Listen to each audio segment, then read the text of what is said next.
Hi there, welcome to Joshi'ing Around Weekly, a podcast in which we will discuss the most important shows, the best matches and the hottest topics in Japanese women's pro wrestling on a weekly basis.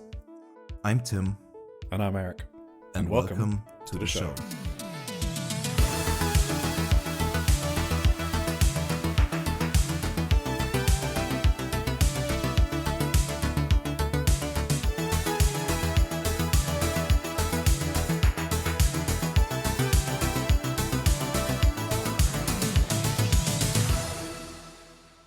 Hello everyone, and welcome to episode 39 of Joshi'ing Around Weekly. We are a part of the Social Suplex podcast network, a network dedicated to bring you the best coverage from all over the world, including Keeping It Strong Style, the Trish and Sarah Wrestling Podcast, One Nation Radio, Tunnel Talk, All Things Elite, Imps AW Adventure, Wrestling Art with Chris Things, and the AEW Match Guide. We also release the Social Suplex newsletter, about once a month, that gives you in-depth coverage from promotions all over the world, the best coverage in all of wrestling media, and you can find it on socialsuplex.com. If you have any questions for our podcast, you can join the Social Suplex Discord, where you can find Eric and me. Today is July 13, and we are gonna have our big Stardom 5-Star Grand Prix preview special after our blogs. Then we're gonna preview TJPW Summer Sun Princess real quick before we enter the Indie Zone.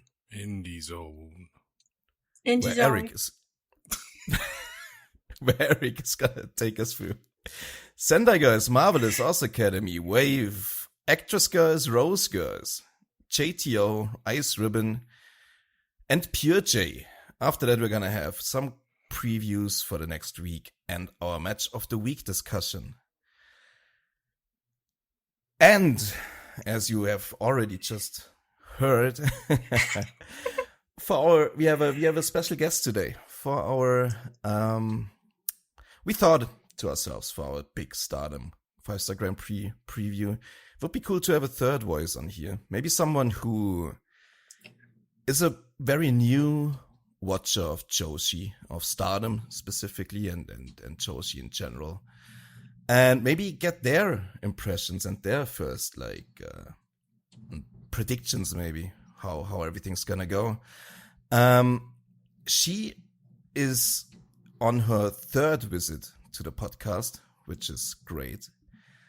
And she is the incredible co-host of the great Emotional Support Wrestling podcast with Marge. This is Emmy. Hi, Emmy. Hi. Hello. How are you? How are you doing? I'm good. I'm good. It's hot, but yeah. How are you? I'm good. Yeah. You excited to be back? Yes, actually. Also extremely nervous, but that's just normal for me now. All right. It's going to be okay. Yeah. She's already made one big change to our recording. And now I have to look at Tim's face while talking. Oh, yeah. We're recording with camera today. So this could be absolutely unhinged. An unhinged 7 hours, I'm predicting. So I'm looking forward to it as well. Welcome, Emmy. Look, you knew this was coming. You had to have known this was coming. Yes. I knew it. Yeah. I thought about it, and I was like, she wouldn't do that to us again, would she? And she did. Oh, I would. I definitely would. Anyway, hello, Eric. How are you doing? Yeah, I'm doing great. And you know what? I'm going to let our guest control the chit-chat. Emmy, you got a starting topic for us? Oh, okay. So, I was thinking, because I'm such a big fan of Tunnel Talk, and Tunnel Talk is like whole reason that I even learned about the Social Suplex Network, at all, probably. I don't know. Well, it's definitely the first podcast I listened to out of all of them. One of their favorite things to do, and I'm going to say maybe one person on the show doesn't like to do it, but I've decided that we should, all three of us, just say what's making us happy this week. You planned this. I planned this. It didn't sound very natural, did it, Tim? But also, arrogant, you planned this. I don't actually know if she's referring to me or you. I assume she's referring to you. No, I'm referring to all three of us. We should all three. No, I mean you said one person. I don't want to. You said one person on the podcast does not like this. Leah from Tunnel. Leah. Doesn't Oh, okay. Yeah, but I think I'm on board with Leah. I think I'm very I'm vibing with Leah. Wait, why does Leah not like it? Because it puts her on the spot. And she has to think of the things that make her happy. And I figured it would just be better if all three of us got put on the spot, because I've thought about it. I don't know about you guys. Y'all. Y'all. Y'all. I've not thought about it. No. Tim, you want to go first? Absolutely not. Happy. Wrestling? Does wrestling count? I mean, sure. Does it have to be non-wrestling related? I think most of the time they try to pick something that's non-wrestling related. All right. But that's going to be tough. If it's tough, if it's hard, I will take whatever you have to say. Are we breaking our no politics rule? It depends. Go for it, Tim. Tell us your politics. Okay. I could say that evil old senators are dying away. Oh, yeah. That's a good thing, I think. I mean, it's not really my thing because I'm not from the US, but right. I think that's good news. Maybe I took that away from Emmy. I'm sorry, Emmy. Well, see, I didn't actually have a non-wrestling related. What's making me happy? Okay. Oh, actually, wait. No, I do have one. Okay. I do have one. Go. Okay, so I watched Hamnet with my brother the other day, and it was really good. And I got to see my brother cry for a movie the first time ever. First time ever? Wow. Yeah, and Damn. it was a good movie. It was great. And he said afterwards, I can't watch another movie. I need 2 weeks because I keep trying to watch another movie and nothing is going to be as good as what we saw. Damn. This is Hamlet, right? With an N? Or is it? Hamnet. A Hamnet. It's not Hamlet, but it's Hamnet, right? I've never heard of this before. What is it? Hamlet, yes. It's a movie based on William Shakespeare and his wife, Anne Hathaway.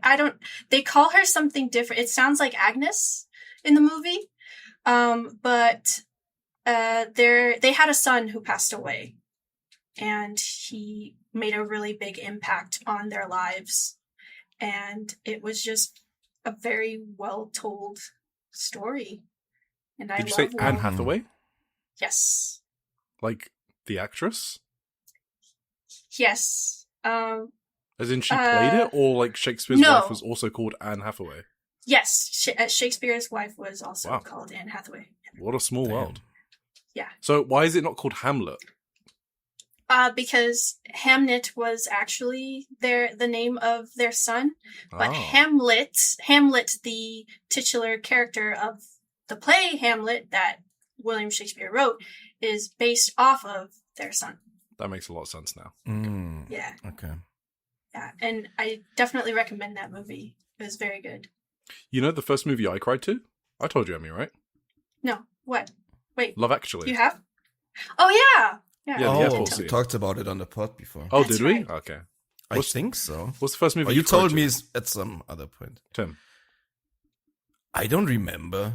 I was a crybaby when I was a kid. I probably cried to Lion King or whatever when I was everybody 6 years did. old. Yeah. Oh, you know which one I found incredibly sad as a kid was The Last Unicorn. You know that one? Yes, Nope. I watched that one in the last decade. Yes, it was very good. Yeah, I always cried to that one when I was a kid. I remember that very clearly. But more recently, What is a movie I cried to? I can't actually remember one off the top of my head, I don't think. Yeah, that Love Actually thing was in like 2019, by the way. I made it sound like I was a kid or something. I was not. Yeah. No. Recently, it's just been wrestling for me. I think that's the only thing You that's... cried to. Yeah. Awesome. I almost cried this weekend. We'll get onto it later. Oh, yeah. I know what you mean, probably. Yeah, do you want me to go next with the... What's making you I can happy? give a personal then too, but you can go next, yeah. Okay, mine's easy. I actually just remembered that I did something this weekend. I hang out with a best friend from my childhood best friend. She travelled all the way from London, multiple hours, just to come visit my new house. And we had a barbecue together and caught up, and it was very, very lovely. So I did some socializing, which is not part of my usual schedule. And it was lovely. Hell yeah. Nice. I just figured out a personal one too. Like, Senator's Dying isn't really what this is about, right? There's this band, right? It's a German band. They've been like my favorite band for long stretches of my life. And they're about to call it quits. I don't know if this was really their last tour, but it was their last album that they recorded recently. And I got to see them on like their maybe last tour, the last time they're maybe gonna be around in my vicinity, let's say. And it's incredibly hard to get tickets even for this tour. So I got very lucky that I had the opportunity to see them one last time, and that did make me very happy. I also saw like a friend of mine who I only see like 2 or 3, maybe once a year, maybe once every 2 or 3 years, because he moved away he's living on the other side of Germany now. So that was a tremendous evening, and I had a great time. So that made me happy for sure. We did it. Nice. Now what, Emmy? Did we pass the challenge? What did we win? Hell yeah. I haven't figured that out yet. All right, I'll get back to you. I'll let you think about it. Okay, I think we did. What else we got going on? Awesome. What else? It's so hot. Is it still so hot in the UK? Yeah. Well, Today is. it was meant to be disgusting. 23 and it wasn't, so they lied. I love it when they lie. By the way, are you guys also minimizing Discord so you don't see each other's faces? Because I am. No. It's fully I still have it open. open, but I might do it later. It's making me self-conscious. It's not good. How am I supposed to lock in for the indie zone when I can see these 2 mugs like smiling, grinning away? Oh, whoa! Okay. No, mugs is a Okay. good word in the UK. Okay. Yeah. It's a positive word. Okay. Yeah. Sorry, Tim. Anyway. I interrupted you about the Well- weather. You're talking about the weather. No. One of the best chit-chat topics. I mean, that's just bullshit, right? To talk about the weather every week. It's just we do have this fucking heat wave in Europe. It's maybe a bit noteworthy, but who I'm cares? sorry. Really? Who cares? I'm sorry that I have both of my fans on and the AC, and you guys have to deal with your hot boxes. You have an AC? Yeah. She's Well, in yeah. America. Yeah. It's like having a stove. Another score for America. God, isn't it just the greatest country in the world? What does it feel like being an American, actually? We don't have Americans on this podcast often. Every week, we tend to, say nice things, quote unquote, about Americans. Yeah, how does it feel? Give us the American experience. The American experience of listening to Joshi'ing Around weekly and hearing things about America. Well, I mean, I try not to take it personally because most of the time you're not talking about me. It's true. So, We are not specifically talking about you. which is, it's like a really hard concept for me, being a Latina who takes things personally all the time. So it's a lesson and an exercise in not getting rage baited. What's the Do you most... think it's like? Go on, Tim. Do you think it's like stolen valor or something like that for us to complain about it? Because you told me a lot of times that if you could, you'd move away like first thing from America. No, is that wrong? I do think I also said, though, not probably in the same conversation, but in other conversations where I have said that the AC is what makes me hesitant to leave. That's fair enough. Yeah. I'm getting that shit installed this winter. Like, there's 0% chance I'm not buying AC before next summer. I was a stupid man for not doing it before, just thinking I could like cheap away. And it's getting worse every single year, so I'm doing it. What's the most rage baity thing we've said about America? The one where you almost like picked up the phone, send us a DM, insult us.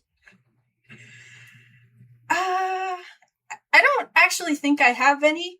Okay, that's good. Just because like I know y'all. And so it doesn't upset me nearly as much as if like someone else said it. Okay, fair enough. Because it's like you guys, I'll just we get a pass. You get a pass.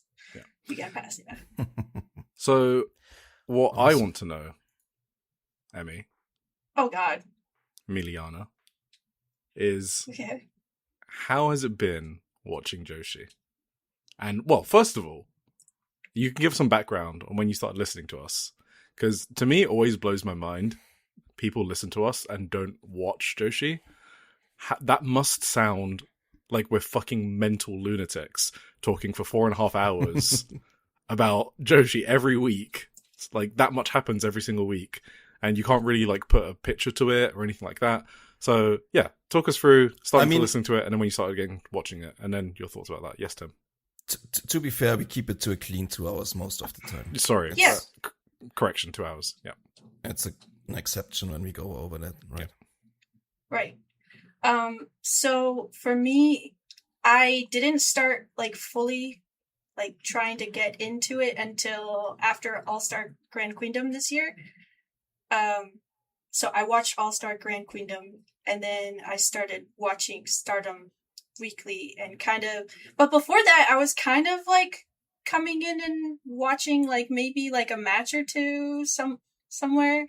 But I don't know if you know this, Eric, but I was the first guest on Joshi'ing Around.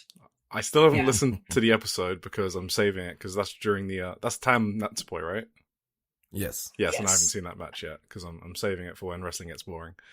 So it's been over a year since I really like wanted to try and get into Joshi wrestling. But like listening to y'all, I guess it made it easier over time. At first, I was completely lost. I was like, okay, I recognize maybe 2 or 3 names in the Stardom section, and in the rest of like the indie zone, I have no idea what's happening here. But there'd be certain things like storylines that maybe I would understand a little bit, even if I didn't know who was a part of it, because lots of the names sound the same, right? So it's hard for me to keep up who is doing what. But at the very least, when you were talking about someone's narrative, I'd be like, okay, this is what's happening here. But otherwise, I mean, you guys are my friends, I think, right? So I just enjoyed hearing you guys talking. Absolutely. So I don't mind if it's 1 hour, 2 hours, 3 hours, 4 hours. No, like... 2 hours. You could stop at 2 hours.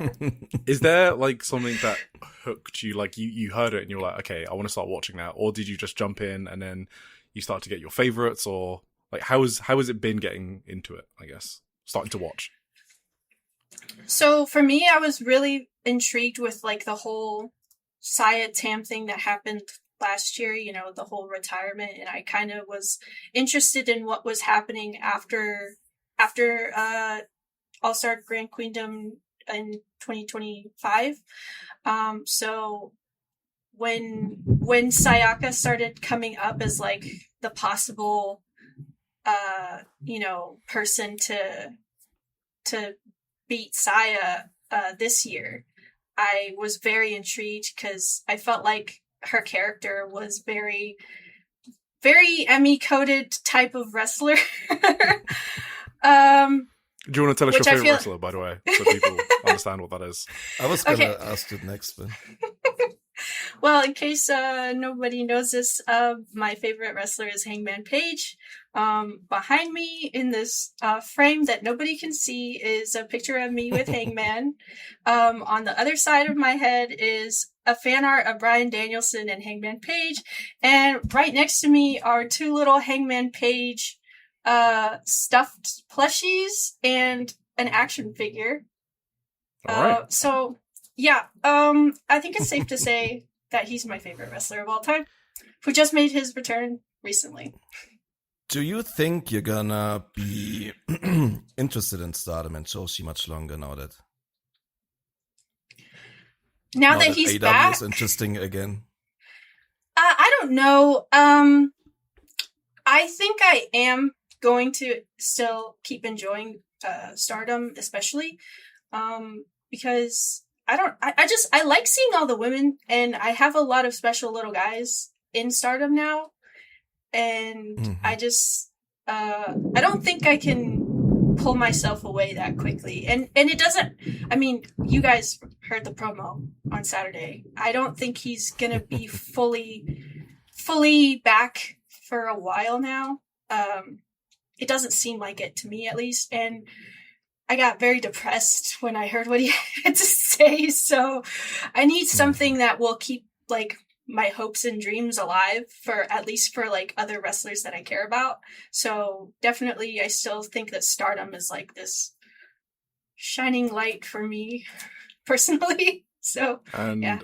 you mentioned some special little guys in Stardom. I mean, you mentioned Sayaka Kurara. Do you any others? Yes. I really, really love Rianne. Oh my god. I love Rianne. Yeah, I think sure. she's so funny. She's my baby girl. She's the goofiest, silliest little thing, and then she comes back and does, like, fighting spirit moves at the end of matches, and it's like, what are you doing? I don't know. Those are funny. She's so cute. And I love that she doesn't know what she's doing. Yeah, so Rianne, I really love Utami Hayashishida. Yes. I pretty much came into Stardom right around the time, like, fully into Stardom around the time that she returned. So I feel connected to her in that way, you know. I think she's very beautiful. She's very beautiful. You think she's a hit with the woman demo? Oh, absolutely. Yeah. Absolutely. I think it's really funny that I don't think she knows that. She doesn't understand why. I don't know. Oh, because of that interview lately. Yeah. She's like, I don't know. What did she say? She was like, yeah, 'cause I'm cool. And it's like, yeah.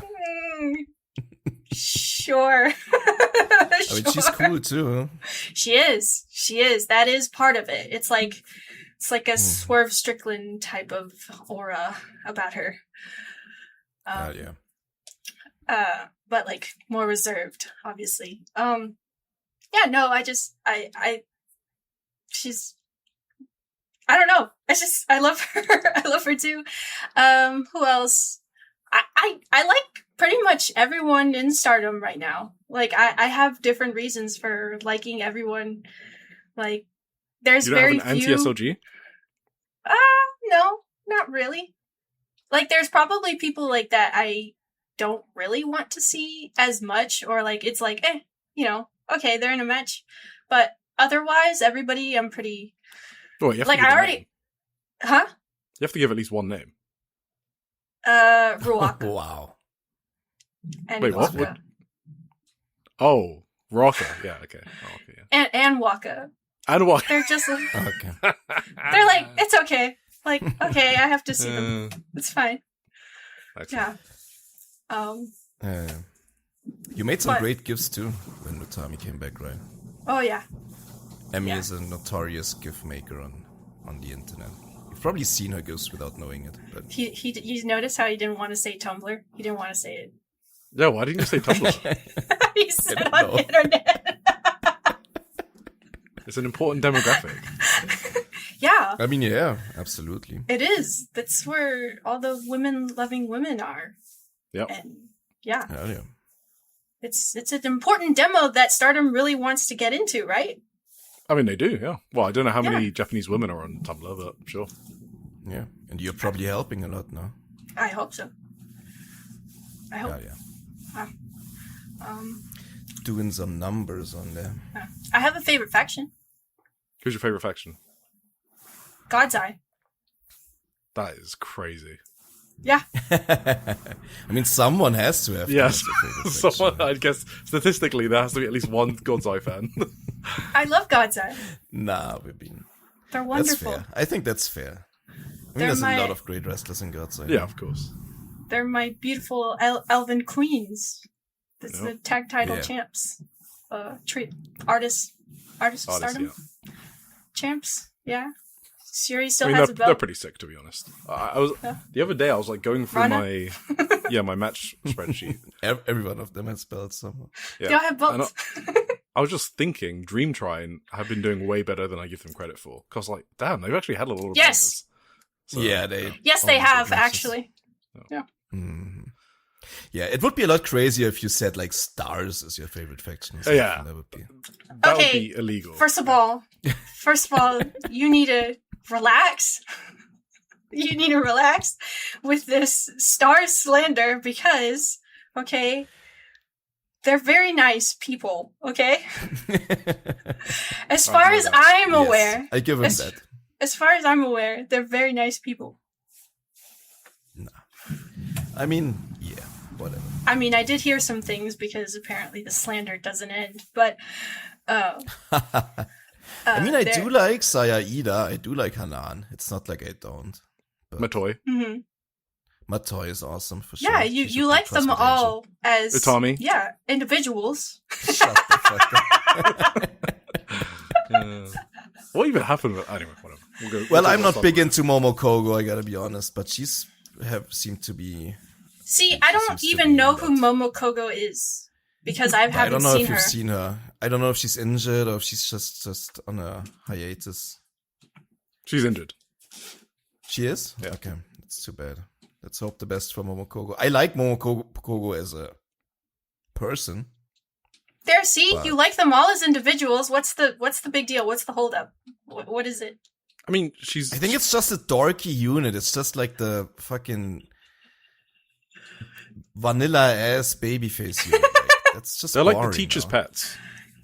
Yeah, and also they kicked Tam out in 2020. So I mean, that's why. don't. They're dorky. They're vanilla ass baby faces. No, that's not it. It's they kicked Tam out.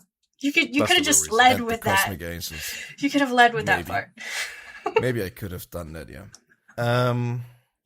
Anyway, can you believe that Mayu never gave Tam that win? I can believe after that, she actually. kicked her out. That's crazy. Like the entire following 5 years they were in the promotion together. She never put Tam over. That's incredible. Anyway, so I make this about Tam. Do you have any more questions for Emmy, Eric, or should we? No, I'm sure we'll hear them in our 1 hour Stardom section. Yes. Yeah. About maybe 70 minutes. Yeah. Right. Right. Shall we get into our first topic then? The blogs. What do you think? The blogs. Sure. Yeah. I love There's hearing. no- We do not have. Oh, wait! For our listeners, we are recording a day early today. It is Monday. I think they can tell now, 30 minutes in, but yeah. Yeah, I'm just saying that's because we don't have any Shupro this week. Okay. Because Shupro releases on Tuesday, so I'm sorry we don't have a great news section, but we're gonna have double the amount next week, I suppose. Whoops. Absolutely. My bad. Blogs. YUNA. Have you seen YUNA before, Emmy? YUNA. Which YUNA? You have. Could you watch the I've Sendai seen Girls both. show? I've seen both, but which one are we talking about? Sendai Girls. Oh, Sendai Girls, yeah. Okay. Yes. The one with massive eyes. I love Big her. eyes. She's pretty Me too. cute. Yes. Little teardrops. Yeah. Yeah, so she is basically talking about the lead up to the big show, which we'll review later at Zebi Arena, and she talks about Rina Takano, obviously, who joined in April. Apparently, her entrance exam was last July, which I didn't realize, but obviously she'll end up debuting. And now she has her first ever junior, and they share the jobs. And I think that's probably an underrated thing that a lot of people don't realize. Oh, she is Yuna's junior? Yeah, I of didn't course. know that. I mean, that makes sense now. Yeah, of course. Yeah. Yeah. Should have known that. Because when a promotion doesn't get rookies, you have the problem with that is you kind of have established wrestlers that are like stuck doing rookie jobs. Like in DDT, Yuki Ishida, he's been wrestling for ages. And actually the best example is Yuma Anzai, right? Who's obviously the guy in All Japan. And he didn't have a rookie for ages. Well, obviously he had Taishin Nagai, but he sadly passed away. So Yuma Anzai was like stuck doing rookie jobs. And it was kind of crazy because he was like the Triple Crown champion and like doing some of these jobs because he was like the most junior person in the promotion. So it's like really important for promotions to keep recruiting, and like Noah did that recently as well. So that another promotion that suffered from that. So yeah, Sendai Girls didn't have any rookies for like 3 years. So YUNA was doing all these jobs like ringside duties, setting up the ring, preparing the seconds gear, setting up ice bags, handing out lunch boxes. She said at one show at Korakuen Hall, she kind of broke down because the timing was too difficult, and she had like so much pressure to perform those ringside duties. And she thought she could finally get ready. She had done all those duties, and she's like, okay, now I can relax and actually get ready for the show. And then staff member Kato, who you see on the Sendai Girls documentaries, she called Yuna over to start doing some pre-show signings, and then that's when Yuna broke down and started crying, and she said she'll never forget that day. So yeah, so Yuna's just been teaching Rina Takano everything she knows, like cleaning toilets, which you've seen Rina Takano do on the documentary as well, speaking properly to seniors even, which is, because Rina Takano is still in high school, or maybe we just finished it now, and so they have to learn stuff like that, like just addressing people correctly. Like sending line messages as well as another one that she's been teaching her. Like things high school students basically don't know when entering the workforce. And then Yuna just repeats that she's basically noticed that people have been funneled into watching the promotion from the documentary. So we've said that a few times. She says that she does see the YouTube comments. She doesn't exactly say this next bit because she's Japanese and she's polite, but she basically says people don't know what the fuck they're talking about, and they comment thinking they are seeing the full picture without understanding that there are some things that they don't film on the documentary. So people should think more before commenting about, and also think about how the people on the receiving end feel, which is probably a lesson for all of social media, but unfortunately I don't think anyone's going to learn that lesson. Yeah, I think the lesson is don't ever go into YouTube comments. That's like the worst of the worst social media 100% type of comments, right? Never. Yeah, just a cesspool. That's crazy. She does say that she talks to Rina about these comments and just makes sure that they aren't affecting her too poorly as well. So that's Yuna. That's kind of sick because I feel like the documentary is very popular. Like, why? Like that must be like a vast minority who is just like the ugliest commenters on the internet, probably. I don't know. But she does say she reads every comment, so probably. Yeah, that's probably a mistake. You can really see that on the doc too, all the jobs she does during shows. Sometimes when they show like backstage at shows, she's constantly like running around everywhere, doing everything. Setting up the ring, breaking down the ring after the show. She does it all the time. It's crazy. Yeah. Yep. Itsuki Aoki. You've seen her in Stardom. You have. Yeah. Do you love Itsuki? I've watched like 3 of her matches this week, I think. And you love her, right? Yeah, I love her. I love her personality. Okay. I was hovering over the kick button on the Discord. So that's good. Itsuki Aoki, she talks about the Catch the Wave tournament and the Wave Tag Team belt, and how she was previous Wave Tag Team champion, and how she wasn't ready when she had it early in her career with Rin Kadakura, who retired in Marvelous this year. So I didn't know they were actually Wave Tag Team partners. She also puts over Rina Amikura hard, who's the current Wave Tag Team champion, and that's kind of how she started rambling about the belts because Ami holds one. So at the start, when she was first blogging, she mentioned something about being an introvert and how it didn't match up with her in-ring personality, or her persona, I guess. But she said that she wasn't necessarily lying. And now she explains it by saying, one time she asked a senior how they don't get nervous, and they replied that they just got good at pretending to be nervous. And Itsuki basically says that while that's become true for her, like she's gotten good at pretending to be nervous, it's more like she stopped focusing on the things she couldn't do and started paying more attention to the things that she could do. So yeah, maybe that's also a good lesson for people listening. And then she bigs up her next match against Honoka, which has already happened, but I don't know what happened because it hasn't aired yet. Saying Honoka needs more confidence because she beat Kahaku, and yeah, she just basically tries to put over Wave as much as possible in her blogs, and it's what she's supposed to do as champion, I guess. So it's nice. And that's Itsuki. Yeah, Itsuki. Cool. Rina. Nice. Stardom Rina. Yay! That's a good one. Stardom. Oh, you read it? I read parts of it, yeah. Yeah. Just before we started recording. But. So she said she returned to Japan and then was called back straight away again. And, 4 days after arriving in Japan, she flew back to America for Dynamite. Apparently, they saw her Athena match and invited her back. Yeah. Hell yeah. Well, yeah. Get that bag, Rina. Is that true? Is that possible? Maybe. I think like her Athena match. I don't know. I didn't see it. It was pretty good. It was pretty good. But I think they just needed people for the Casino Gauntlet. I was like, hey, what about that chick was there last week? But is it the easiest thing to call her back? To fly someone in from Japan instead of just maybe do one spot less or just call someone in from ROH. Well, we know about AEW's organization, right? Yeah. I wonder if they knew she was back in Japan when they asked her to come back. But once they realized, they could have just said, "Yeah, sorry, let's not do that." I don't know. I think it kind of. I don't know. That assumes that they realized.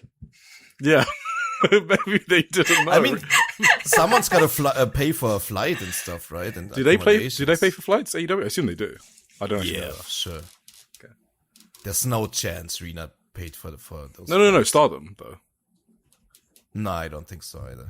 I'm pretty sure AEW does pay for the flights. Yeah, they do. They do, absolutely. I read that. Wait, wasn't that? Isn't that like the what are the boys called from Dalton Castle? The boys. They're called the boys. The boys. They don't have names. Yeah, they're nameless. They sued AEW, right, because of that whole ordeal. Yeah. Because travel.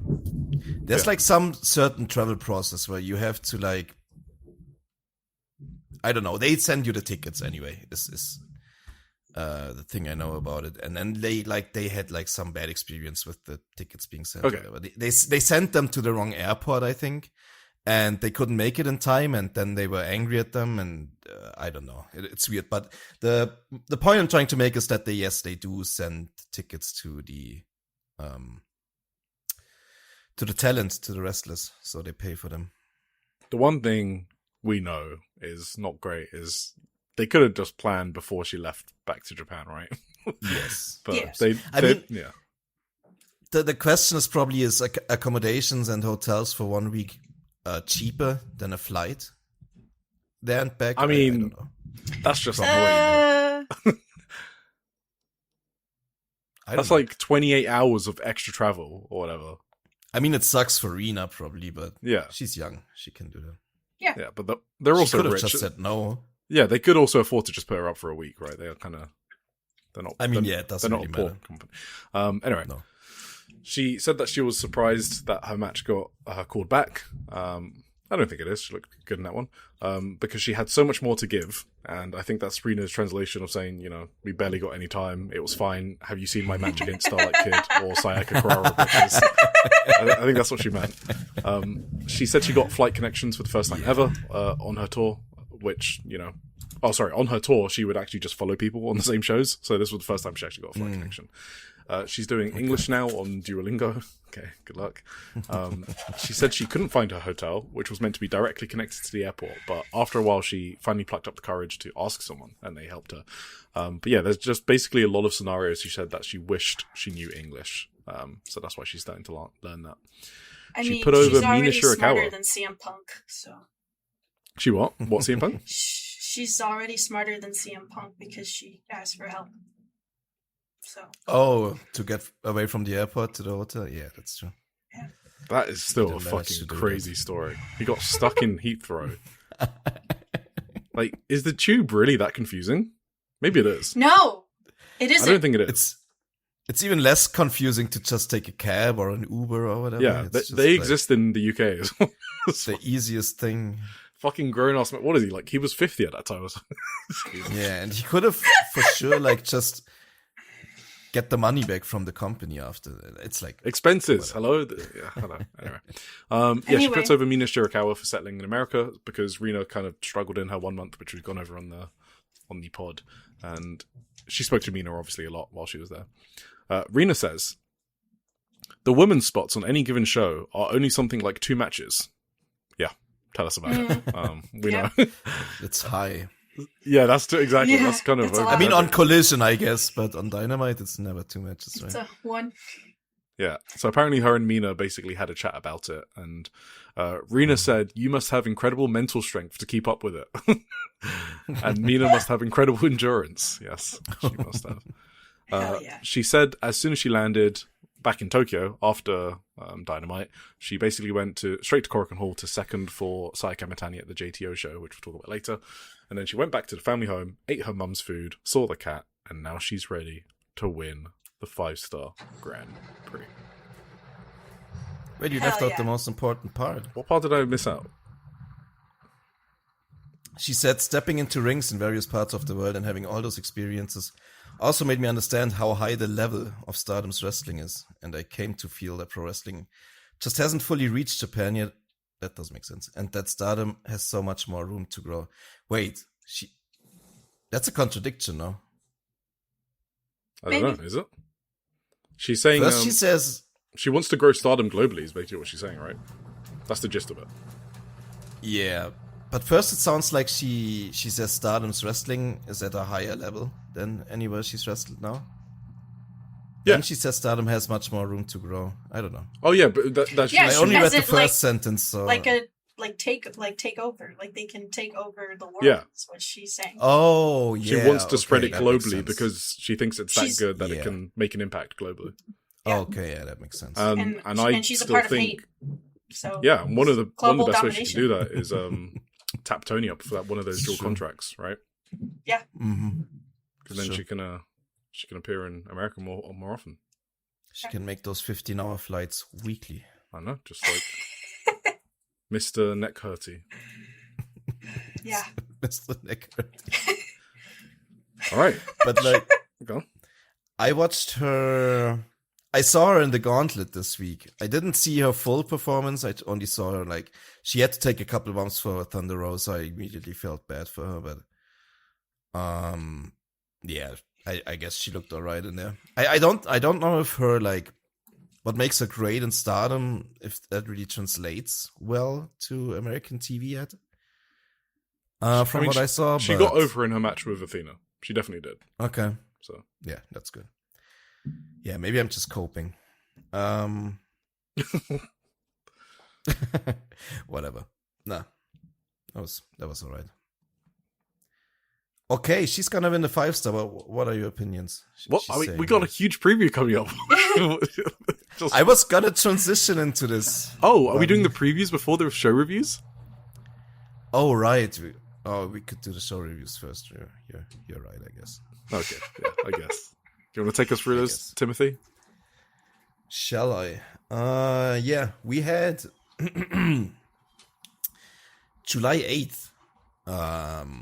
We had a nighter in Korakuen. Only 1,069 numbers keep dwindling under Suzuki's title reign. Very, very sad here for the Goddesses of Stardom title match in the main event. We start out with a very fun affair here. It was, first, it was Taro Kala in the ring. I don't know if you really need to talk about it. It was Eat to Respect Gundam basically announcing their fan event.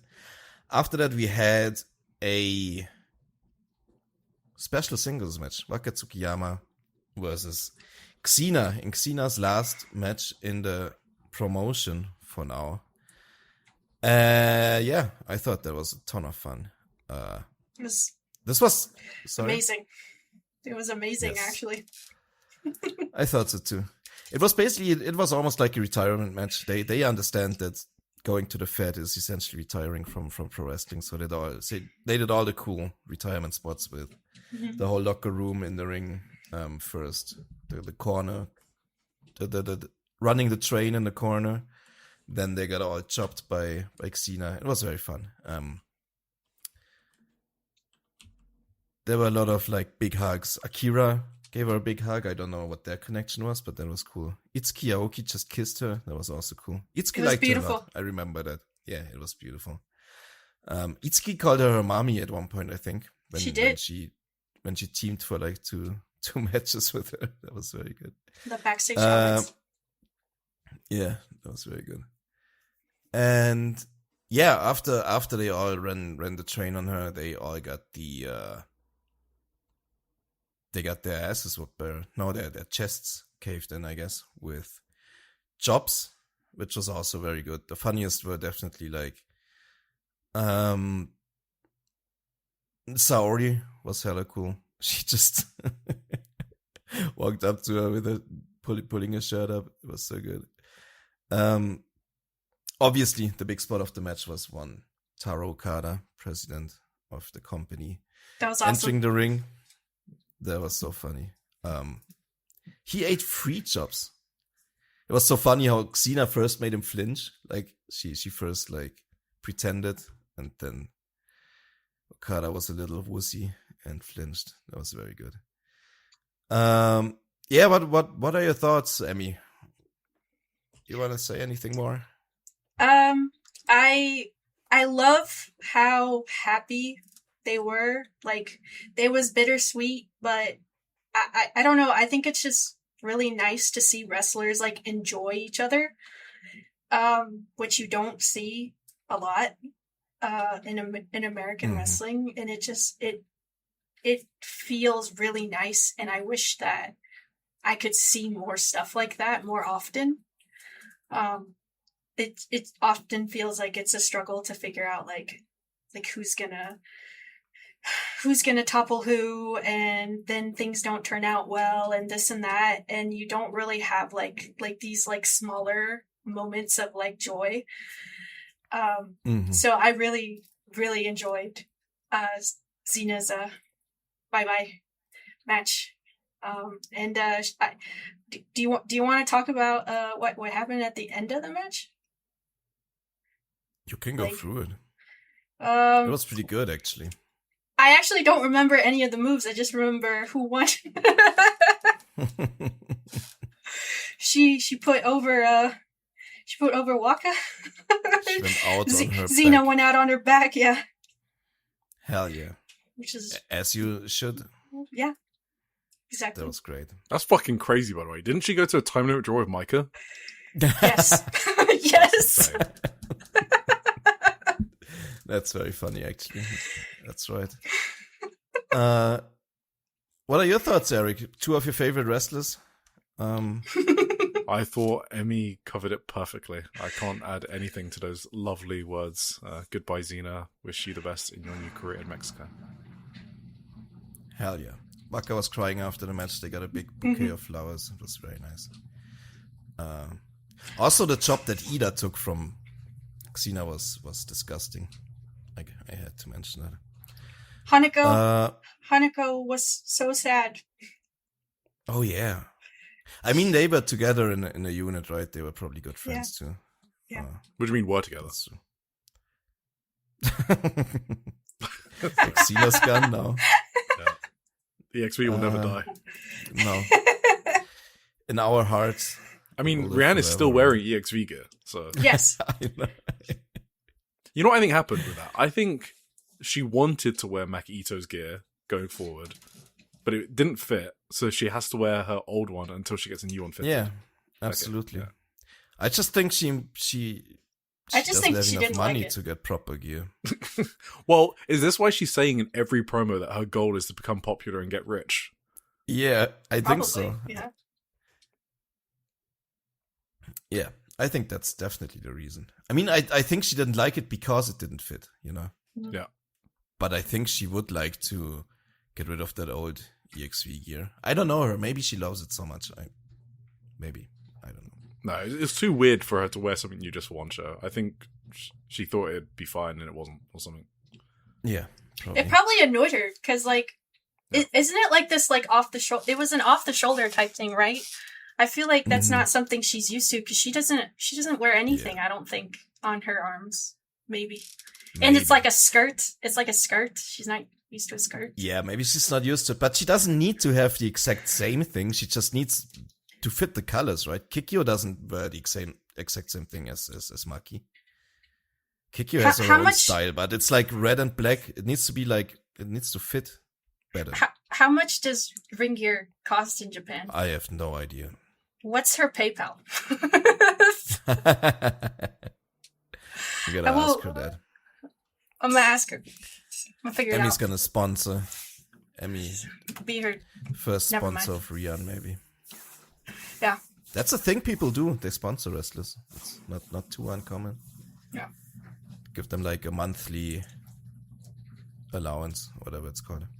Yeah. Anyway, we move on. It is a freeway match. Hanan defeated Fukigen Death and Rina Yamashita. That was kind of a weird match. I don't know how that came together, but Hanan won in the end with the 17. Was kind of fun. Funny match. What are your thoughts? Who wants to go first? I have no thoughts, so. Neither do I. Neither do you. Rina was funny in this match. Rina was a bit of a rocker in this one. I don't know what she did. She was just standing on a turnbuckle for like 2 minutes, and then she finally jumped down and just struck a karate pose or whatever. And then they beat her up. It was, I don't know. She was out of her mind. It was funny. Hanan won. She beat Fukigen. We move on. Let's go Stars. Let's go Stars. Absolutely. We got a 6-man tag team match. It is Neo Genesis, Emma Maishima, May Sarah, and Starlight Kid. They went up against the Ito Respect Gundam. There we have our star Rian for the first time. What happened here? You want to tell us about Rian in this match, Emmy?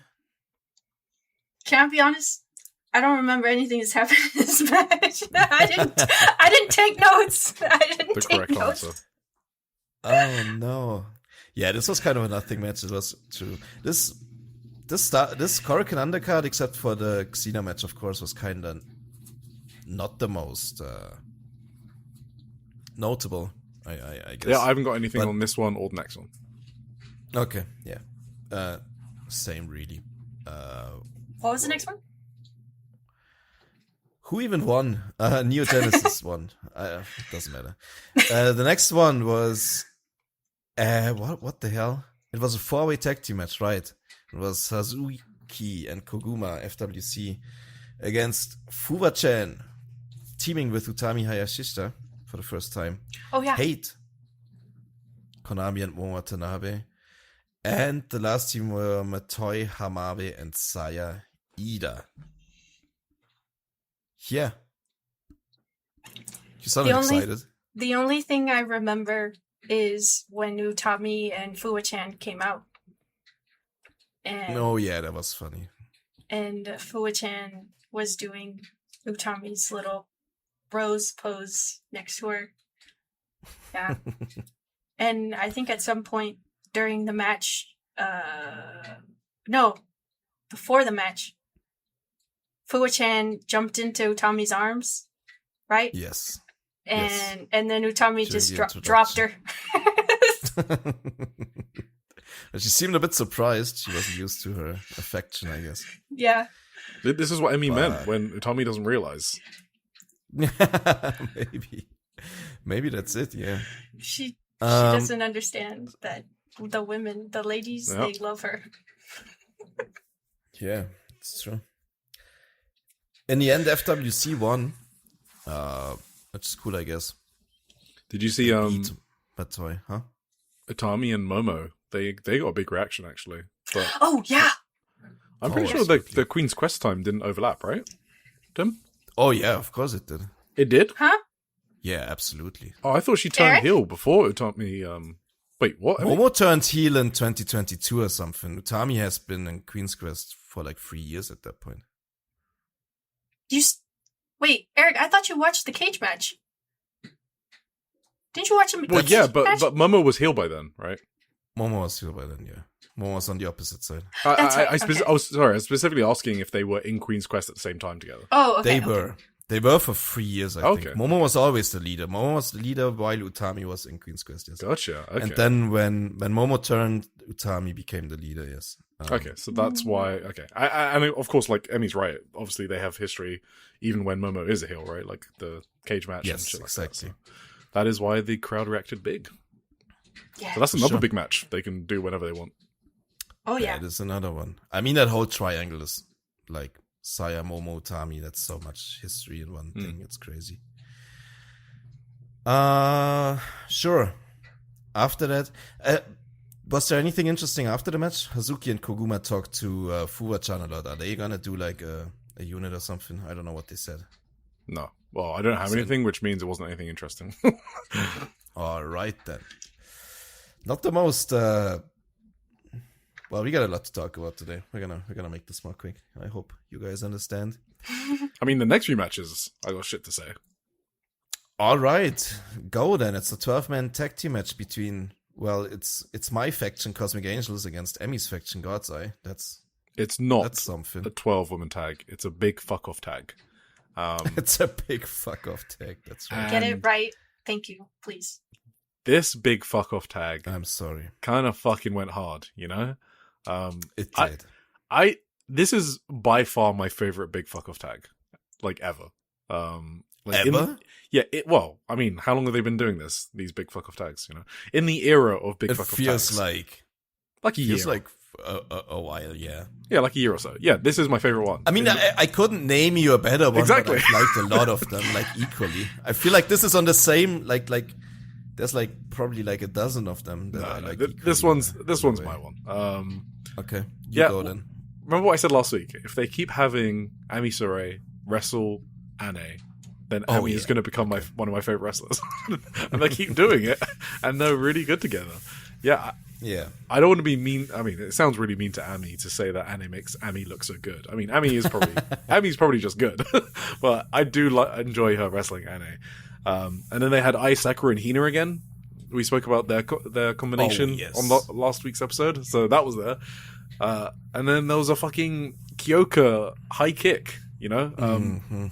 So wait, was this was after, obviously, their match we spoke about last week, right?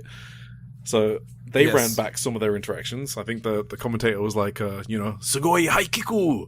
And I was like, fuck that yeah. kick was insane. She killed Ane. It was a Sugoi high kiku. It was awesome. Yeah, for sure. Poise fucking throwing release German suplexes. I mean, you're just lying if you say there's a better big fuck off 12-man tag than this. This was so sick. Rana and Poi. Last week, I was talking about how Rana, Yagami, and Poi's chemistry was so good, and I basically got a singles match here between them. So that was good. And then Poi finishes it off with a fucking Made in Japan debut, copying, her husband, Shingo Takagi's Made in Japan. That was awesome. That was pretty good, yeah. I saw that come out, and I was like, fuck, it's over. Yeah. Oh. Can you imagine if Rana kicked out? That'd be funny. Oh, God. No, it was an excellent match, I thought. Definitely recommendation level. And it was also a fun post-match, So, between Suri and Poi. Mm-hmm. It was mostly the typical words you hear, like Japanese wrestlers say, like, I really want to win this, blah, blah, blah. Poi says it will be the greatest challenge of her lifetime, and she will create a legend never seen before, and she has to win the belt because the P in IWGP is Natsupoi's P.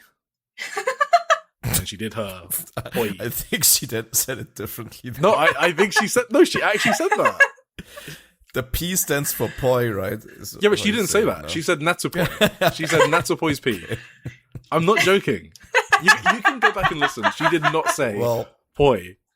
You would think she would, because I was surprised. I was like, wait, she's obviously going to say Poi here. And she didn't. So. Well, Well, we had Tano Talk earlier. I just know they did a lot of kissing pose after the match. So Yeah. That was good. Wait, can I say one more thing real quick? No. I Sorry. was going to say one more thing too, but you go first. Thank you, Eric, for acknowledging how good Ami is. Because I may not be personally offended by anything you guys say about America, but if you slander Ami in front of me ever again... Oh, damn. There's been a lot of Ami slander over the past year, probably. But with this dream... We have warmed up to her. Yeah, with the Dream Try and Run, the Konami match, I think, we've turned around. I love her. For sure. What do you love about her? I love how much of a big, strong hunk she is. And she's a very good face, and she makes people look good. I mean, so that was the one... I think it was a big compliment that I gave, 2 episodes ago, that she's like a blank canvas in a really good way. She can just have... if she's wrestling a good wrestler, she will have a great match. But also, I mean, I would say Anne's a great wrestler, actually. I was gonna croak back a bit. No, Anne's a great wrestler, yeah. Yeah, for sure. I wanted to mention the entrances too. The Cosmic Angels, they did a little dance. It's been a long time since they danced like that. I'm just gonna say that. It was heartwarming to see. I love this Saori just doesn't care. I mean, that's not Saori's thing. She's just deadpan. Yeah, barely. She gets a pass. She fits in her own way. That's not a problem. Anyway, yeah, great fucking match. It was really fun. Backstage, okay. Yeah, Siri referred to their time back in Dono del Mondo briefly because that's some nice history between them. They were in the same unit once upon a time. Siri and Natsupoi. Ai Sakura obviously taking credit for the entrance dance and the match going well, saying it's all down to her leadership. Sure, why not? Hell yeah! And Poi called it the Made in Japoi, so that's the official name of that finisher. Awesome. In our semi-main event, we got a 6-man tag team match. We got Hate, Asusai Naba, Ruaka, and Saya Kamitani against Mi Vida Loca. Vida Loca! Sorry. Thank you. Akira Kurokane, Itsuki Aoki, and Suzuki. What happened here? Itsuki fucking happened here. Itsuki Aoki. She had the greatest counter to Ruaka's shit. I loved her. It was awesome. Yeah, because she's not a dumb fuck. That's what it is. You want to talk about it? Go for it. I mean, okay, I just want to say... She's your wrestler, so... I also love Suzu being champion just because I get to see Itsuki in Stardom semi-main events, and that makes me very, very happy. So thank you to my beloved Suzu.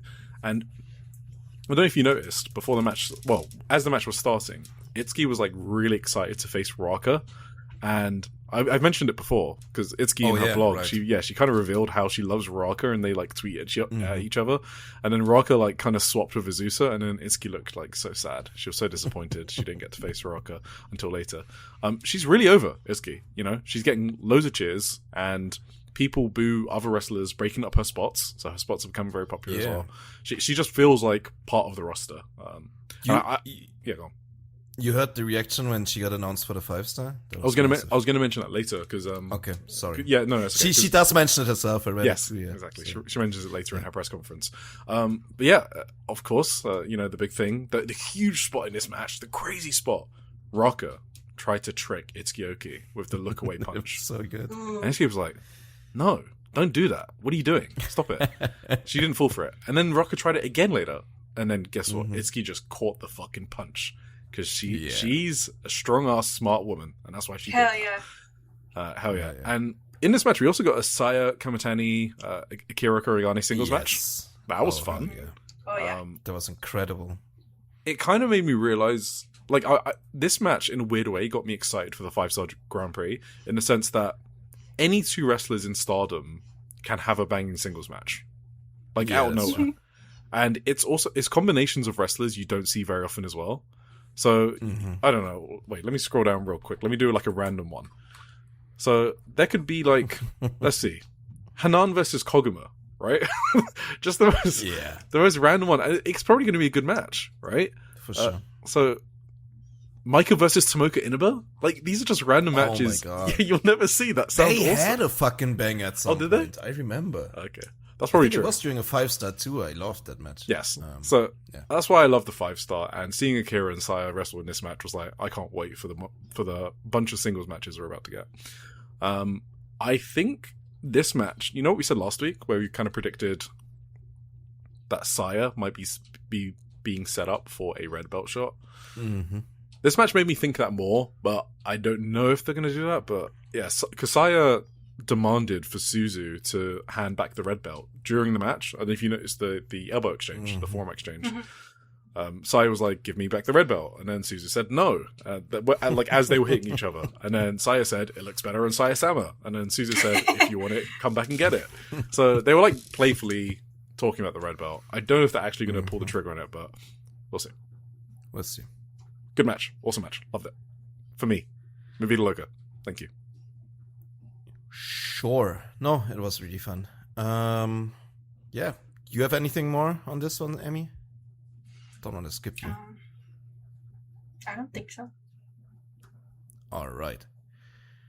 Then we had the big main event match. It was, of course, the Goddesses of Stardom title match between Neo Genesis, Azumi, and Miyu Amasaki. O2 line, not, O2 line is the actual name.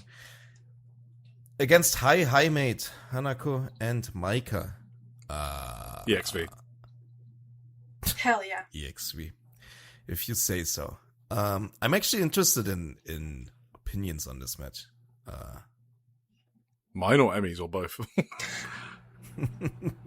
I think I kind of know Emmy's. I'm kind of interested in what you thought, Eric, honestly. Oh, yeah, because I don't talk about my opinions publicly, so you get the exclusive. You're wondering if I liked it or not. Yeah, I don't think I've heard a single thing from you about this. I think it's probably kind of a divisive match, if I had to guess. If I had to guess from like previous matches of this style in Stardom, in like the general wrestling fandom discourse or whatever you want to call it. So, I mean, I thought it was sick, but I would understand people who didn't think so. What did you think?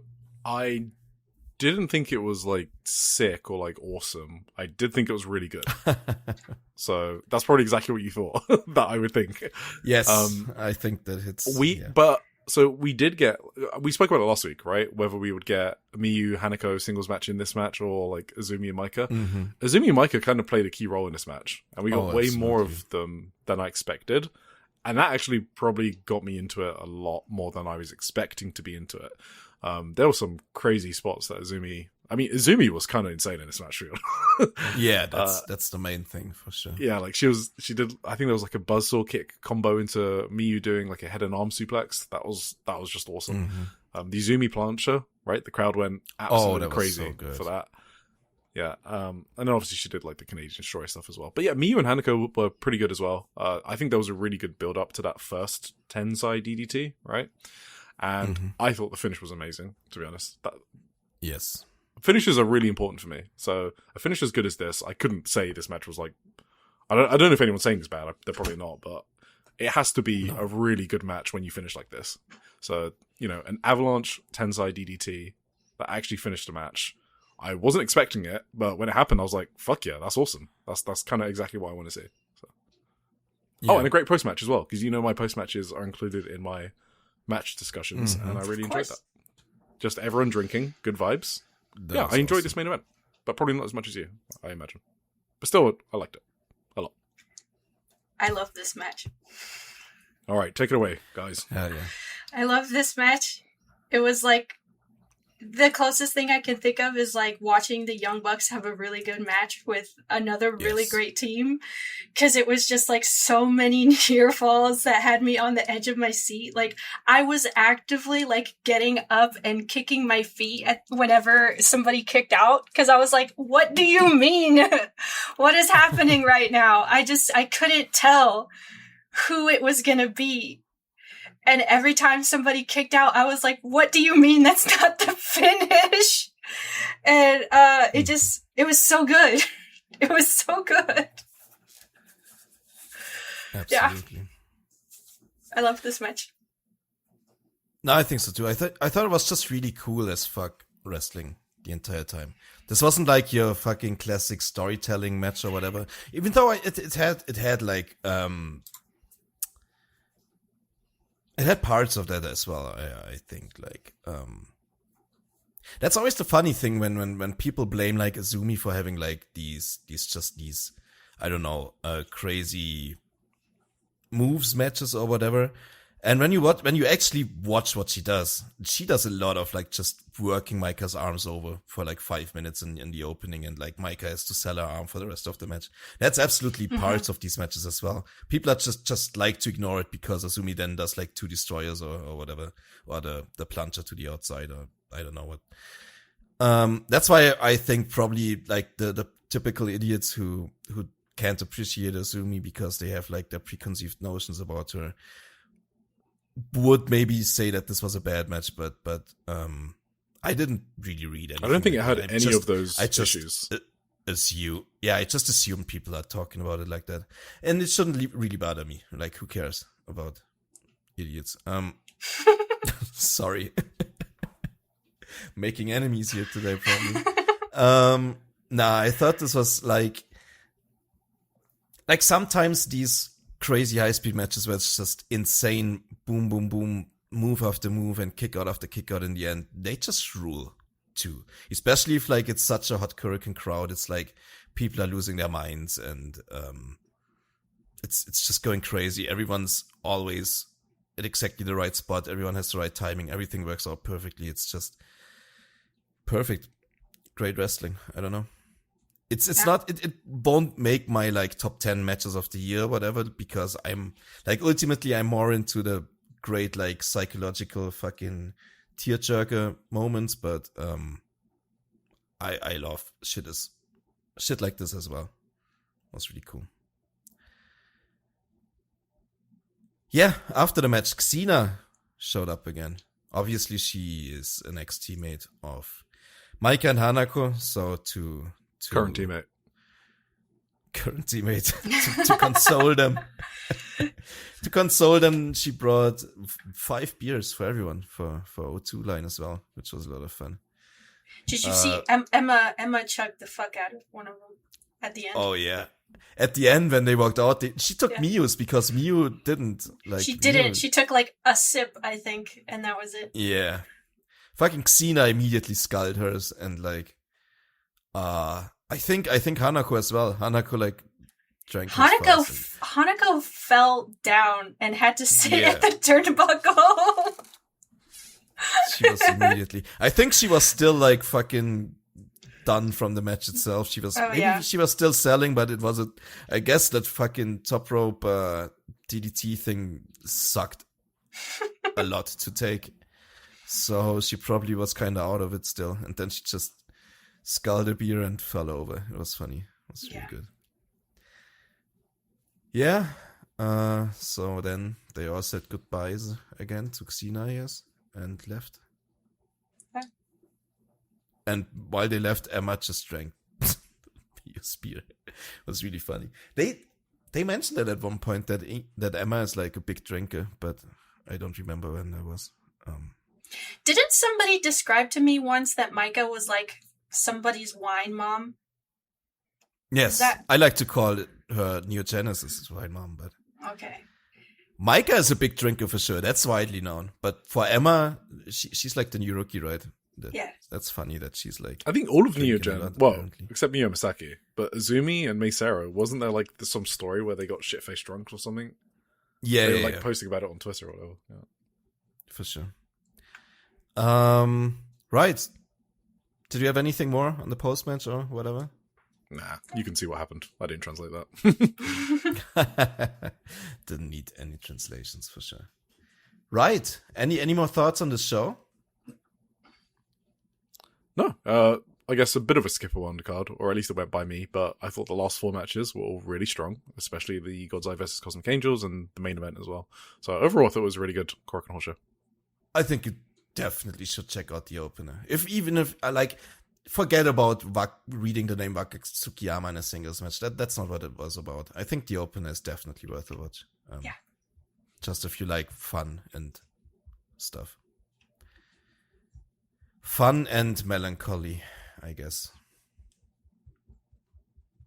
Right. Stardom also had a show on the 11th of July. This one was in Fuji, Shizuoka. 514 people. Is that good? I don't know. It's pretty good. Rank 4 out of 9 times they've been there. They had a record. Wow. They had 647 though in 2023, and I don't know how they got that number, but outside of that number, they always do around like 510 to 530. I guess is like a good number. So this was in that good number range. They probably would have done 640 again with. Sayaka as champion. Yes, thank you. You're welcome. Anyway, we first should we give like overall thoughts on this show? I don't have too much on every single match, but I thought it was another really fun house show actually. Yeah, great. Just fun. Once again, great Grand Prix qualifying matches. We will talk about those, of course, but overall, yeah, fun, good show. Nothing negative. We first had an 8-man tag team match, Neo Genesis. They went up like the whole crew, basically Azumi, Meisera, Miyo, Asaki. Not Emma. She was in a later match. They defeated Koguma, Suzuki, Utami, Hayashishita, and Waka Tsukiyama. What a random fucking team that was. Is there anything these four people have to do with each other? Yeah, so Suzuki is, of course, the leader of Movida Loca. And Utami Hayashishita, of course, does not currently have a unit. So it would make sense to stop delaying the inevitable and put Utami in Movida Loca. That's what I think's happening here. Yeah. Can you imagine? Come on, it would be so awesome. Well, I think those... Utami does seem like she is enjoying having fun, right? And Movida Loca is a lot of fun, What better right? way? Yeah. What better way to have fun than to be in the most fun faction? Exactly. Fucking Itsuki, Rini Mashita, Kira Kurigane, Bazilla, hello, and of course Suzu herself. That's a fucking unit right there. Come on, Utami. Also, I guess it was interesting that Utami was facing O2 Line. It was cool to see her against them, especially because O2 Line have been the most okay, I'll help you, but also fuck you out of everyone in Stardom towards Utami. So yeah, they basically started this match like double teaming Utami and stuff like that. So. I do think out of these four people, Suzu and Utami do have the most, like the closest relationship, I guess. I think after their match, like when they had the post-match moment, they hugged each other. Suzu welcomed her to the promotion and stuff, right? Yeah. I think they're just friends now. That's cool. Maybe they should be more than friends. Maybe they should be unit mates. Oh. What are you thinking? Oh, I was thinking unit mates. This would be a major misstep of the Okada era if he does not put Utami in Movida Loca. I will vote for Tony Khan as best booker if he does not do this. I still think she doesn't fit, but whatever. Better she than doesn't going fit to anywhere. Stars. If it's not Movida Loca, she doesn't fit anywhere. Yes, that's why I think she should lead her own unit, but I'm gonna scream that into the void, I guess, until it... What, Queen's Quest? I mean, it doesn't have to be Queen's Quest, but like just... I think she should be a leader. Marigold Queen's Quest Refugees? 2. Queen's Quest 2, exactly. What did you say? Nothing. Go on. No. Okay. He said Marigold, what was it? Marigold something? Marigold Refugees. But, Refugees? Oh, Refugees. I mean, okay. the moment's passed for that. The joke's not funny anymore, so please continue. Okay. My bad. Let's continue. Yeah. I have the feeling Utami just wants to do experience everything in Stardom. So she wants to have like a match with Koguma and stuff and Waka and all the fucking gimmicks. She just wants to be in matches with all the gimmicks right now because she's so happy to be back. Anyway, she needs a high speed match with Momokogo to get the full experience. For sure. So, anything more on this? I'll just continue, right? This next one is a 5-star Grand Prix. I had more in this match. Whoa, hold your horses, buddy. I had more. Okay, I'm sorry. Yeah, no, I didn't know we were moving on. I thought he was going to say more about the match, and then he was just like, okay, I assumed that was everything. I didn't have. No, I got so much. Did you know Mei Sarah was in this match?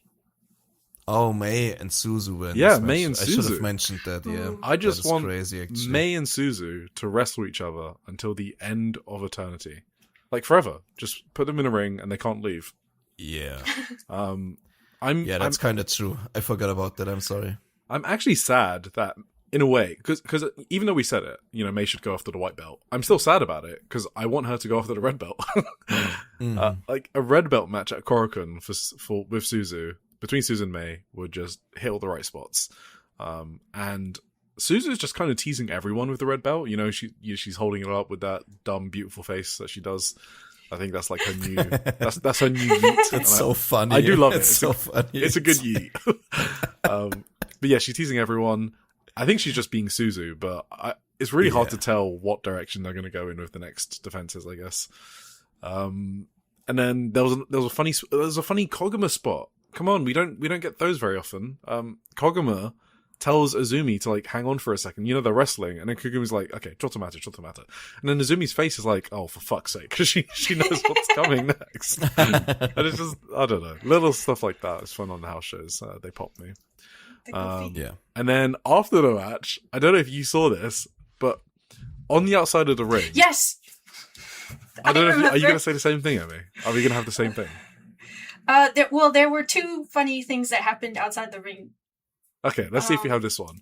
So, for one of them, Mei Sarah, she was just checking out Waka Tsukiyama's ass. Yes! Yes! Waka was just like nursing her ass, and then Mei was literally staring at it, like doing circles around her. And obviously that's a callback to their high-speed feud, where I believe Mei said she was going to bust that ass or something like that. You remember the crazy shit she was saying during that feud? It was like, what is Mei Sarah talking about? So that was funny. What was the second thing? Right. The second thing was after Mei was checking out Waka's ass, there was like a moment where I think Utami was holding on to Azumi. Was it Azumi? No, who was it? Yeah, I think it was Azumi. She like had her like completely held down like by her legs.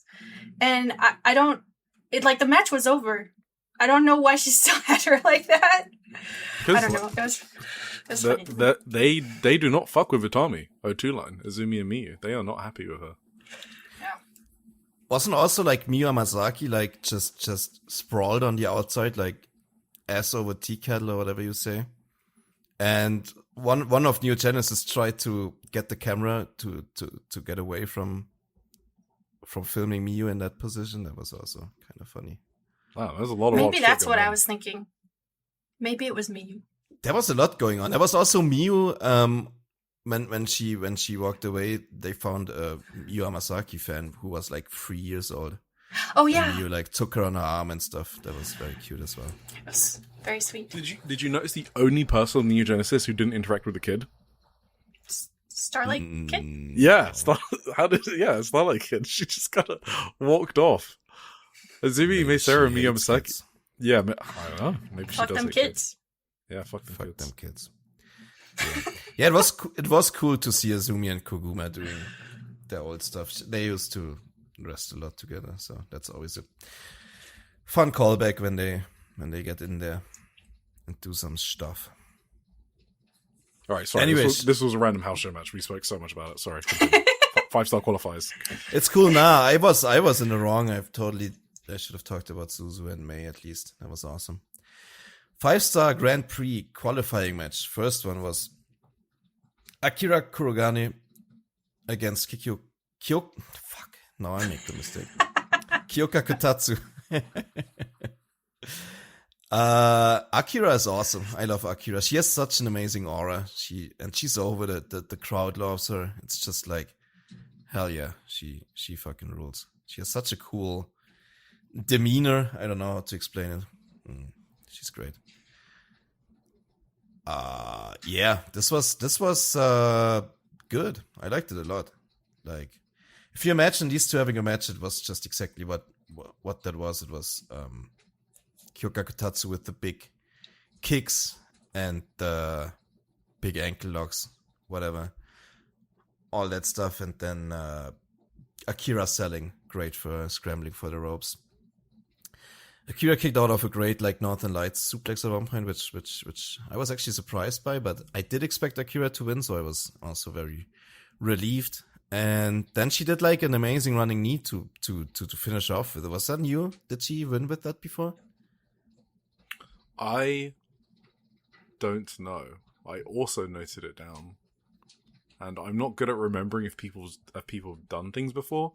I don't remember her finishing a match with the running knee strike. That's for sure. No, not really. I remember the Northern Lights suplex. She has finished with that before. Yeah. So, but it looked cool. It looked better than this was Shui's great. knee. This was great. Yeah. Yeah, absolutely. And Akira was still selling her leg too. She manages to do these things, like a big running knee, without it making it look stupid, while still selling her leg. You know what I mean? When Kyoka has been working over her leg the entire time. So, yeah. The only negative I can say about this match is that I think both these wrestlers should have been in the 5-star. So that's too bad. Yeah, actually. Maybe Kyoka will still get in there. Who knows? We're gonna talk about it later, but probably not. What did you think? Emmy, what do you think? Go first. Emmy. I think that Akira needs to stop jobbing to people. Oh shit! Yeah, because she's in Movida Loca. Agreed. She needs to what? Stop jobbing to people. Oh, jobbing. Yeah. She needs to stop. I love her so much, and I feel like she's probably one of the okay, all of the rookies are great, but I feel like she's just on this crazy level, and she's just got it all. And I think it's time for her to start winning more things. And I'm tired of seeing her lose and or get pinned on her side of a big fuck off tag and all those things. Yeah. Well, that's the problem, because she is a rookie, so she's being treated like a rookie, but she doesn't look or feel or wrestle like a rookie. Exactly. Yeah. So it's crazy. Yeah. The way she wrestles doesn't really, I guess, but that's the thing. Stardom is so stacked that someone has to be the rookie, and I guess it shouldn't be Akira. yeah. No, she's. I mean, me and Tim always say her and Anne. I think for us, especially for me, even though the other four of the Stardom 6 are great too. Like I said, they are abnormally good. It's an abnormally good rookie class, but those two are the standouts for me. So yeah, for sure. Which is crazy to say when you look at Emma Maishima. I know, that's what I mean. It's not a diss to Emma. She is absolutely fantastic too. This match I think was not as good as Kyoka Ane, but that's a really super high bar to reach. Yes. Because that's the type of match that stays in your head. This was still a great fucking match. I think it took a little too long to get going for me, just a smidge, maybe some nitpicking here. The thing I noted about Akira was how confident she looks. Obviously, we say it again, but in this match particularly, because it's a tournament qualifier match, so the way she walked out, the way she presented herself, she kind of looked like she belonged, right? Right. Just no nerves whatsoever. It feels like she's been watching a lot of people with aura or presence, in big main events out of history, throughout history, and she sort of co-opted some of them as mannerisms. That's kind of the only way I can think about it. She feels like she's a main event level character, even though it doesn't match where she actually is experience wise. Big Akira. I don't know if I explained that, if that made sense. True. No, I agree. Okay. I thought there was Kyoka is doing some crazy shit, okay? we need to talk about the fact she did an overhead dragon screw in this match. Yeah. I was like, what the fuck is that? We spoke about her dragon screws in the anime match, obviously, but yeah, she's getting some talk on them babies, so that's good. I'm pretty sure she's pulling back her kicks, which she used to do a lot. Like, she used to do too much. That's why her offense kind of looks soft. She's still, like, pulling back on those PKs because I think she doesn't want to murder Akira. Because, some of those she could definitely lay in a bit more. Kyoka has a spinning tornado kick that looks really good. And I hope she murders someone in the dome with that one day. Because I will pop. So that's a really good tornado kick. And that tornado kick kind of made me think, you know what Kyoka needs? As a finisher or something like that. I want her to steal LPWX Rina's run-in enziguri. I think it would fit her very well. No one else in Stardom does it. In fact, Rina is, I'm pretty sure, the only person in wrestling that does it like that. It would make Kyoka kind of like take it to the next level. So I kind of hope she steals that. And that's it. Yeah, that's all I got. Do you want it to happen in the Tokyo Dome? Is Kyoka going to be at the Tokyo Dome? Don't know. We'll see. We'll see. Anyway, we got our other 5-star Grand Prix 2026 qualifying match immediately following this one. Was the aforementioned Kikyu Furusawa and Emma Maishima. Yeah, this was also really good. Both these matches fucking rocked, I thought. Kikyu is just so funny. Kind of cool with these crazy ankle lock transitions she does now. I don't even know what she does. She does like weird handstand, back spring, whatever transitions into an ankle lock. We've spoken about Moran in Diana and how she does like crazy flips for no reason, just to fuck you. I think Kikyu does that with her like lock transitions. I think so as well. It's very funny sometimes, but sometimes it fucking rocks. It's awesome. This was actually so spoiler alert. Kikyu won this one. At first, I was highly surprised because they have given Emma so much this year, but then I thought, yeah, that makes actually makes sense. Because they have Emma given so much, she can now take the backseat and someone else gets a bit more of the spotlight. So, and she might get in anyway now. Now she's probably in anyway. So,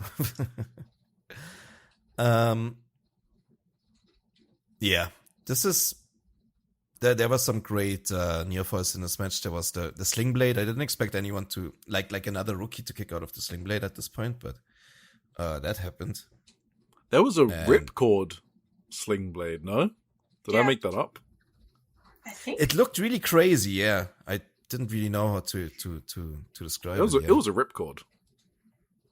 That looked great. Is that like when like gets pulled in by the arm or? Yeah, it's like before the Rainmaker is a ripcord lariat. Right. Yeah. So, but she did a sling blade instead. I'm pretty sure because I wrote it down. Like, what the fuck? Yeah. It was really. I remember that. She does all kinds of cool shit with that now. She did an assisted sling blade the other day too with Azumi, I think, in some Neo Genesis match, which also looked really cool. She's getting smooth with it. She makes. I was never a big fan of the sling blade, but Emma's looks good. I think Tanahashi taught her well. I guess. Wait, that was an actual thing, right? What? Wasn't that like an actual story? Like there was an article. Tanahashi officially gave her the sling blade. Yes. Yeah. Okay. Yeah. That is a thing. Absolutely. But just like so weird. Like just at that point, just a random Stardom rookie gets, I don't know what connection they have. Maybe he happens to know her or something from like real life. I don't know. Tanahashi gave his high fly flow to a Dragon Gate wrestler, so. Yeah, but that was at least like, was that a rookie? No, they were from the same hometown. Okay. Maybe Emma is also, I don't know. I've got actually no idea where she's from. Yeah. Maybe she's like a niece or something and we just don't know. Yeah. Quite possibly. Yeah. There was also she's got very she did a Bosaiku knee as well. Yes. Oh yeah. That was great. That looked pretty good. Hell yeah. They also did the spots that I love so much when they take someone, when they have someone in a submission. In this case, it was like, I think Emma had her in a Boston Crab for a long time. And Kikyo almost got to the ropes, and Emma just pulled her all the way back to the other side of the ring. Yeah. And like, that was so insane. And Kikyo had to like crawl the entire length of the ring again. And she already did that one time. Like, that was really cool. Like, Kikyo sold the shit off that too. It's great. Yeah, I thought Go on, Emmy. Emma did that to Kikyo first. And then I remember toward the end of the match thinking to myself when they were reversed, the other one had her in a submission, and I thought to myself, like, pull her back. Pull her back, do the same thing to her, and she did it. Oh, it was so good. Yes, that popped me big. That was very fun. So good. The crowd really got into them on those submissions as well. Like, I feel like those submissions actually, I don't want to say woke up the crowd, but I was surprised how quiet they were to begin with, because it is Kikyo's hometown. She's from Fuji. And if you remember, Tim, you at least saw the match where, against Starlight Kid, the singles match. Yes. Yeah, that was in the same. Yeah, that was in the same place. And how nuclear over she was in that match. And I just thought she would be like, wait, because she is very over. And I thought, okay, her hometown 5-star qualifier, this is going to be insane. And it wasn't. Like, it was a bit of a sleepy start. But then these submissions absolutely got the crowd into them. And I was like, oh, okay, yeah, they're really here for these two. And there were Emma chants as well, by the way. There weren't just Kikyo chants. That's what I was going to say. Like, Emma is insanely popular for whatever reason. Yeah.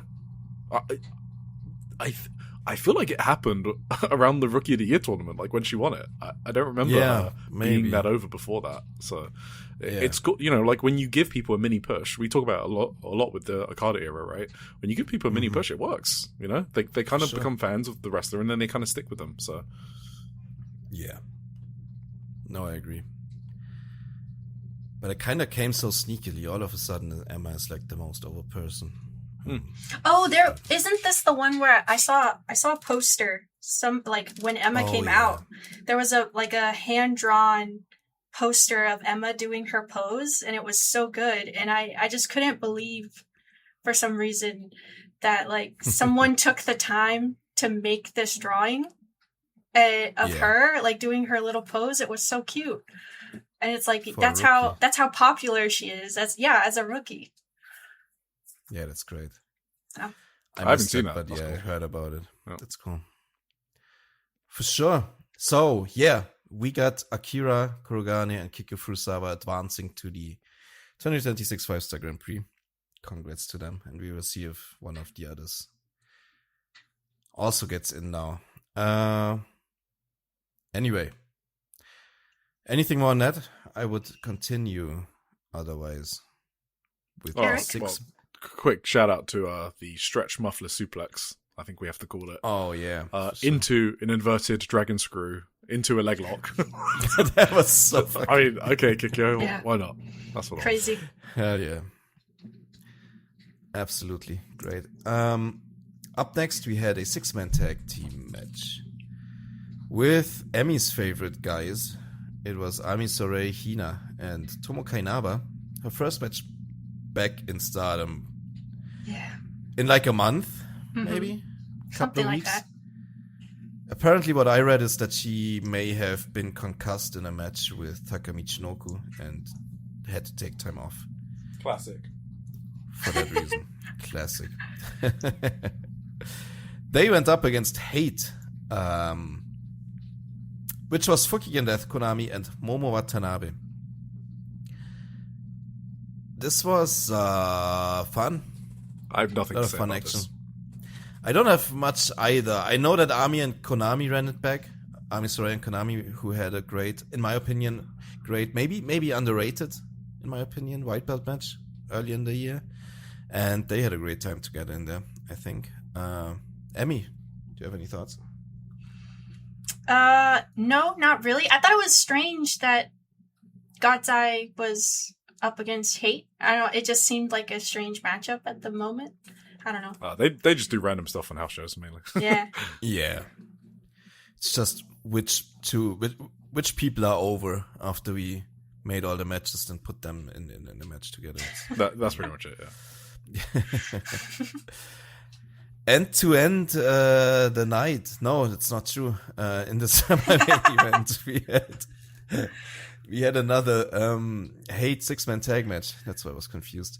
It was Hate again, and also Zainaba, Ruaka, and Saya Kamitani going up against Stars, Hanan Saya-Ida, and Matoi Hamabe. So, Matoi and Asusa had a cool matchup, cool little singles match in this one. Mm-hmm. They are cool together. I don't know. I like them.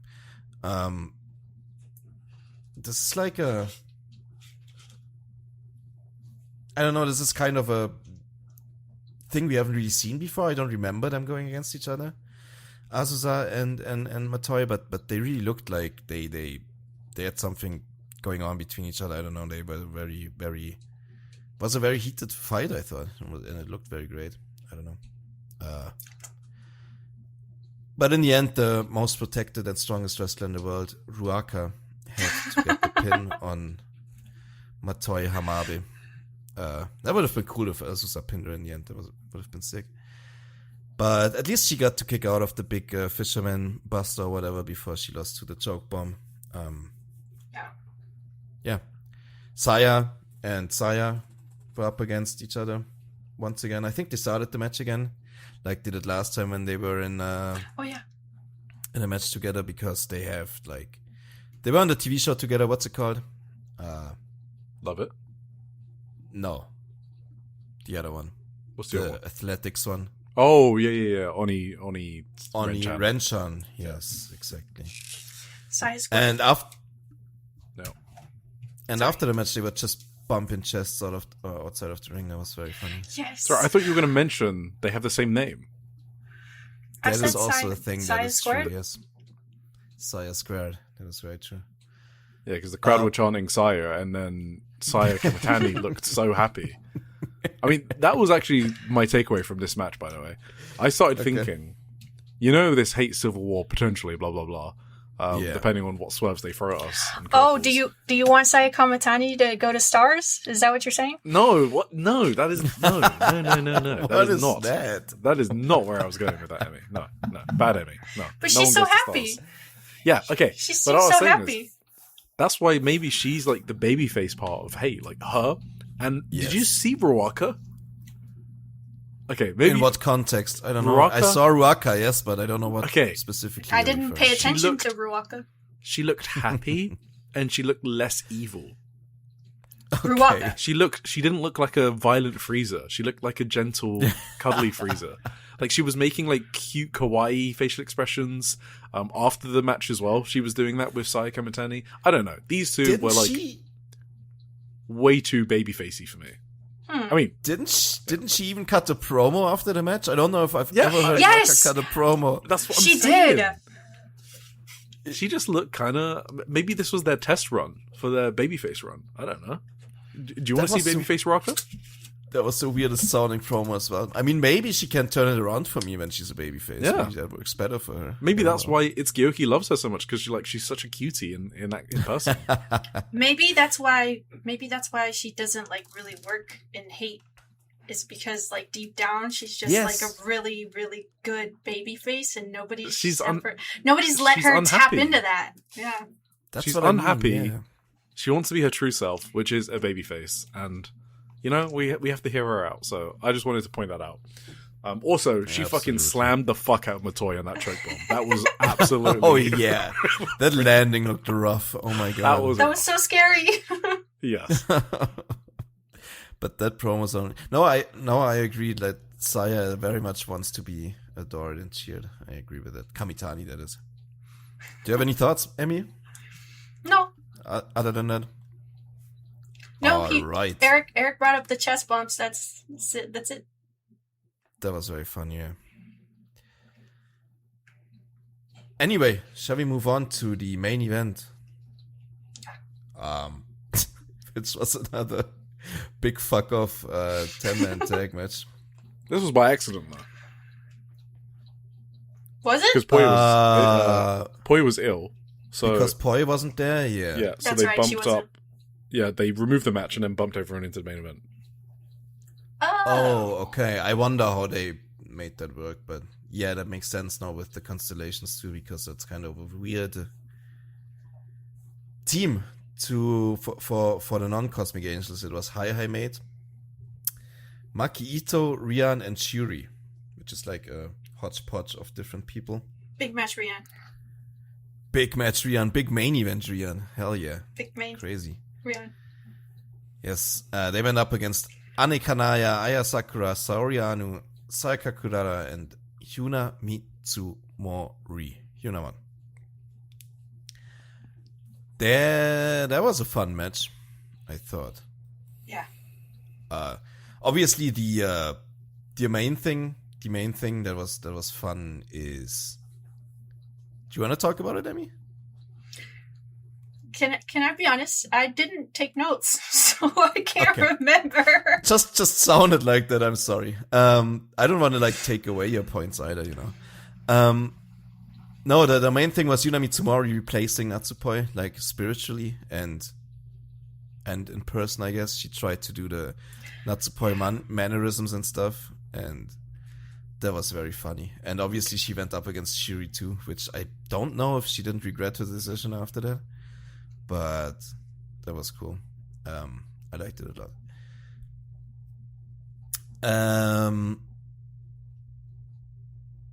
You're going to mention it. You have to mention it. I'm just reading. No, sorry, my notes continue. right now. Do you just? No, it's fine. You'll definitely mention it. I'll just wait for you to mention it. It's okay. I'm patient. You have to mention. Well, it. now I feel like I'm on the spot. I don't have the best memories of this match. Okay. Do you have any notes about Rian in there? Probably. Let me look. Yeah, do you want to control F those real quick? Well, did you notice Rian did something I have never seen before in my entire life? She did a move that I've never seen before in my life. Rian. Oh yeah, I know what you mean. I remember something. Oh yeah. I called it a weird reverse destroyer move where she essentially DDTs herself and lands in a weird seatbelt pin position. Reverse destroyer. The Rian destroyer. It was like she had like a chicken wing where she's gonna do like a backslide. It was a clear backslide setup, and then she does a backwards flip. And yes. Aya Sakura does like a forward roll, so it looks like Rian spiked her. It was the most. But it also looked like Rian spiked herself. Yes, it looked like the most Rian move ever, and I just kind of want it to be her finisher. It was just so She's dumb. Incredible. It was gloriously Rian in every way possible. She's the best. Yeah, I'll say it. Yeah. I mean, she just came up with that move. That is honestly a move I'd expect like an actress girls wrestler to come up with, because they're not wrestlers, so they just do crazy inventive shit. And yeah, Rian's just doing that. You know how sometimes you say like how there's certain wrestlers that like weren't in the into wrestling as children, like Saka. Is she one of those, or what do we know about her? She better be. That's what I'll say. I'm not sure if we have that backstory for Rian. No, I would like to find out that backstory. At one point, I'm sure. Yeah, we'll find out one day. I was just thinking, there are some fans of wrestling that grew up watching it that aren't great wrestlers just because they're not athletic. I mean, Rian's a great wrestler, I'm just saying in general. She's a bit awkward, right? I guess is the point. Mm-hmm. A lot of fans that go into wrestling, I think, start out like that. I mean, I wouldn't call her athletic. It's not like she does like 450s. She's not athletic. Yeah, I feel like it's safe. I mean, she's more athletic than me, she's right? Not a good wrestler. But, yeah. But compared to other Stardom wrestlers, I don't think she's athletic. Yeah. I love when she steps on people's feet. Oh, awesome! You love that, huh? I love that. I'm sorry. You love that yeet? Yeah. No, I love that she such steps bullshit. I'm joking. I'm joking.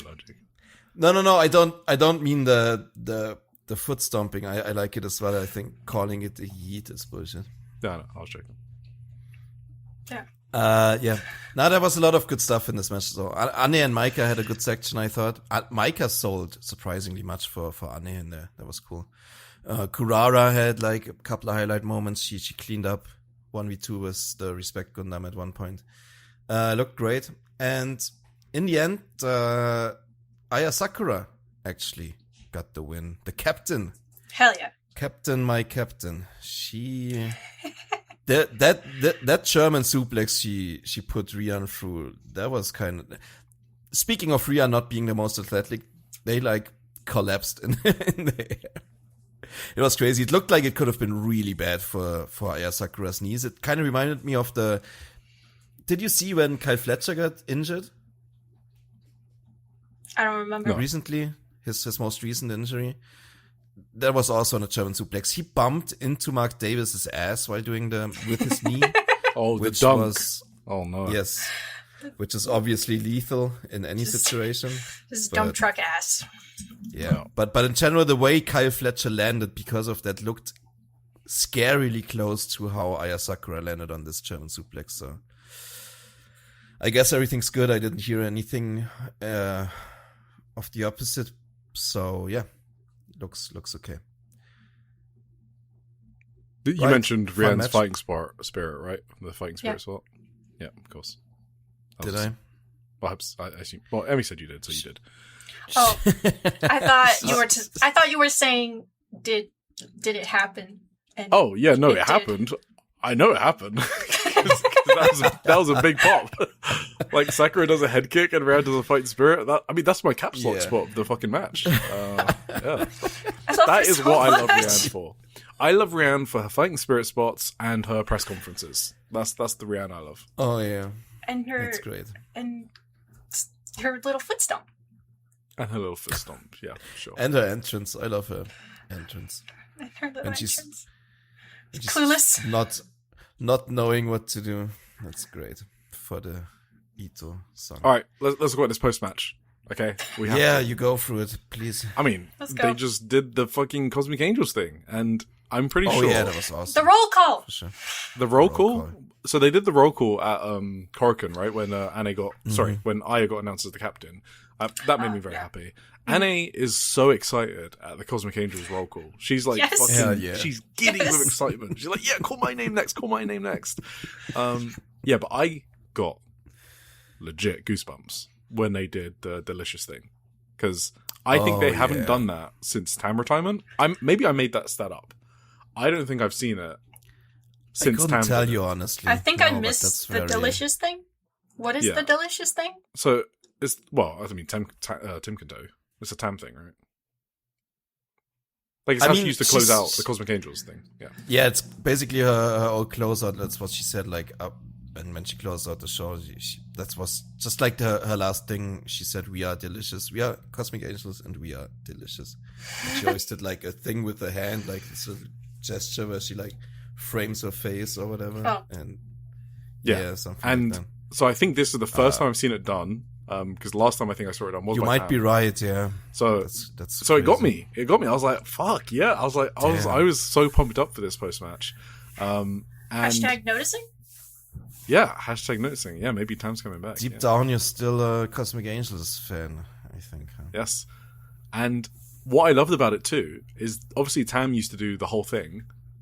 She Aya Sakura actually shared the catchphrase with Sayaka Kurara. It's like, so they did each half of Tam's catchphrase, the one that she used to do, because they're Tam split into two humans, which we've spoken about so many times. So it was perfect. It was perfect. I loved it. Wait, is that what Kurara said? Because I only heard her say like one word. Like she just handed her the mic and she said one word, and then that was it. Yeah, I don't know which one she said. Maybe she said delicious. I don't actually know who said what, but all I know is they split it in half. I don't remember which part of the catchphrase. It's very cute. It's awesome. Wholesome. Very, very feel good moment for me specifically. No, I loved it. Any more thoughts on this show though? I actually spent a lot of time on this show. How did that happen? No way, really? We were so fast through the Korakuen. Who saw that coming? We still... I feel like this one had more things happening. Actually, it's kind of true with the rookie matches and stuff. Yeah. Mm-hmm. That's true. All right. If we got nothing else on this one, should we get into the big one then? We're still good in time, actually. Sure. Yes. Because, I mean, the reason why we're all here today, I think. No, one of the reasons. I'm sorry. We got a big 5-star Grand Prix coming up. Which we will preview now. We will not do the most thorough preview. We will not go like contestant by contestant, match by match through it. Because we got some big shows coming up on the Indie Zone, of course, that we have to talk about. Indie Zone. So it's not gonna be a Keeping It Strong style level preview of the big tournament. I'm sorry. But what we thought we would do is determine our predictions for the winners of each block, for the people who advance in the next round. Is that right? Yeah. Or did you just do the winners? Okay.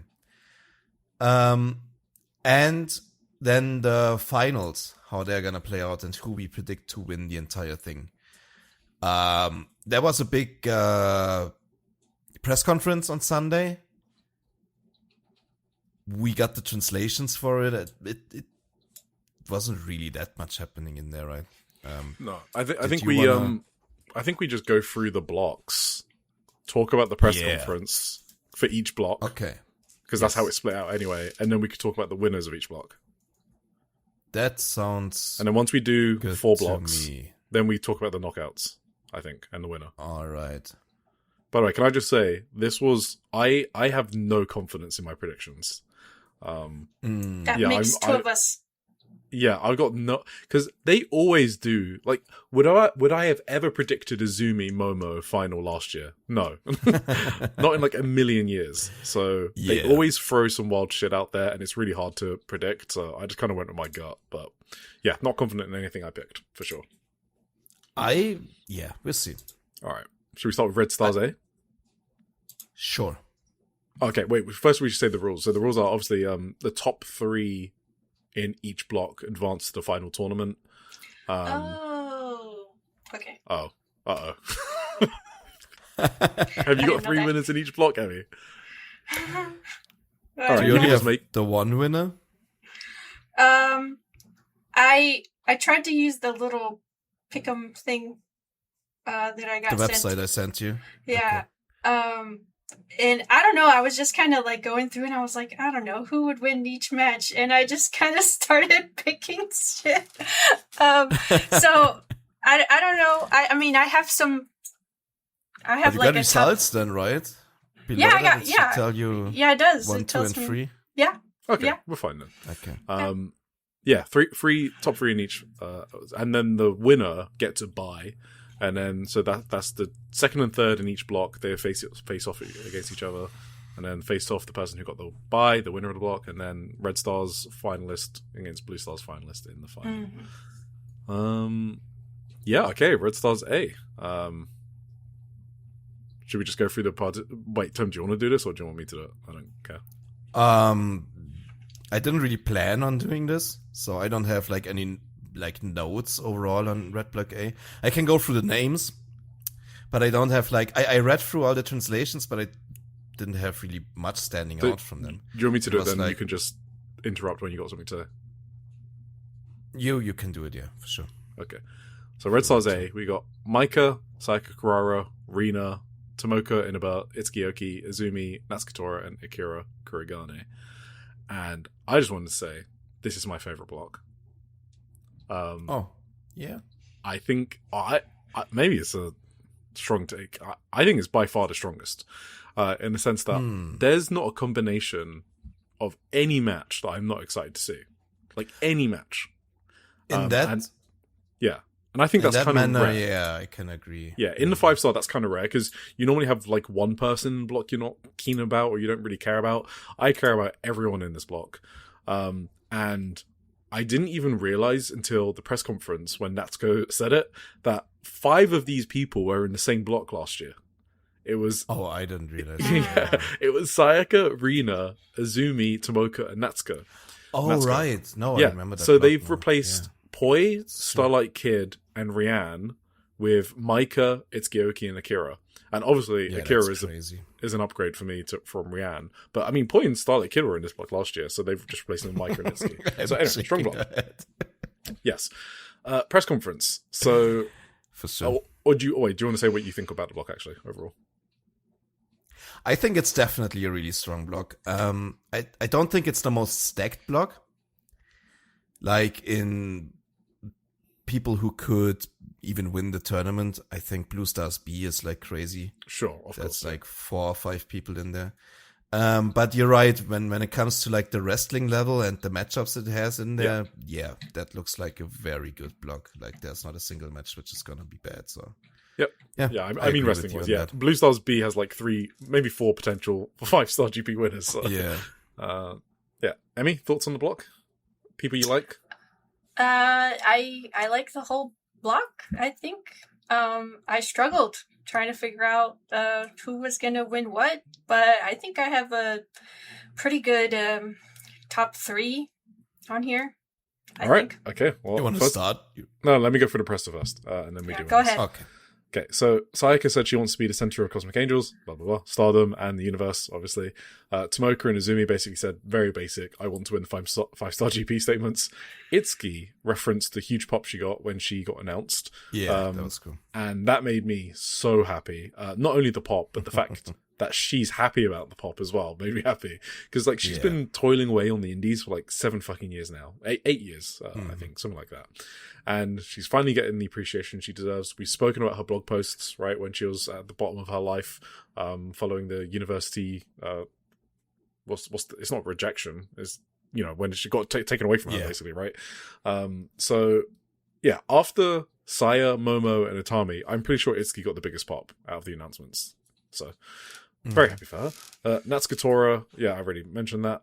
Yeah, actually, I just already mentioned that. Yeah, so let's talk about winners. Okay, I think Kurara actually had the best statement of all of these. The most she wants to be the center of Cosmic Angel Stardom in the universe? Yes. Okay. Sounds like a proper goal. The others were all like, yeah, I'm gonna do my best. Of course I want to win. That is blah, true. Blah, blah. But she's like, I'm gonna be the shining light of this fucking promotion. Watch me. I knew when Eric kind of just like whizzed past that, you were gonna say something. It's true though. So, give me your picks. She went through her history. Whatever. Okay, yeah. Give me your picks. Okay, I actually had to change a match just now. So my top 3 are Maika, Izumi, and Sayaka. All right. Yeah. Do you want any reasoning? Do you want to? Yeah, I just think they're the strongest ones. That's just how did your points play out? I have Maika and Izumi tied at 12, and I have Sayaka at 10. Okay. That's a strong tournament for Sayaka in a strong block. I don't know. Yeah, but she would have to pick up wins against like Rina, Tomoka, Itsuki, Izumi, Nats. Like she has to find those points somewhere. Yeah. All right. What are your top 3? My top 3 is Sayaka. Sayaka, Maika, and Rina. So obviously in that order? No. I have Maika as the winner. So Maika, and then Sayaka and Rina is second, third. Okay. I don't know which order that I have them in terms of second, third, but Maika is the winner. So the obviously big omission for me is Izumi, and I was thinking about Izumi Rina. So obviously last year they were in the same block. Not only that, but they met in the semi-finals, right? And they had that crazy fucking match, and Izumi won. Yes. And I think so. They're facing each other on the last night. So sure, maybe I cheated a bit looking at the schedule. So they're facing each other on the last night. We could have done that. Yeah, you could have. Yeah. So I think only one of them are going through. And I think it's Rina, just because Izumi beat Rina twice last year, both in the round robin and the semi-final. And I do think it's Rina's turn. Rina in the press conference did point out specifically that she wants to beat Izumi. So I feel like she's planting the seeds. And because I don't have Natsuko going through, Natsuko, I still think they need a hate member going through, like a big hate member that can, like, threaten the the knockout stages, and I think it's Rina again. I think she's going to have another strong 5-star GP. I did also struggle between Sayaka and Natsuko Tora. They're facing each other in both's last match in the tournament on the 9th of August in Sapporo. And I think that's probably going to decide their tournaments as well. Not totally, but enough to like let whoever wins have a good shot of going through. And I think I think they're going to keep trying to make Sayaka strong, to be honest. Like, keep her strong following the red belt. We know that Okada kind of likes her a lot, and, you know, Booker Tam obviously doesn't want to do her dirty. So I think I'd be surprised to see her get knocked out of the group stage. So I went with her over Natsuko, which is still a big, you know, knocking out Natsuko isn't a small thing. So. And yeah, Micah is Micah, so. Yeah. Yeah. I got surprisingly similar results to Emmy. I got Micah at first, Azumi at second, and Sayaka Kurara in third. Like, exactly like Emmy. Yeah. The only thing I have different is like the points, because Micah is at 12 and Azumi is only 10, and Sayaka is also 10. I'm gonna got Azumi flip-flopped. Yes. I'm gonna do my my whole, like, my big narratives thing for this tournament maybe later when we discuss our finals, how they are gonna play out. That's when I'm gonna talk more about what I think about Sayaka Kurara in this tournament. I of course have to address Rina here, not being in advancing here, given she had like such an insane performance last year, like the standout from last year. I just think she's not her head isn't in the game right now. I think she's like she's already like her mind is already with Tony Khan. She's already she's in America, like, signing the AW contract. She has digestive problems still from Mexico. She's just gonna kind of have like an underwhelming 5-star compared to last year. Spoilers for my future predictions. I think I think her sister's gonna have her run from last year this year instead of Rina. That's a similar level run, not the exact same, but like also like the great matches Rina had last year. I think this year is gonna be Hina's time for that, and Rina unfortunately has to take a step back. She's still gonna be a solid number 4 in the group, of course, with 8 points, but like on the last night of the block matches, she's unfortunately gonna drop out from the final rounds. So a lot of people are gonna be upset too, because they're probably a lot of people are probably looking forward to a continuation of last year's run, but I don't think it's gonna happen. I'm sorry. She's gonna have another great 5-star in her life. Yeah, while I have her going through obviously over Azumi, I mean, again, I'm not confident in any of my predictions. I can totally see her not making it through, and the justification, like, she's super young. Like, she doesn't need to like go deep into the 5-star every single year. So I can definitely see her not making it out of the group as well. Yeah. She got the rub last year. That's enough. She did, yeah. For now. I think that was like a big like a factor for me in like in figuring out the matches. I think the more like senior wrestlers are gonna get most of the bigger wins, but yeah, I understand Sayaka, who all 3 of us have going through. Exactly. Yeah. I mean, she's young. Cool. Are you ready to move on to Red Stars B? Let's do it. Emmy, you good? Yes. Awesome. Red Stars B. We have Konami, Saida, Lady C, Azusa Inaba, Mei Sarah, Rina Yamashita, Maki Ito, and Utami Hayashishita. Press conference. Konami said she can't wait to beat Utami and Yamashita. I'm pretty sure she has history with Yamashita from Reina, the same history that Shuri had, that we spoke about during the IWGP title match. I think it's the same history, because Konami was in that promotion as well. Konami and Utami, I don't know. Someone will have to fill me in on that. Do they have history? Konami and Utami. Konami was in Tokyo Cyber Squad, right? I think Konami was in Queensquist for a stint too. She was at the same time as Utami. It was like 6 months or something. I remember we spoke about this. Yeah, so she was probably the same time for like 6 months. Okay. I think Konami was just always in. Wait, she was in Oedo Tai for a while, which was always like big enemies of Queen's Quest, but I don't remember like specific big matches between the two. I gotta be honest. Yeah. So. Okay, and then Azusa said, it's embarrassing that Maki Ito calls herself the cutest in the world at her age. She's 30. Who said that? Yeah, Azusa Inaba said that. Because Azusa Inaba is like an 18-year-old who calls everyone an old hag. So Yes. She said Maki's cringe. Yeah. Yeah. Basically. So winners. I'll go first in this one. Wait, did Emmy go first last time? I think she did, right? Yes. Yeah, I'll go first this time. You can go first on Blue Stars 8, Tim. So I went with Utami winner, which, yeah, I don't know about that. Maki Ito and Mei Sarah. This one was really fucking hard. I struggled with this one. So I kind of just went with my gut. And I don't think I can provide a lot of logical reasoning. Maki, because she's super over and she's a unit leader. Yeah. Utami is Utami. Mei Sarah, I think, is receiving something of a mini push.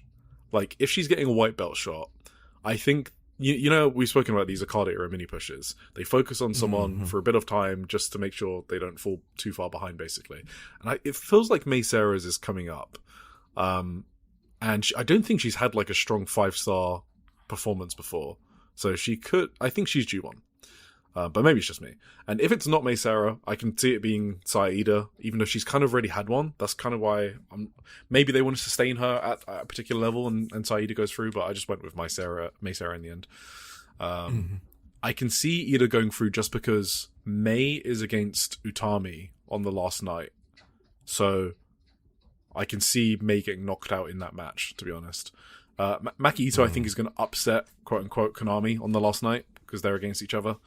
So I'm more certain about that one. It was just Saida, Mei I can pick between. I went with Mei. That's it. Sure. Who's next? You can go, Tim. Okay. So I just realized what I did here. I filled out the brackets and like it counts your points automatically, right? I accidentally did a 1, 2, 3, 4, 5 women tie in this block. Wow. Which wasn't really my intention. How did that happen? It is Rina Yamashita, Mei Sarah, Saya Ida, Maki Ito, and Konami all at 8 points. The tiebreaker will play out that Rina Yamashita and Mei Sarah will advance to the finals. Kind of the reason why I didn't really, why I'm seeing this for the first time really and didn't really care for like fixing it or whatever is because I don't think anyone in this group really will matter beyond the winner, who is Utami Hayashishita in the final rounds. Yeah. So I only cared about making Utami the first place, and second and third, I did think about like want Mei Sarah to advance for a similar reason as you said. I think she's gonna challenge for the white belt next, and she's gonna have a strong tournament just because of that. And then I put Rina Yamashita in there. It could also be Saya Ida or Maki Ito. I could totally see that. I don't know if it's gonna be Konami, but yeah. So it turned out to be Utami first, Rina second, and Mei Sarah third in my group. Emmy. Okay. So for me, my top 3 were Utami with 12, Mei Sarah with 11, and my third was Konami with 10. I don't know why. I think I just thought that she was one of the stronger of this block. I mean, she did literally just have she had a strong white belt reign. So us not putting Konami through is probably more surprising than you putting Konami through. Yeah. I had Maki as my 4th. 'Cause like, I don't know. You probably had a better like decision there, putting Maki in your top 3. She's nuclear over. Yeah. Yeah. Now that I'm thinking about it, Maki's probably making it through, huh? Yeah, I didn't think about that. But I still don't think she's gonna make it through to the end. Like I'm still thinking like my top 2 is Utami and Mei Sarah for sure. Yeah. Hell yeah, Mei Sarah believer. All 3 of us. We got Mei Sarah in through. Let's go. Absolutely. Yeah. All right, we good with Red Stars B? All right. I guess overall, I guess we didn't say how we feel about the block. It's got Mei Sarah in it, so it's going to have good matches. That's one thing for sure. Saida as well, never has bad singles matches. Mm-hmm. Konami, she's still kind of in form. I mean, she's still in form from her white belt, her godly white belt reign. Mm-hmm. Azusa is obviously an amazing wrestler. Maki, yeah, I guess Maki's going to be Maki. You know, it's gonna hinge on Namaki and the Lady C matches. Let's just yes. Exactly. Yeah, yeah. I don't need to say any more than that. Blue Stars A. So, interesting block. We got Ais Sakura, Hanako, Rian, Hina, Miyu Amasaki, Ruaka, Suzu Suzuki, the red belt champion, and X. And X is because B. Priestley had to withdraw because Anna Kanaya must be Chris Whitehead's favorite wrestler. Beat the shit out of her. Anna Kanaya beat the shit out of B. Priestley, knocked her out of the tournament. I think for X, there's no point. I mean, we're going to find out within the next few days, right? So maybe even by the time this recording's out. But I think we're going to get like a final qualifier. I'd be surprised if we didn't. Like Kyoko versus Emma or something on the opening night you can do. Like I think that's in the opener. That's what I would do in like just a pre-show match or dark match. Exactly. Just, that would make the most sense. Anyway, we'll see who X is. So press conference. Ai Sakura says she's gonna hide away cute Sakura for the 5-star and bring out the cool Sakura. So take photos while you can, and then she struck a bunch of poses. Rianne, that's funny. she had a suitcase and a fan. Look, I already said it. Press conference Rianne is actually one of my favorite characters in wrestling. It's hilarious. She was at Korakuen Hall on the Wave show earlier in the day. That's why she had her suitcase. Obviously, she could have left her suitcase outside the room, but she understands how to entertain, so she brought it in. I figure she also could have changed at that point, but she also could have changed. Yeah, she says, "Hello, I wrestled at Korakuen Hall today and came straight here, so I'm a little tired. This will be my second time in the 5-star, and of course I'm aiming to win it. But what I care about most in the 5-star is earning money and becoming popular. That's what I'm focused on. So my goal is to win the 5-star and become even more popular. If I win the 5-star, I'd like lots of work offers, and also I'd love it if you could put my face on a poster somewhere. Anything's fine. Yes, thank you." So, amazing. Yeah, she nailed it. Hina, I'm not going to read out what Hina said, but I just wanted to say Hina has ace type aura. Yes. For sure. We talk about Rina a lot, but I can see Hina carrying the company in like 5 to 10 years. She just has everything. She has it, whatever it is. Like when we talk about future ace figures, we talk about the Stardom 6 a lot, the rookies, but like out of the Stardom 6, I don't know if any of them are company carrying type figures. I know you've mentioned Ane before, Tim. Like Akira and Ane, I know they're going to be incredible, but I don't know if I see them carrying a company. But Hina, I just fucking see it. I think a lot sooner even. I think 5 to 10 years. That's like US TV numbers. Yeah, more you're like right. Yeah. 3 to 4 years or whatever. 3 to 5, 2 or 3. Yeah. She just, I think, well, you're probably going to say it, Tim. Actually, I don't want to steal your fun because I know what you're going to say. So whatever you're going to say, yes, I co-sign it. Even though, well, you said her sister was going to have the run, right? I assume you meant Hina. Yeah. Yeah, okay. Damn, that's kind of, I just realized I didn't put Hina through. What? Oh my God.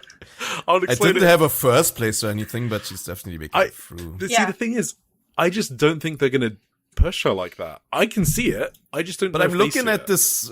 Did you put Miyu Amasaki through? All right, I can talk about that now then. So because that's the last thing from. I have one question. Yeah. Okay. Yeah. Go on. I was surprised earlier that when that Emmy didn't mention Hina as a special little guy. I thought she was your girl. She is. But I was thinking about Rianne in that moment. Emmy has many girls. Okay. Yes. All the girls. I told you I love like the whole roster. It's just in particular moments I'm just thinking about like just one of them. Yeah, I got you. Yeah. But you made a great choice with Hina. She's gonna be a star for sure. Like a major player in Stardom, I think, in the next years. I think I think I've spoken about it. She's my number one time travel wrestler. The number one? Okay. I think she's my number one time travel wrestler. Like, if I had you a want to time see her machine, in 5 or 10 yeah, years. I want to see what she's like in 5 years. I think she has like the most exciting like curve, I guess, like growth curve. Maybe. Yeah, I don't know. Maybe I'm just going crazy. I mean, you guys agree, so I'm not going crazy. I just feel not enough people talk about it. This is the stupidest thing to say, but I'm going to say it anyway because I say dumb things sometimes. Like, if you look at her cage match ratings, like she's got like 6s, and it's like, I mean, I know. But the point is, I don't think she has the perception of someone that can be an ace, and it's because she's quiet. I mean, she's been having some fucking fiery promos the past year. She's been blowing people away. I don't know. I haven't seen them, I think. Yeah. Oh man, she's great on the mic. She I wasn't used going to be mention very this. Quiet. Go on, Tim. I wasn't going to mention this, but if you look at like the cage match ratings for the Korakuen show, that's like absolutely hilarious. That's crazy. If you compare them to like some NXT show or whatever, that's insanity. Yeah. But yeah, it's just like Stardom and cage match don't work anymore. It's completely unreliable. Hina. Last part from the press conference. Hanako calls Ai Sakura a captain in name only. Damn. Oh. Yeah. So Tim, you Shots go first. fired. Wait, who said that? Hanako, because obviously she's got that feud. Oh yeah, Hanako is her and Aya is going at it. I wanted to add it to the Hina promo thing. She isn't. Like, I wouldn't call her not quiet. She's like a more reserved promo, but a very like commanding presence when she cuts a promo, you know. Anyway, I start. Yes, my top 3 is gonna be Suzu Suzuki in first place, Hina in second place, and Aya Sakura in third place, tied with Hina in points at 10. Sorry, say that again. But I got Suzu first with 12. Hina with 10 in second, and Aya with 10 in third. Oh, Aya Sakura, okay. Right. What's so funny, Abby? You tell me yours, if that's so funny. So, like, right before we started talking about this block, I realized I didn't have Aya Sakura going through. Okay. So I switched it. And so now I have Suzu first, Hina second, and Aya Sakura third. I did have Miyu going in over Aya Sakura, and then I thought about it, and I was like, I think Aya would go through in the top 3. It is actually a very plausible thing, though, because, like, Eric talked earlier about, like, these mini pushes Taro gives. I think Miyu Amasaki is absolutely getting a mini push. Mm-hmm. Like, she has been getting one the entire year, essentially, and is still in it. She's still getting the shine in all of the matches and stuff. It's very plausible that Miyu Amasaki is going through here. I'm not totally confident in the Aya Sakura making it. I think Suzu and Hina have to make it through, but yes, other than that. Absolutely. Right. Eric? Cool. All right, then Blue Stars B. What's your picks? Yeah, you didn't know. You didn't know. I went with Suzu winning. Miyu Amasaki, because of what you just said. I think she's mid-push, and I do think it'd be kind of crazy if she did not make it through. She's been treated really strongly. She hasn't had a strong 5-star as well, so it kind of makes sense for this to be her strong 5-star year. And then I had Hanako. Oh, really? Shit. Hanako. I love Hanako. I had Hanako third. Okay. So why? What's the reason? Hard. Okay, obviously the choices between Hanako, Ai Sakura, and Hina. Hina's a champion, and everything I just said, but I just don't know if they see it that way yet. Obviously she's got a title, so it's not like they don't see anything. They obviously see something. I don't know if they think it's time to mini push her, basically. Sakura is a faction leader. That's quite difficult to ignore. But she also has a thing where she can lose kind of easily because of the way she plays it off. Like, she can, like, laugh things off, if you know what I mean. She has kind of a goofy character sometimes. So her losing isn't quite damaging to her as much as it is to Hanako, in my opinion.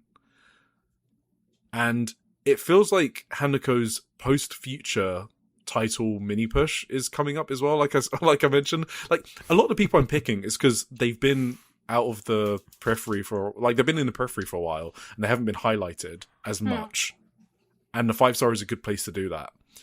Hanako has a feud with Ai Sakura where they said they're going to chase for the white belt. Ai Sakura is actually in a mini push. Well, no, she's in a push, not mini push. Yeah. She's a faction leader. So I don't think she also needs to go through to the knockouts. That's fair. She has never won against Hanako in a singles match. And I think they're going to continue that. Wow, that's crazy. Yeah, go on. No, you go on. Well, I was going to say that Ai Sakura is being highlighted and pushed in a different way than just wins. And so the 5-star isn't a tournament that she needs. Whereas I think Hanako's type of push kind of needs wins. And also, I think the schedule is favorable to Hanako in the sense that she has 2 matches on the last 2 nights. And Sakura finishes quite early in the schedule. So it kind of makes sense to build some suspense. Okay. Towards those last 2 nights that, you know, is Hanako gonna knock Ai Sakura out or not? And so she doesn't need to beat Ai Sakura, but I think she can knock Ai Sakura out by winning one of her last 2 matches. But actually, let me check quickly, when are they facing each other? Oh yeah, they're facing each other on the first night. On the first night, yeah. Yeah, so Ai Sakura can win that.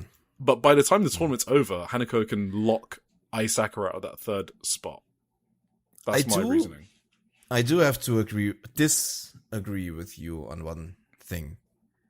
I wouldn't say Ai Sakura has the ability to laugh losses off. I think it's quite the opposite, actually. I think losing, she completely loses her shit when she loses, and she's like on the verge of a mental breakdown at any point in her life. But maybe that's also a reason why you make her lose, because that's what makes her great. It's good narrative. I meant that she's able to bounce back from them. I guess. I don't mean like it makes her more interesting in a way, you know? Yeah, exactly. I don't mean... wait, who did we speak about it with? Oh, Uta Takami, like someone like that or whatever, right? Like, I think I said I would never have Uta Takami win a match. It's just, some people just bounce back better from it. I didn't mean it means nothing to her, which is what laugh off implies. That was just wrong choice of words. Yeah, I agree with you completely. She can work good with it because it makes her better. Yeah, and like, Hanako, I don't think can. Like, Hanako is like... I don't know, someone drowning at sea if she loses a lot of matches. That's what I feel like. Okay. Anne is like that too. That's why she doesn't win. Oh, yeah, right. Absolutely. One, yeah, Anne has got that as well. Is that just Cosmic Angels? Is that just... It's a very Cosmic Angels coded That's their quality. niche. That's their niche. Maybe it is. I don't like it. Cool. Well. So you guys had Suzu, Hina, and Ai Sakura. And I had Suzu, Hanako, and Miya Masaki. Cool. Some variation on that one. That's cool, yeah. Let's go to Blue Stars B. Wait. Hold on. Do we think that whoever the last person is might change this completely, or no? Like, if it was supposed to be knockout rounds? Yeah, like if it was supposed to be B Priestley, like you don't think she would have made a difference at all, right? Oh, you mean like no. Oh, I don't think so. Or like, I don't think. Would they put a person in that spot that could shake it up? I don't know. Actually, I think B Priestley would have been booked pretty strongly. I think I might have taken her over Hanako. Maybe, yeah. Yeah. Mm-hmm. Now that you mention it, that's actually a good point. Maybe they're gonna rebook the entire block, because I don't think whoever gets put in the spot is gonna be as strong as B. Yeah. Unless it's but you're right. B Priestley could have been big. Unless it's Tam Nakano, that's true. Yeah. Should be, definitely. Yeah, what I thought you were going to say is if whoever comes second or third actually matters in this group. And the reason why I thought you were going to say that is because if you look at Blue Stars B, it does not matter who is second or third in Blue Stars A, because they're not passing first round in the knockouts. So Blue Stars B is Starlight Kid, former white belt champion, Hanan, current white belt champion, Unamon, high speed champion, whatever, Koguma, Amisuri, current Artist of Stardom champion, Saya Kamitani, Momo Watanabe, and then Kikyo. So in terms of potential winners, I mean, there's already. Do we even need to talk about different winners here? Have you all got Saya, Momo, Starlight Kid? No. Yeah. No? Yes. No. I do. Okay, wait, let me predict. You must have one of Saya or Momo getting knocked out by the other or something. So you've got one of Saya or Momo, Starlight Kid, and I don't know who your third is. Amisuri? No. Hanan? It could be Hanan. Yes. Hanan. Okay. Yeah. That makes sense. Yeah. That was the other possibility, that they fuck each other over and someone like Hanan goes through. I can see that totally. Yeah. I had Hanan number 4. So. Yeah, that's fair enough. Yeah. You can start. I think it's Emmy's turn to start. Oh, yeah. Okay. So, I obviously. Wait. Sorry. I skipped it because I was too excited. Press conference. Okay. Right. Press conference. Yeah. So, really important, by the way. We need to cover this. So, Unamon, I don't know if you haven't seen it, she was up there doing a promo for quite a long time. She was talking about how she was going to become the Supergirl, because she, during the 5-star, that's because she was going to see Supergirl, the movie. And she asked Momo Watanabe to go to the movies with her. And Momo said, no way. And then she asks Saya Kamitani. And then Saya just does the pose back, basically saying no. Yeah.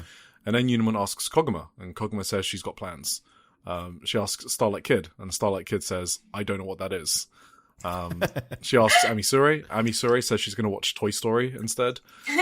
Finally, she asks Hanan. And obviously, teacher's pet, Star's leader, fucking geek Hanan, says yes. Okay. She says yes, and the crowd applauses. So she probably saw Supergirl with Unamon. Momo Watanabe says, yeah. Momo Watanabe said, Saya said I haven't won the red belt yet, but she hasn't won the 5-star, so she should do that before saying something else.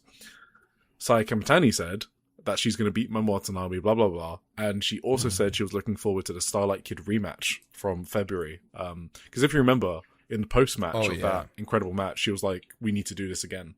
And Starlight Kid said, and Saya was like, I said we need to do it again, and we will, and I'm looking forward to it. So she was kind of nice to Starlight Kid, I guess. Which has always been interesting to me. Yeah, they got a cool dynamic. Sure. Emmy, winners. Okay. Did you want to say something first, Emmy? She wanted to back up Hanan. No, I think so too. Whatever. Actually, I do. No. Actually, now that you brought this up, if anything, the geek here is Amy, and I'm saying that. I'm saying that the geek here is Amy for wanting to go see Toy Story. Okay, at least Hanan is willing to go watch like a DC comic book movie. Emmy, what the fuck? Story. What the fuck is that? Toy Story 5? What are we doing? What is crazy. I didn't even know what that was all. Are you saying that it's because it's got a Taylor Swift soundtrack? I didn't even know it had a Taylor Swift soundtrack. Yeah, it does. Yeah, I love that you know that. Is it new songs? Is it newly recorded from Taylor Swift? Well, she has one new song that she recorded for Toy Story 5, yeah. Oh, okay. Gotcha. Okay. Anyway, so so I have Momo actually at the top. With 14. I have Saya. Wait, you have her winning every match? That's sick. I like it. Velke he's smiling. He loves you, Abby. And I have Saya at 12, and I have Starlight Kid at 10. And Hanan is at 8. Mm-hmm. All right. That's kind of wild. Saya also wins every match except against Momo. Yes. I think that Momo's going to beat her. I don't know. I feel it. Well, and everyone else, apparently. Yeah. Yeah. All right, let's go.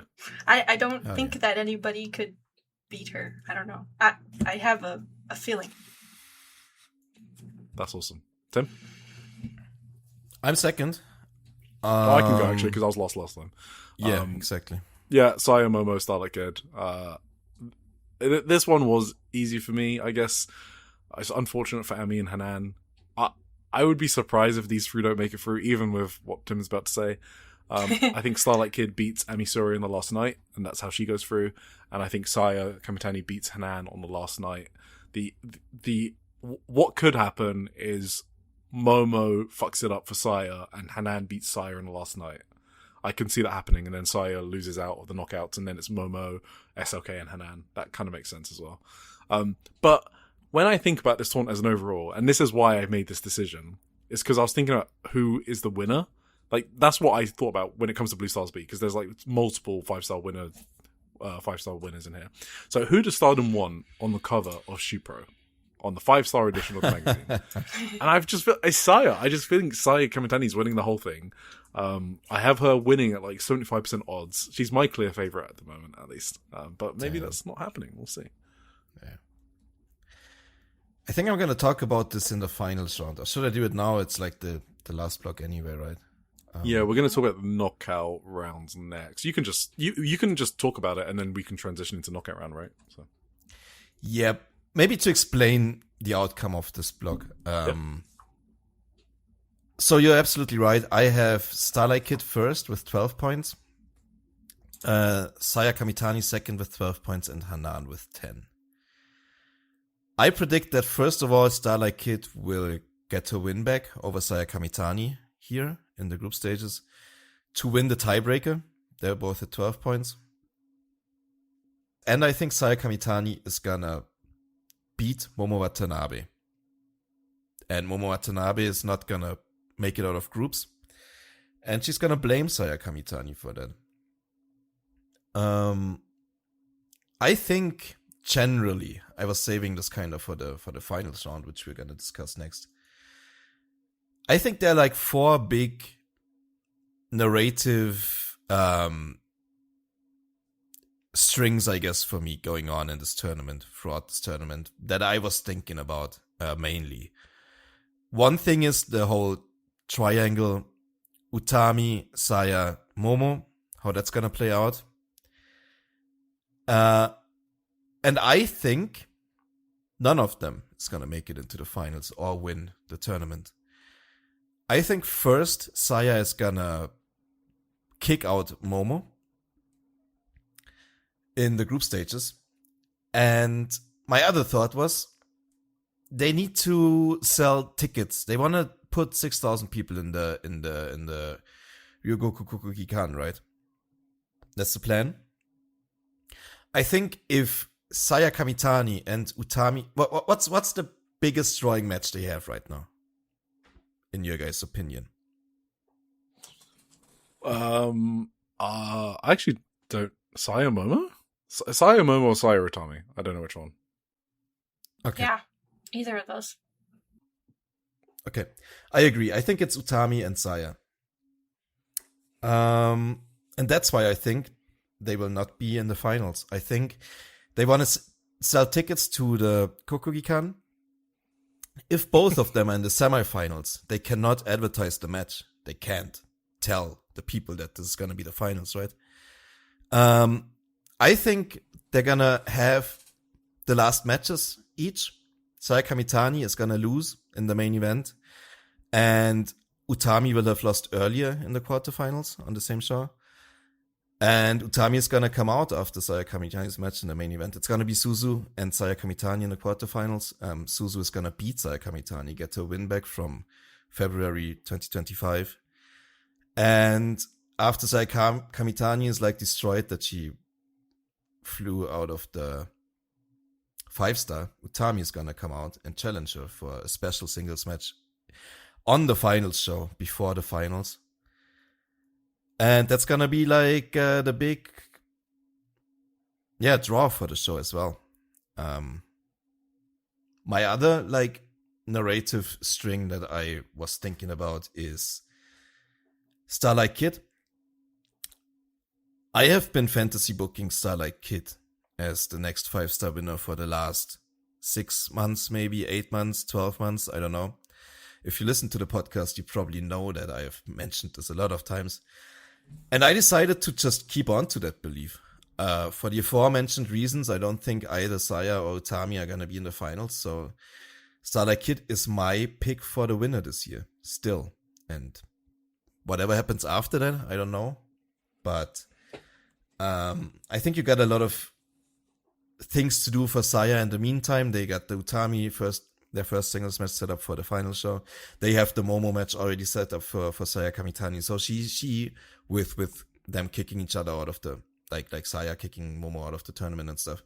That's why, I think she has a lot to do for now, and Starlight Kid is gonna beat Suzuki probably for the red belt, and then they might go back to Saya versus Starlight Kid. I don't know. My third narrative string is like the dark horse of the tournament. It's Sayaka Kurara.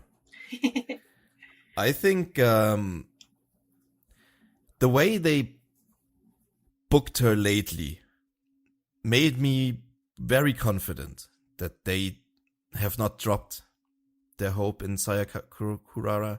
I think they will keep her strong throughout the 5-star, and I think she will actually reach the finals and lose in the finals to Starlight Kid. She will on her way eliminate Rina Yamashita in the first round. Then she will eliminate Maika in the quarterfinals. And then she will go up against Azumi. Azumi was a strong contender for me to reach the finals again. I think they could have a solid story here. Azumi reaching the finals two years in a row and failing 2 years in a row to set up maybe her winning next year, which would be very cool. But I decided to go against that story. I don't know if they want to do another Starlight Kid Azumi match. Maybe they feel the matchup is kind of played out, but at this point, they fought each other a lot. But it's also a very historic match. So I think if all the rest plays out like that, I wouldn't be too surprised if Azumi is against Starlight Kid in the finals instead of Sayaka Kurara. That's like my most shakiest point in my narrative, I think. Azumi to get there would also face Mei Sarah in the first round, which would be a very cool match because they're in the same unit. Obviously, it would be like cool inner unit fight. And then Azumi would face Utami Hayashishita in the quarterfinals, which they have also built a lot of story around. Obviously, they've been in the same unit before, and yeah, Azumi hasn't been very welcoming to Utami yet, and she's gonna actually kick Utami out of the tournament in the quarterfinals.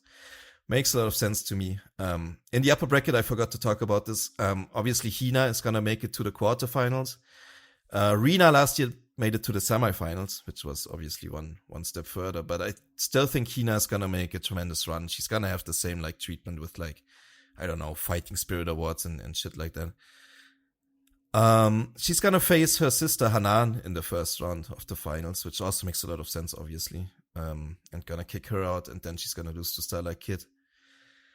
Starlight Kid is gonna beat Suzu Suzuki in the semifinals. Suzu Suzuki just eliminated Saya Kamitani, and that already sets up the future red belt match, right? But she's still also gonna lose win the 5-star. So I don't know. I was talking for a long time. I heard no complaints from you guys though, but what are your thoughts? Emmy? What? Oh. He said my name. Yes. I don't know. So it looks like depending on how many points they start with like making it out it changes the matchups, right? So yeah, I think we're gonna have really strange, like very differing ideas here. Yeah. Did you fill out the whole finals thing, or do you just know who you? I just did it. I just did it right now. Oh, okay. Yeah. So what do you think? About yours, or because I don't know. If you have any opinions on mine, I'm welcome to. You're welcome to discuss it for sure. I'm still kind of like, I don't know. I'm very interested in one very specific story, and I realize that makes like my ideas of the tournament very myopic. But I feel like you probably have a better grasp on like having more stories kind of like come together and culminate in these brackets. So you're probably more spot on than I am. I do have a lot of like little things in there that make a lot of sense to me from like a historic perspective between the characters. Yeah. Obviously, but I'm not confident in this at all. This is like kind of like I'm what do you call it? I'm kind of like, I think it's a rather unlikely scenario that I have playing out here. I think the most logical is probably the ones that you guys have. So, yeah. Eric. What? When are you going to say your winners? Emmy? Who? Oh, should I? You don't want to? I kind of want to wait till the end. I want to hear what you have to say first. I want to hear both of your... I think Emmy wants to know what you think of my prediction or something. Yeah, that too, yeah. I think the only thing that would make sense from what you said is Starlight Kid beating Suzu twice. That always sounds a bit suspicious. Well, you said she was going to knock her out, right? And then win the red belt? Oh, yeah. Oh, in the long run, she would beat her twice, yeah. Yeah. That was the only one I was like, okay, how do they make that work? I mean, everything else made sense. And it made so much sense that I don't need to talk about my winners because I just co-sign yours. Thank you. Oh, really? What the fuck? Yeah, I mean, everything else made sense. That's why I didn't say anything. I can see all of that. What were your initial plans? You had Utami? So, what made me change my mind on my initial plans? No, Saya. You had Saya, right? Yeah, what made me change my initial plans is when you said about the advertising for Sumo Hall. I was kind of like, yeah, that would be smart, actually, if they did a Saya Utami special singles outside of the 5-star, because they don't need the 5-star to build that match. I mean, obviously, I picked Saya Utami as my 5-star final. But yeah, it kind of makes sense to just split it out. Like, if you're doing Sumo Hall and they're doing like 4 sides, right? They're doing 4-side configurations, so they can get like over 6,000 people. In order to do that, you need some big matches. You can't just have the 5-star final. Do you even remember the non-5-star matches on last year's final show? Because I don't. So I remember it was good. But I know, but I don't remember any of them. And that's the thing. If you want to sell 6,000 tickets, you probably need some other really strong matches on that card. And Saya Utami is a strong match. So I would also move them out of the 5-star and do a special singles. And if you're moving Saya Utami out of the 5-star, it does make sense for Starlight Kid to take that spot. Someone outside of the Saya Utami story who is credible enough to win the whole thing, in a position to do so, and also in a position to be a credible challenger to Suzu's red belt. Yeah, I mean, that makes total sense. Yeah, there's nothing I disagree with, except I don't know how they make SLK beat Suzu twice. So I imagine there's going to be like some placement hijinks where they don't have to face each other in the knockouts. You could probably make it work, I'm guessing. With that tweak, I mean, I think that's just what's going to happen. Oh, and I'm not on board with the Sayaka thing. That's the only other thing. Sayaka in the finals? No. I don't think she's going to the finals. Who was the other person? Azumi, right? Azumi or Maika could also be. If Maika beat Sayaka in the quarterfinals, then it would be Maika Azumi in the semifinals and either one of them in the finals. Yep. So I think Maika SLK is a very credible 5-star final. That was my initial thought, but then I thought about now I'm with you. I think my first iteration had Maika in the finals, actually. Yeah.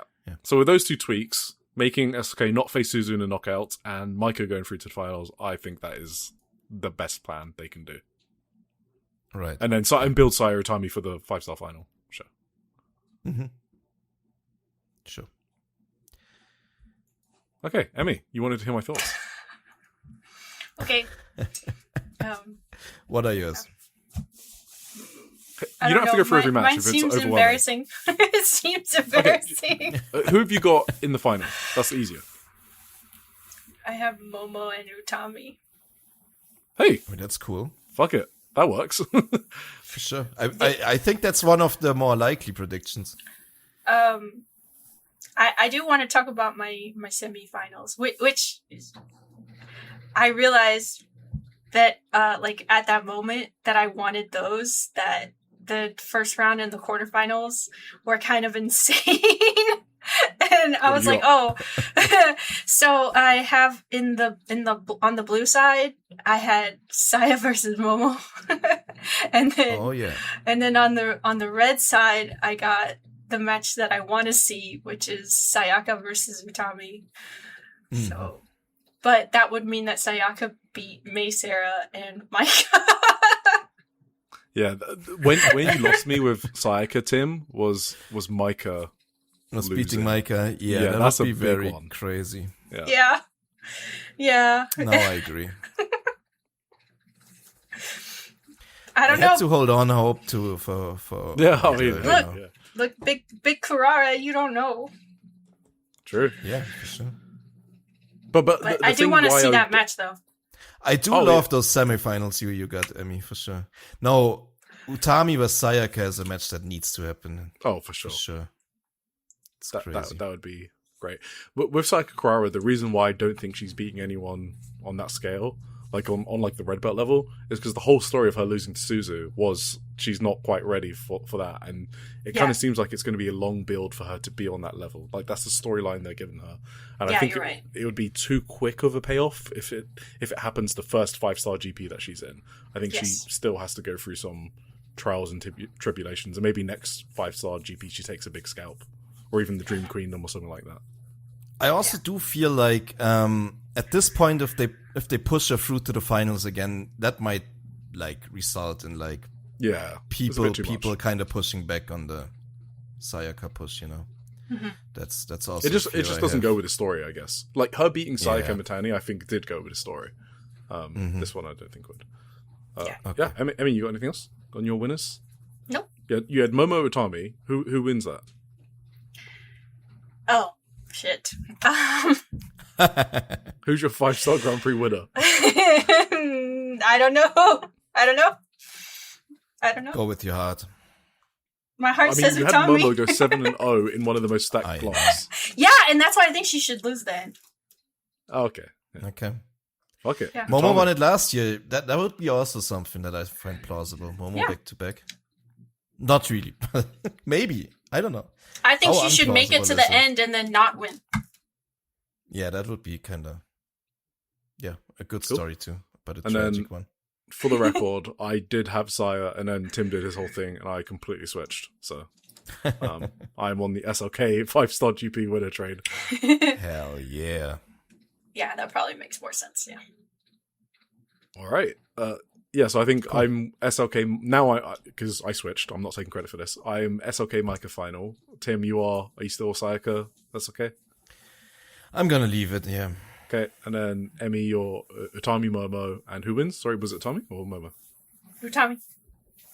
Fuck it. So Momo goes 7-0, but she fails at last hurdle. Yes. Momo. Yes, classic. That's a classic wrestler trope. Just you choke. Sure. You choke, right? Absolutely. At the end. At the big one. All right. I will now go through some highlight matches of the schedule to wrap things up. How are we on time? All right. I think we're a bit over. We are 24 minutes over, so probably half an hour over. We've only been here for an hour. We've only been here for an hour. Yeah, basically. We got half the podcast We've got maybe an hour and a half minimum left of Indie Zone. We're looking under 5 hours. I think we can do it, guys. Yeah, for sure. All right, let's go. So full schedule for the 5-star. I'm not going to go through every single match. I just want to talk about things that I've highlighted. So these are things I've highlighted. But for sure, these are the next three shows we're going to be reviewing. So we'll talk about those. So 18th of July at O2 Ward. This is is it pay-per-view? I'm pretty sure it's a pay-per-view. The opening night? Yeah. Oh, it might be because the IWGP match is on there. I think it's a pay-per-view, and I'm just going to open Stardom World right now and just verify because it takes 5 seconds. And it is a pay-per-view, as expected. Wow. So, yeah, we got It's IWGP. going to be a costly 5-star again, huh? It is, yeah. IWGP title, shit. Natsupoi versus Syuri. Who you guys got for that? Natsupoi. Amy? I hate to go against my girl, but yeah, I think that's poisoning. You guys think Syuri's reign is coming to an end? Yeah. Yeah, because I think it's... Well, never mind. I can't say anything yet. We haven't gone over the other show. What do you mean? Huh? What do you want to say? Oh no, I can't say it because it kind of spoils the other thing that we talk about later. So I don't want to. Oh, I know what you mean. Okay, I don't know what she that makes means. sense. I know what she means. Okay, all right. You'll see then.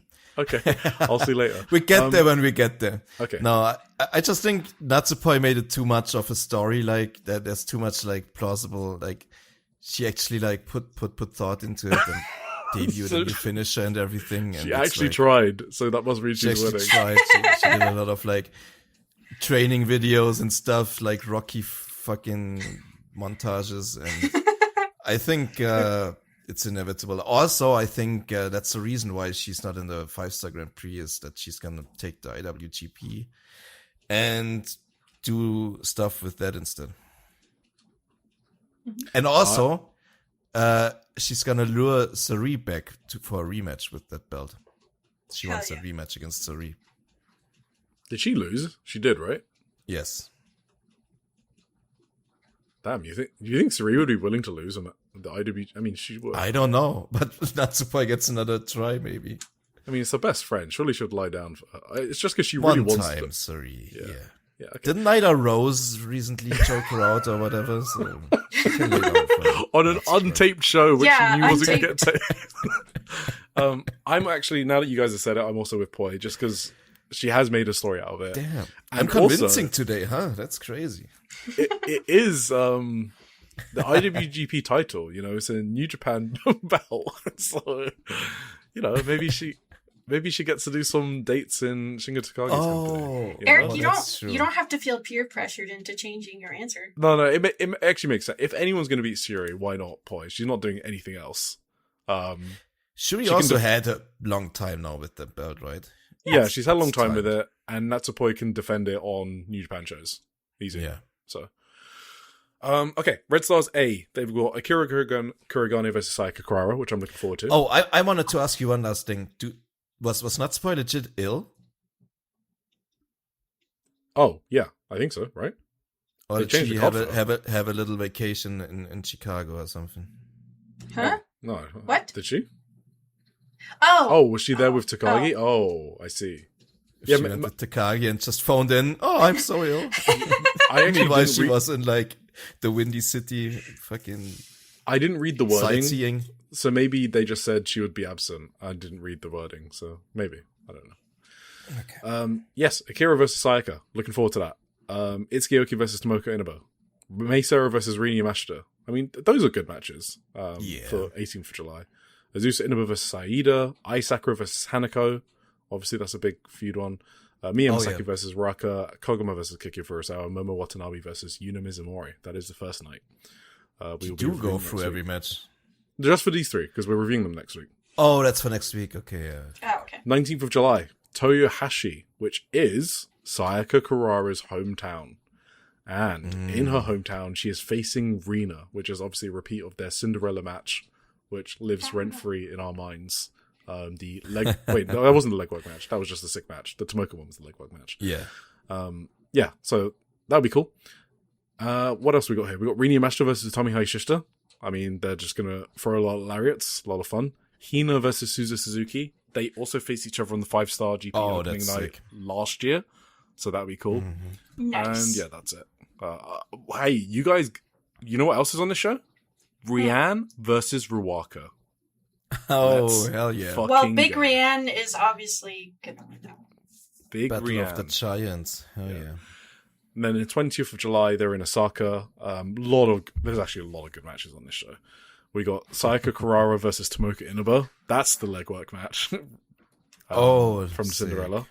Yeah. Azumi versus Maika, which obviously we've seen some of recently. Azusa Inaba versus Rina Yamashita, I'm looking forward to. Ai Sakura versus Hina. We've seen them wrestle a lot recently. And Momo versus Kikyo, I'm kind of interested to see what that looks like. If Momo's just going to destroy Kikyo or what. There's other matches there, but we're not going to do anything. Kanazawa 25th. I've got a few circled. Maika and Sayaka is sick. Azumi and Tomoka. Konami and Meisara. Okay, there's this house show in Joetsu on the 26th of July. That's got maybe 5 matches that look awesome. Natsukatora versus Rina. Azumi versus Sayaka. Have we seen Azumi and Sayaka a lot? Good question. That just sounds like a great match. That sounds cool for sure. Yeah, Akira versus Itsuki, obviously the unit mates. We have Azusa versus Meisara and Saida versus Utami, so that's a good one. And then the big show, the huge show, 28th of July, Korakuen Hall. That's the one that has Starlight Kid versus Saika Mitani, their first appearances in the tournament. So one of the stories is, where the hell are they at the first leg of the tournament? Because they start at day 5. No one knows, I guess, is the answer. We don't know yet because they haven't announced the first night card either, so we don't know what they're doing in undercard matches. We'll find out what they're doing, why they're taking 5 days off. Okay, and then I won't go through anything else because we'll do it when we get there. I mean, they deserve 5 days off. Look at their schedule. It's probably to go easy on the wrestlers. Yeah. Oh, I guess it's worth mentioning. On the second Korakuen Hall show on the 3rd of August, that's when they're doing Saya versus Momo as well. So. Oh. Yeah. Wait, what? Oh, yeah. Right. Yeah, so the first Korakuen they're doing Saya SLK. The second Korakuen they're doing Saya Momo. So. That is the... Yeah. I mean, those 2 Korakuen should sell out, right? I mean... They should. Yeah. They're weekdays, I think, both, so we don't know. But that's the one thing that kind of deters me from my initial group stage plan, because Saya and Momo is not like the last match in the group, which would make it a lot more dramatic, obviously. But I think Momo could still be like angry at Saya for like Momo not making it in the end and then blaming Saya for it could still be something. I don't know. For sure. Yep. All right. The last night. Do you know who on the last night? I guess we got Azumi Rina. So that's kind of, I mentioned that earlier. That's kind of why I think that will be like a decider match. And Hanan Sayaka Mitani obviously is another one to mention. Ami Suri Starlight Kid on last night. Hanako Raka, Konami Maki Ito, Meisara, Utami Hayashishita, Akira, and Maika. Oh shit. Meisara. Yeah, Meisara and Utami is sick. And we still don't know who's taking B. Priestley's place, but they're facing Suzu Suzuki on the last night. And Suzu did say she was really excited to face B. Priestley, which I don't know what that means, but I don't know if they had big plans for that B. Priestley match on the final night, but that will now be X. So, all right. Anything else we want to say about the 5-star? I think we spoke a lot about it. We only went like 20 minutes. Only 20 minutes, yeah. If you're upset I didn't talk about all the matches before every week. We talked about a lot of matches. We will go through every match the week before it happens. Every match. Yes. And after. Should we talk about TJPW? And it will be really funny to have a 1-hour Stardom preview and then a 5-minute TJPW preview. The right people will enjoy that. So on the 18th of July, we have a Korakuen Hall show, and it's not just any Korakuen Hall show. It's the annual Summer Sun Princess. I know, yeah. So last year this was held in Ota Ward, and I guess you can call it a downgrade. I mean, it is a downgrade to Korakuen Hall. But I think they were doing something like 1.3K. Did I make that up for Summer Sun Princess last year? Let me go look that up real quick. But if they fill out this Korakuen Hall, I'm pretty sure they can still outdraw last year, which is sort of funny because that's how hot they are this year. They did 1,384 for Summer Sun Princess last year, and it is very possible. It is a lot, but I think they can do it with this card. It's possible. So let's go through it. So the opener is Momo Sato and Shion Kanzaki versus Ren Kanatsu and Uta Takami. And Momo Sato is debuting. She is Daichi Sato's sister. You know Daichi. Oh. Emi, our big beefy boy. Big beefy boy. So he has a younger sister who's debuting in TJPW. And yeah, that's a fun opener. We have Chika Nase, Pom Harajuku, and Raku versus Himawari, Mifu Ishida, and Shin Sakura Hirota making her TJPW debut. My god. Let's fucking go. Awesome, amazing. Really gonna love this undercard. Haruka Zashira and Yuki Aino versus Mirai and Toga. So they're pairing Mirai and Toga up. Cool. I hope she gets and it's another chance for Haru to face Mirai after their singles match on the last Korakuen Hall show. Aja Kong versus Arisu Endo. Fun. Who do you hope gets new gear? Shin Sakura Hirota. Oh, new gear? Yeah. That's the one that's got the weird, the one that looks the like rugs? The rag, yeah, like a rug. Yeah. But she often does like costumes. She often does like cosplays of other wrestlers. That's usually when she doesn't wear the rugs. Oh, okay. So. Okay, that's good. All right. Aja Kong versus Arisu Endo. That sounds sick. I mean, cool. I mean, I hope Arisu wins. I don't think she will. Good luck, buddy. Yeah.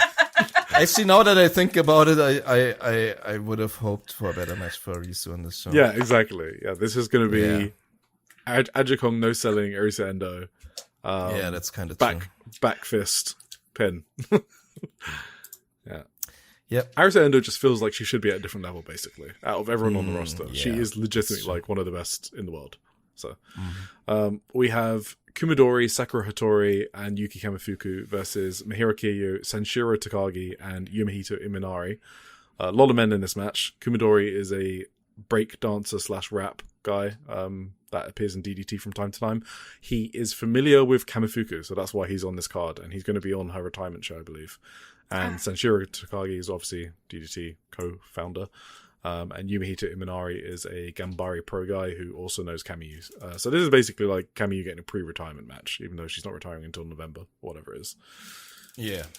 Mizuki versus Willow Nightingale. Ooh. Oh, wait, I didn't even hear about that. Yes. When was that announced? Like last 2 week, days maybe? ago? 2 days ago? Okay, 2 days. Sure. I saw it. I mean, she was still injured until like a week ago, so it can't. Oh, yeah. Whatever it was. So that'd be cool. I've got no idea how that match will... I can't even picture that match, which means I'm excited to see it. I mean, Willow has always been great against Joshi. Her match with Miyu Watanabe I liked a lot. Her match with Tam Nakano obviously was great. So yeah. And these were both like considerably smaller. I mean, the Miyu Watanabe match was so great because Miyu like was matching her strength, which was crazy. Hell yeah. That's not what Mizuki is gonna do, but we'll see. I think it's gonna rock either way. International Princess title, Suzume defending against Wakana Yuhara. So obviously we've joked about International Princess Champion Wakana Yuhara, but I'm legit like 50-50 after the build. I don't think it's a joke. It's oh, you were joking about it being obvious, and now less obvious on it. Okay. Yeah. I think it's getting less obvious with the build. Like when it was first announced, I was like, that's 100% happening, and now I'm like 50-50. Yeah. Okay. I'm letting myself be convinced by your doubts. Yes. Okay. But I'm still scared as fuck. Who you got, Emmy? What?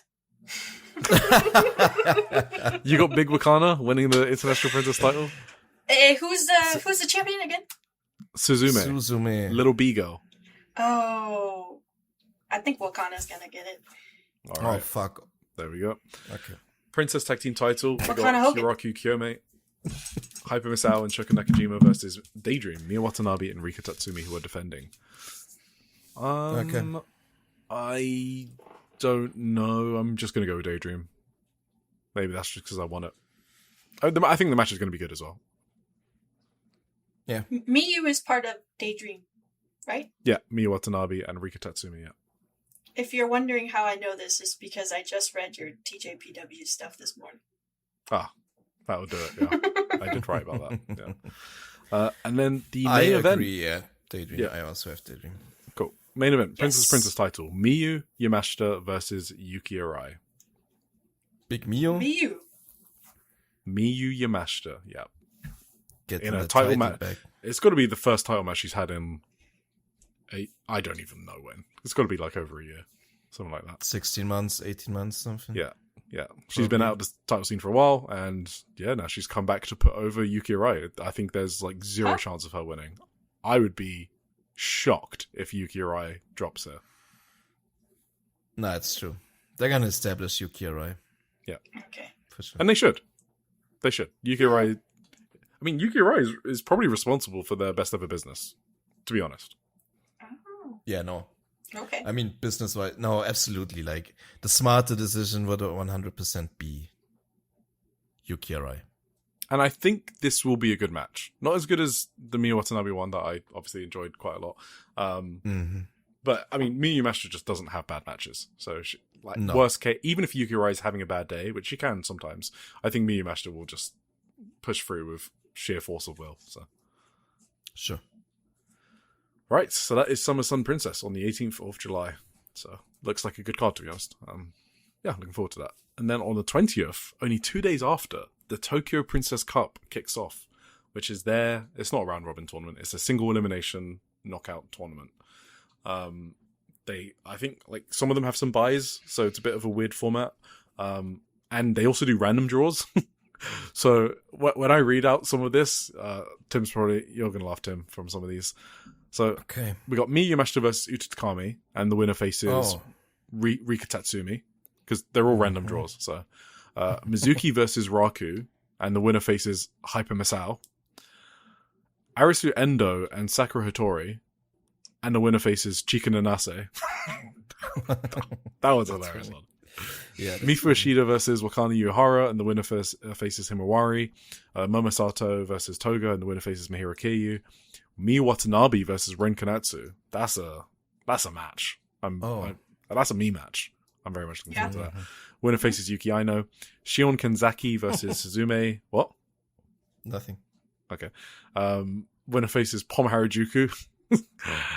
Harukazu Shiro versus Yuki Arai, and the winner faces Shoko Nakajima. So, Sure. yeah, sure. I think most of these are obvious wins, to be honest. Yeah, I think actually every single match is an obvious win. I guess the most unsure is Haru versus... No, I mean, there's no way. Yuki Arai should beat Haru Kazushiro. I mean, they could upset... No, Yuki Arai. Nah, that does make sense, right? Yeah. Yeah, so every single match is kind of predictable, which is fine though. Sure. And we will be reviewing every day of the Tokyo Princess Cup here on Joshi'ing Around Weekly. Damn, that sounds like a lot. Oh yeah, With the next few weeks are 5-star? crazy. Oh Yeah. my god. Did you see? You haven't seen the next week's agenda. No. The estimated time so far is 5 hours 20. So Oh no. I think we're gonna have to cut some stuff out, but we'll see. Yeah. I mean, wait. No, okay, should be fine. I mean, it's gonna get crazy during summer. Is insane. So I was thinking if I'm gonna be away next weekend, but World Cup. I said the World Cup is almost over, so you need more stuff to kind I of guess. take up that space in your time schedule. If you Yes. say so. it's All time right. to stop being men. Yeah. And with that, let's get into the... Let's go. Emmy, please lead us in. What? Indie Zone. Where are we going? Yeah. Indie Zone. Thank you, Emmy. That was a bit too excitable. Let's You have to go. be a bit more darker. Oh, okay. Spooky. Indie Zone. There is a fifth dimension beyond that which is known to Tim. It is a dimension as vast as space and as timeless as Tony Storm. It is the middle ground between light and shadow, between science and whatever AJ Styles believes in. And it lies behind the pit of man's fears and the summit of Eric's knowledge. This is the dimension of imagination. It is an area we call the Indie Zone. 12th of July, Sendai Girls The Biggest. It was their show at Zebu Arena. The largest. Their annual show at Zebu Arena. No idea about attendance. Looks around the same amount of people as last year. Probably, I don't know, a couple thousand. Let's just say that. There's a lot of comps, and Sendai Girls has exaggerated attendances historically. So I don't think we need to talk about the attendance that much. Except it's really cool. They can have such a big crowd. It's very full. I think they said something funny in like an announcement. They just said for the attendance, like very full or something. It's very full. Yes, very full. But it's cool they can have a big crowd, and it's positive that a lot of people want to go there and watch this pretty small Joshi company. So they deserve a lot of credit for at least increasing their popularity with the documentary. And I think that's all I'll say on the attendance. So my overall thoughts on the show, and then I'll ask you both yours. Some of the matches, so like, even if some of the matches were maybe I haven't got too many comments on, the fact that this show has 2 match of the year contender matches for me, not just like low level ones that we speak about, like high level match of the year contender matches for me. That means this show will probably be high at my end of the year list, I think, just because you don't really get that on the same show. 2 matches of that caliber, so I really like this show just for that. I'm intrigued now. I think it's obvious. Yeah, I think it's pretty obvious. Okay, Emmy, you say it, and then make Tim sound stupid. Go. Maybe I'm wrong. Now I feel Oh no, come on, you have to commit now. It's okay, so the rookies debut match and the top match. I don't know. Yeah, Tim, you're my co-host. How could you not guess that? The rookies and Venny. Seriously? Those were my choices. I thought that there's an outside chance that the Senka's tag fight match really did it for you. Wait. Yeah. I knew that Eric wouldn't have the tag match up there, but yes. Anyway, the Senka match was sick too, I thought. But yeah, I'm with you with the rookie match for sure. Yeah, what are your overall thoughts on the show, and then we'll go match by match. Yeah, I thought there were a lot of. The weird thing is, at first, when I thought back on the match on the show, I was kind of like, was this a great show? I don't know. But then I thought about like the individual matches that I saw, and there are like 4 excellent matches on the show, in my opinion. So it absolutely is an excellent show as well. It's just like it has obviously its lull in the middle, which I still enjoyed the comedy 8-man for sure, but and I was kind of disappointed for the openers as well, because obviously, I mean, we talked about it. Sometimes that's just how Sendai books. Even if they have like big stars in the openers, it's still just gonna be a 7-minute nothing match. Yeah. So that's kind of what happened. I mean, we're gonna talk about it. Saya Ida and Manami wasn't like a bad match or anything, but they were just short. They got very little time in the 2 opening matches, which was kind of maybe a bit disappointing if you have like these big outsiders from Stardom in there and stuff. But overall, absolutely a great show. Recommendation.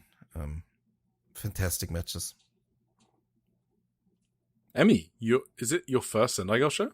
No, it's not. No. Wait.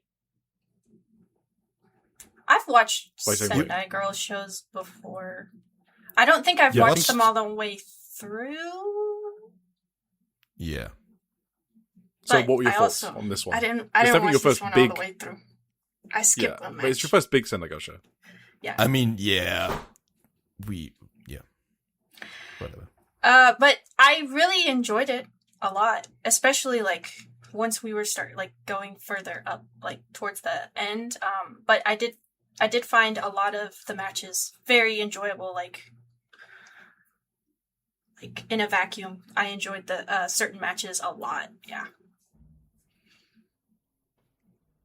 Yes. Cool.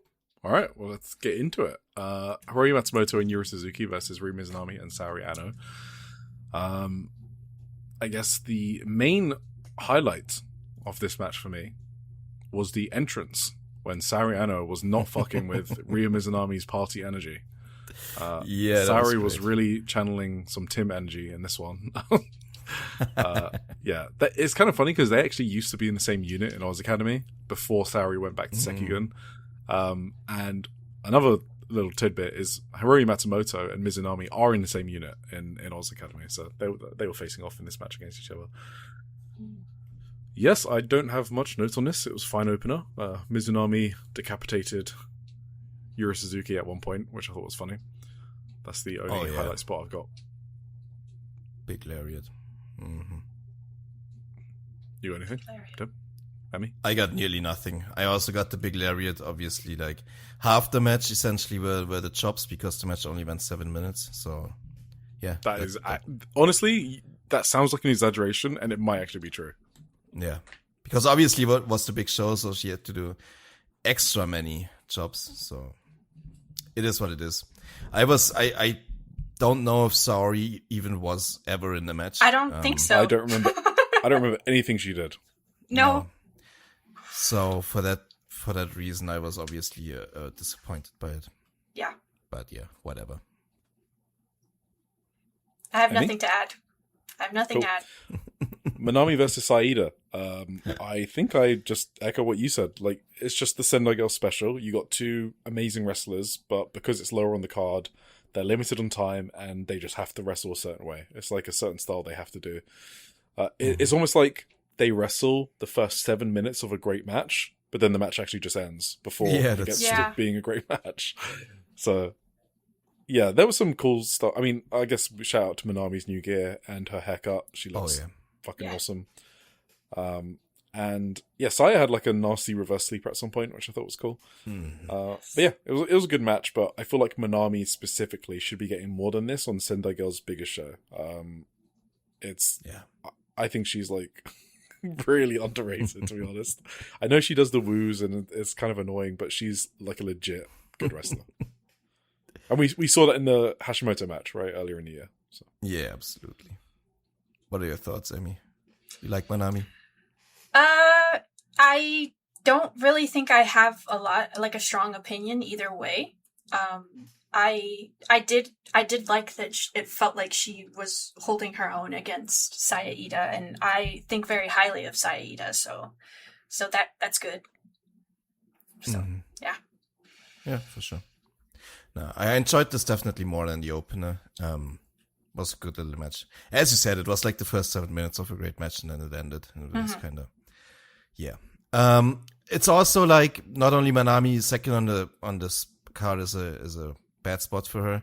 It was also like you can't really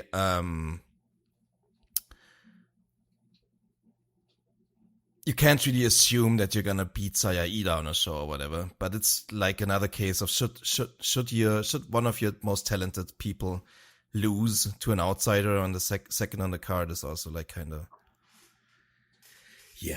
If it's someone who went to the show on a comp ticket and they've never been to a Sendai Girl show before, but they've seen the documentary, they like Manami, right? Yeah. What are they going to come away from the show thinking? Like, Saida's not going to be on a few. Yeah, and Saida's not really booked on every single show. She's there like occasionally, like once every 6 months. Yeah. But yeah, exactly. Yeah, there's just no need to do this basically. As much as I love Saida, so yeah, I'd rather they bring in a fucking random from Niigata Prefecture for Manami to squash. I'd rather they do that instead. Sure. Yeah. I mean, you could have just switched it around a bit. I don't know. Put Saida in the big 8-man and have someone for Manami to beat. I don't know. Whatever. Yeah. But anyway. Then we had the debut of Rina Takano. Teaming up with YUNA, her senior, against Aja Kong and Miku Kanai. What a team. Incredible. All right. So, Rina Takano got a new haircut, got gear that we haven't seen before. Oh, yeah. She looks totally different from the documentaries, to be honest. She must have been so nervous. YUNA was lip syncing her music. That made me happy. And that's the kind of thing that wouldn't make you happy if you didn't read her blogs or didn't know how much this music means to her. So I enjoyed that, and it's good to follow those things, and it does pay off, I think. Right, I gotta say a few things before we start. Okay. A few different things. Miku being chosen for this match and being chosen for Rina Takano's first interactions, I think that is notable in terms of it shows you what Maiko and Big Hash think of Miku. I think that's fair to say. Because they could have picked anyone for that spot, right? And they picked an outsider, not in Sendai Girls. So that's that. And then one who was like just a year ago. Imagine where Miku was like just let's say 18 months ago. She was like a nothing, and now she's like she's actually a recognized name who gets like big spots and shit. It's great. 20 is it maybe 21 months ago is when she debuted. So that's her post-actress girls career. That's when it started, 21 months ago. So yes, 18 months ago, she was basically, everyone considered her like a rookie. Like starting out fresh. And now I genuinely think she's one of the best wrestlers in the scene. Like, I'm not saying like she's the best rookie or anything like that. I think she is one of the best wrestlers in the scene, Miku Kunai. Right. It's hard to argue. She had a tremendous year. Yes, she has, yeah. Second thing. The documentary. It has done wonders for Reina Takano specifically. She was like fucking shoot over. Like she was over. The buzz in shoot over. The buzz in the building when she got tagged in was incredible. And they were so into her. I'm going to set up for this one. And they were so into her. And she blew me away, okay? I've seen her wrestle in the dojo on the documentary for like hours, you know, because I put it on my second screen. It still blew me away, despite having seen her like have what's it called, sparring in the dojo. I've seen all of it. Like I know how she moves. I've seen it. It still blew me away. Like this is a legitimate match of the year contender for me, and I can understand others not thinking the same or whatever. Because you know the reason it's a match of the year contender for me is because she made me feel super emotional watching this. And if I get super emotional, if I get misty-eyed, it's an instant match of the year contender. That's just how it works. I was getting goosebumps, I was misty-eyed, all of those responses. Yeah, I want to start off with that. Do you want me to go through the match? What do you think, Amy? You haven't seen Takano before, right? You didn't watch the documentary much or anything? No, I haven't watched like a single 10 seconds of the documentary. But what were your thoughts as someone who's completely unfamiliar with her? That's interesting, actually, because we know her already. But I loved her. Like, I think that the match did such a good job of establishing her. Like all the different like sequences of the match like were like built around having her get like these big spots, and it was so good. And I'm not someone who normally like really pays attention to the match structure, or like even most of the time I'm not paying attention even to like the narrative of the story, because there's only like one person's matches whose narrative I pay attention to in a story, and that's Hangman Page. But like like this made like it brought me into it in a way where I could like see what was happening. And I was like, holy shit, like this is so good. And at the same time, still be like paying attention to every single thing that was happening. It was awesome. It was so good. This, like the two people that she was up against, her partner, it was like the perfect match to like debut a person in. And she really captivated me. And that's crazy considering this is the first time I've seen her. That is absolutely crazy, yeah. I can only agree with you both. I don't want to like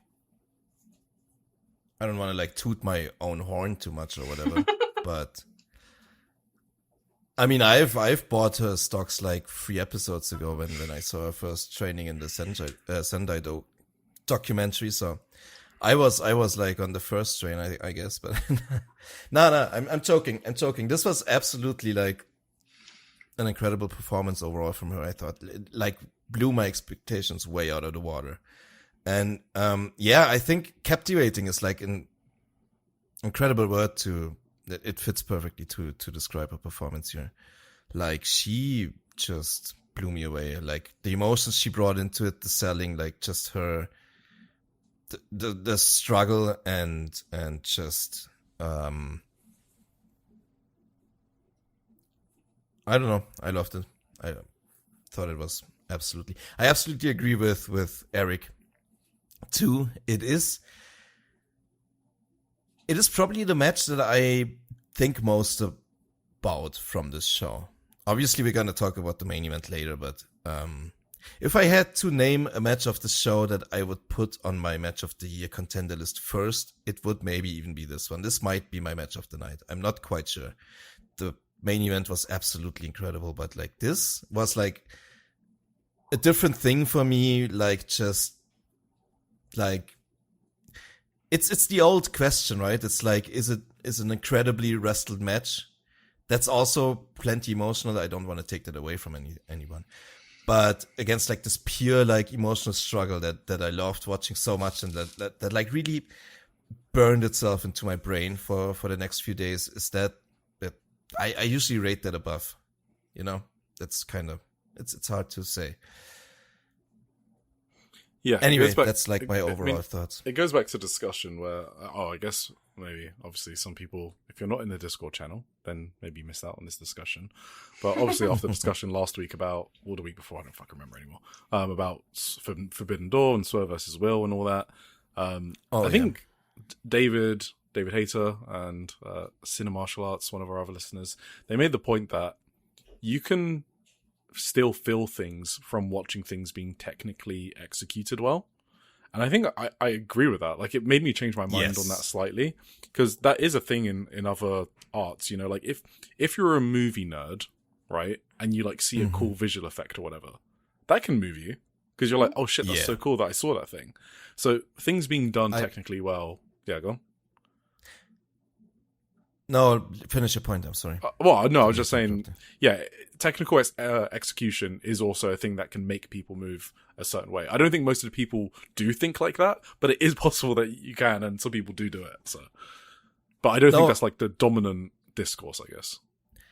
I definitely agree with that. I just think in the case of Swerve and Will, it didn't really work for me, you know? No, exactly. That's the thing. Yeah.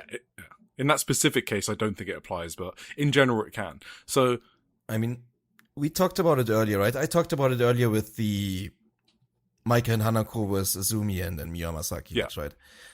And Emmy also mentioned like great Young Bucks matches. That's for me, like, I still find great Young Bucks matches incredibly great. I've like great. And they're more like just if you want to call it like more action and well, but like I would say that's technical execution. Like that's done really well. Like the way they do their moves, like everything's really like well that's an example. Stuff. That's an example of like a match that I would consider technically sound, and and that does move me. Whereas like the Osprey and Swerve match didn't move me as much as like a Young Bucks match would. Yeah. Yeah. So, and it's like it's for me it's a like amazement, or like when you get wowed by something, by like just the sheer technical ability that these people put on display, and like the athleticism or whatever, when they do like some crazy fucking sequences. That is still like an emotion when you just get fucking blown away by something, by how amazing how amazingly talented they are as workers. But like the emotional, the struggle thing is another kind of emotion. Both are good emotions for wrestling matches, though. I totally agree with that. Yeah, exactly. And for me personally, I don't get moved that much by the technical execution part. The Young Bucks still do it for me, but just not on the level that emotional matches like this do it for me. That's just a preference thing. It's not a one is right, one is wrong sort of thing. So absolutely, this match just got me. I think Rina is a excellent seller already, and because of the way I think about wrestling, when someone is really good at stuff, I don't need to wait for them to reach a certain experience level before I can say they're good. She is a good seller. She just is. And last episode, I said she was shoot tiny, and she is fucking tiny. But one thing that's really hard to master is selling, and it seems like she's got a head start on that. You don't need to be big or 52 kilos, as Maiko Satomura wants her to be, to sell well, and she's got that down. I think she's a better seller than Senka originally was. Like when Senka started, now Senka's like a different person. But like when Senka was getting like those Las Vegas matches, right? For example, like the first one. This performance from Reina Takano to me is even better than that. Like, to be honest. I would agree. Like, there was the first spot here where I got, just ingrained in my mind was when she just fucking rushed like face first into Miku, and she was like pushing her against the ropes. Just like sheer force of will, just trying to do anything to Miku, right? Because like I said, she's smaller and she's weaker. So what do? You just get angry and you just push someone, and it's just like, you just want to stand up and cheer for that shit. And her drop kicks were fucking insane. I was literally hyped up from her drop kicks. I was like, absolutely, yeah. So was the crowd. And then so that's one of the main things we should probably mention here. She's debuting in front of her home crowd. Well, not home because she's from Ibaraki, but whatever. They feel that she's the hometown girl because, they've watched her own documentaries or whatever. So it's sort of like a home crowd. Well, it isn't a home crowd. I'm just going to say it is. I don't know. Why am I well-actioning myself? She's in front of a home crowd, 3,000 people, and they're just going crazy for her because they want to see her succeed. And that really added to the match. Yeah, because you sort of feel like you're in the crowd rooting for her with them as well. So Ajikong tags in, right? And I was looking at the crowd members at that moment, and everyone's smiling. Like, everyone's in anticipation of what's going to happen. And this was actually like a Senka sort of moment, actually. It really reminded me of that. Against the same person, too. Like, Reina just tries to fucking charge Ajikong into the corner because it just worked on Miku. so she's just so fucking desperate to do anything that she's like, fuck it, I'll do it again. And obviously it doesn't work. Ajikong doesn't move an inch. And you just see Reina's face just kind of drop, like, oh shit, like, what do I do? And she just tries to like throw forearms, and everything just feels this was Aja at her best, in the sense that her no-selling really worked for the story. Because it felt, everything that Reina did felt futile almost, and Reina sold that really well in her face, and just her movement and everything. And as Ajikong is raining chops on Reina, Reina's getting chants for her, right, which is exactly what you want to hear. Yeah, she was just totally sucking me in with her selling. To be honest, I was totally sucked into this match. YUNA was great as well. I just want to shout out to YUNA. Like in her moments with Miku and Ajikong, she was also great. I think there was a moment where Reina sort of realized she wasn't getting much done, and she sort of tagged out to YUNA, which I was like, "Whoa, you're tagging out on your debut match," and it was actually really cool because YUNA tried to do the same thing to Ajikong and failed. Like, she was like trying to like forearm her and stuff, and not getting that much further than Reina, I guess, which was interesting. Was that the same? Yeah, was that the same moment where it looked like at one point Reina was in there with Aja for so long, and Aja was like, okay, you're not getting anything done, and she kind of like shoved her over to the turnbuckle and was like, and I remember thinking to myself, you have a tag partner, please tag out, this is too much for you. And that's when she tagged YUNA in. Yeah, and she also hesitated for a bit. She was like crawling in the corner, and then she just kind of looked back at Ajikong, and then she was like, okay, and then that's when she tagged her. Yeah, exactly. That's the exact moment. Yeah. But you actually got shit done, though, right? Yeah. In the end. Oh, I maybe she did actually. I don't have that written. She I didn't sling bladed Aja, and Aja actually took a bump for the sling blade. Did. Yeah. Sorry, I don't have YUNA notes because I was too focused on Reina. No, YUNA was great. Yeah. Later on, Reina tagged in against Miku. And that's when I got emotional watching this. I don't know. I just sort of like felt like such a connection to Reina, even though I don't know her. And yeah, just the second time she tagged in, watching her do her fire up, I just thought it was incredible. Just everything about her firing up. Yeah, that was just amazing. Then the second part against Miku. And then Aja comes back in, and she like defends the backdrop suplex against Aja, which was an awesome moment. I mean, she tries to. That was. No, she does, right? That was probably my spot of the. I don't know if you mean the backdrop suplex. She tries to pick her up for the backdrop. Yeah. Okay. No, you go, because I think it is the same sort. I'm talking about more when Aja has lifted her. It's almost like a torture rack position, and Reina just started kneeing her in the head. Yes, I love that part. Oh, it might be that one. No, you're right. That is probably my favorite moment in the match. Like, no, you're right. I lost my mind at that. That was such a cool fucking thing. Yeah. That was And then she just started, like, when Aja finally let her go, she just started pump kicking Aja in the stomach over and over. And that is what I got written down. She showed so much fire. Like, that sequence was, like, my absolute, like, I lost my mind at that. That was, like, when I don't know. She's insane. I love Rina. I don't know. Yes, my note was... That did it for me. Stomping her foot into Aja's face. This is all in capitals. This is my wrestling. I live for this shit, man. Elves. Full stop. Yeah. And then Rina was like looking right into Aja's eyes as she was like forearming her in the chest after that. And I, if you look at Rina's face, like breaking no eye contact.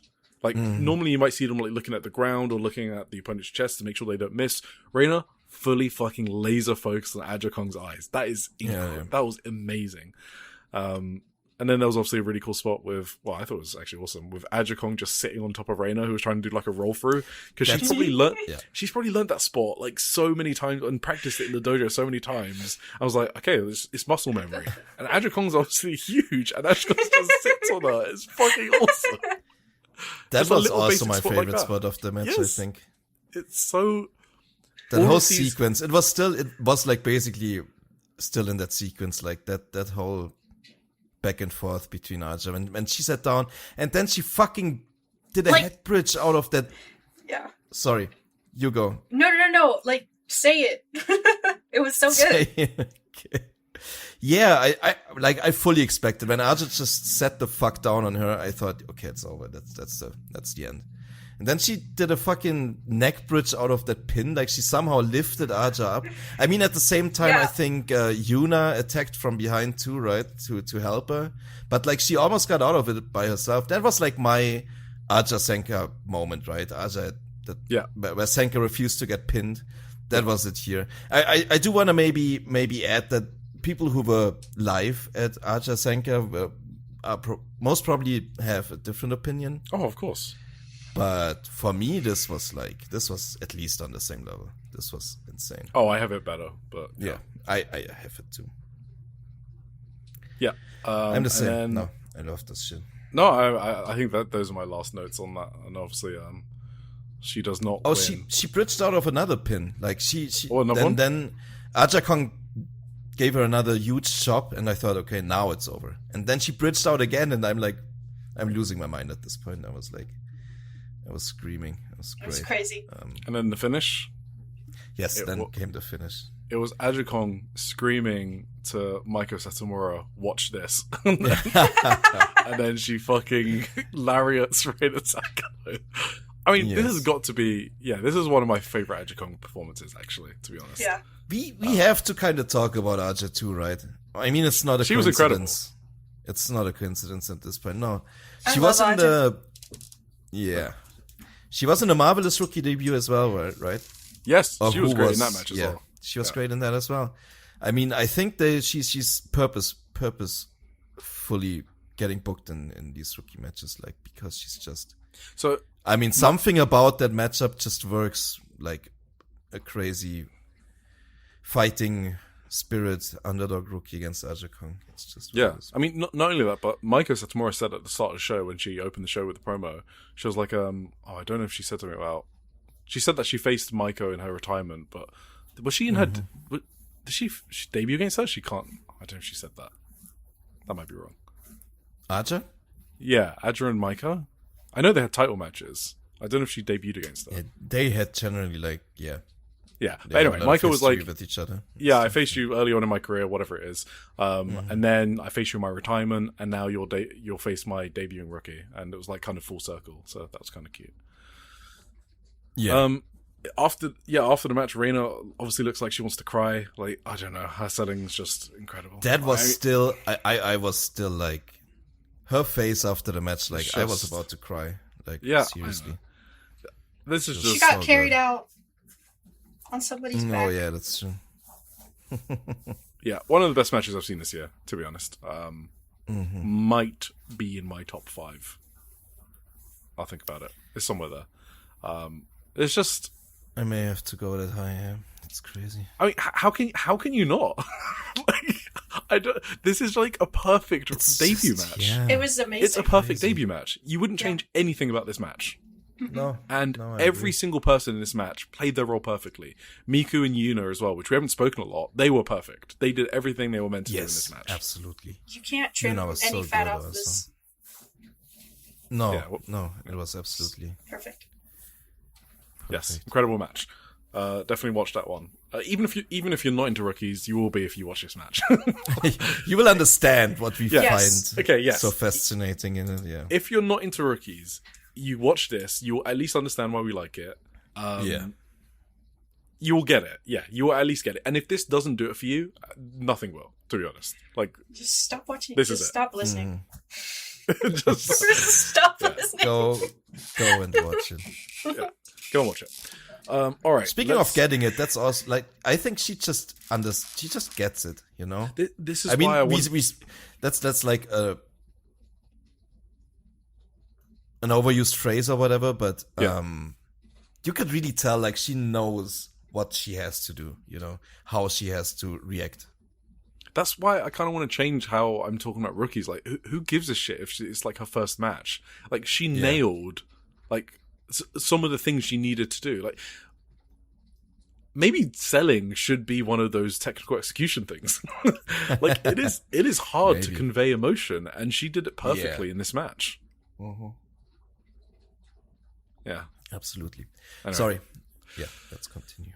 Let's continue, and let's be a bit quick with these undercards as well, because we have cool matches we want to talk about. Well, we skipped this one, right? Yeah. I'm actually just going to skip it. Then we had the 8-person women tag: Anita Vaughn, Kyoshi Otaka Japan, Sky Reed, Stephanie Mitt. Huh?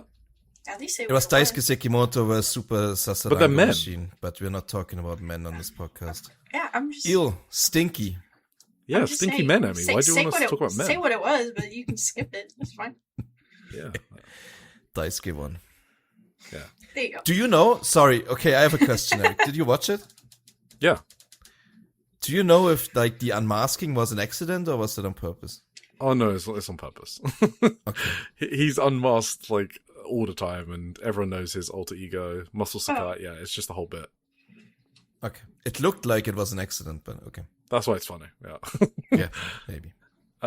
Yes, Anita Vaughn, so Hyperactive and Ikemen and Stephanie Mays against Jaguar Yokota Saira, who's the Uptown rookie we've spoken about. The statue in Sendai, Senjo Daikanon, and Unagi Sayaka. Yeah. I like the Gaijin doing Ikemen's entrance. I mean, that was funny. I think we should Emmy.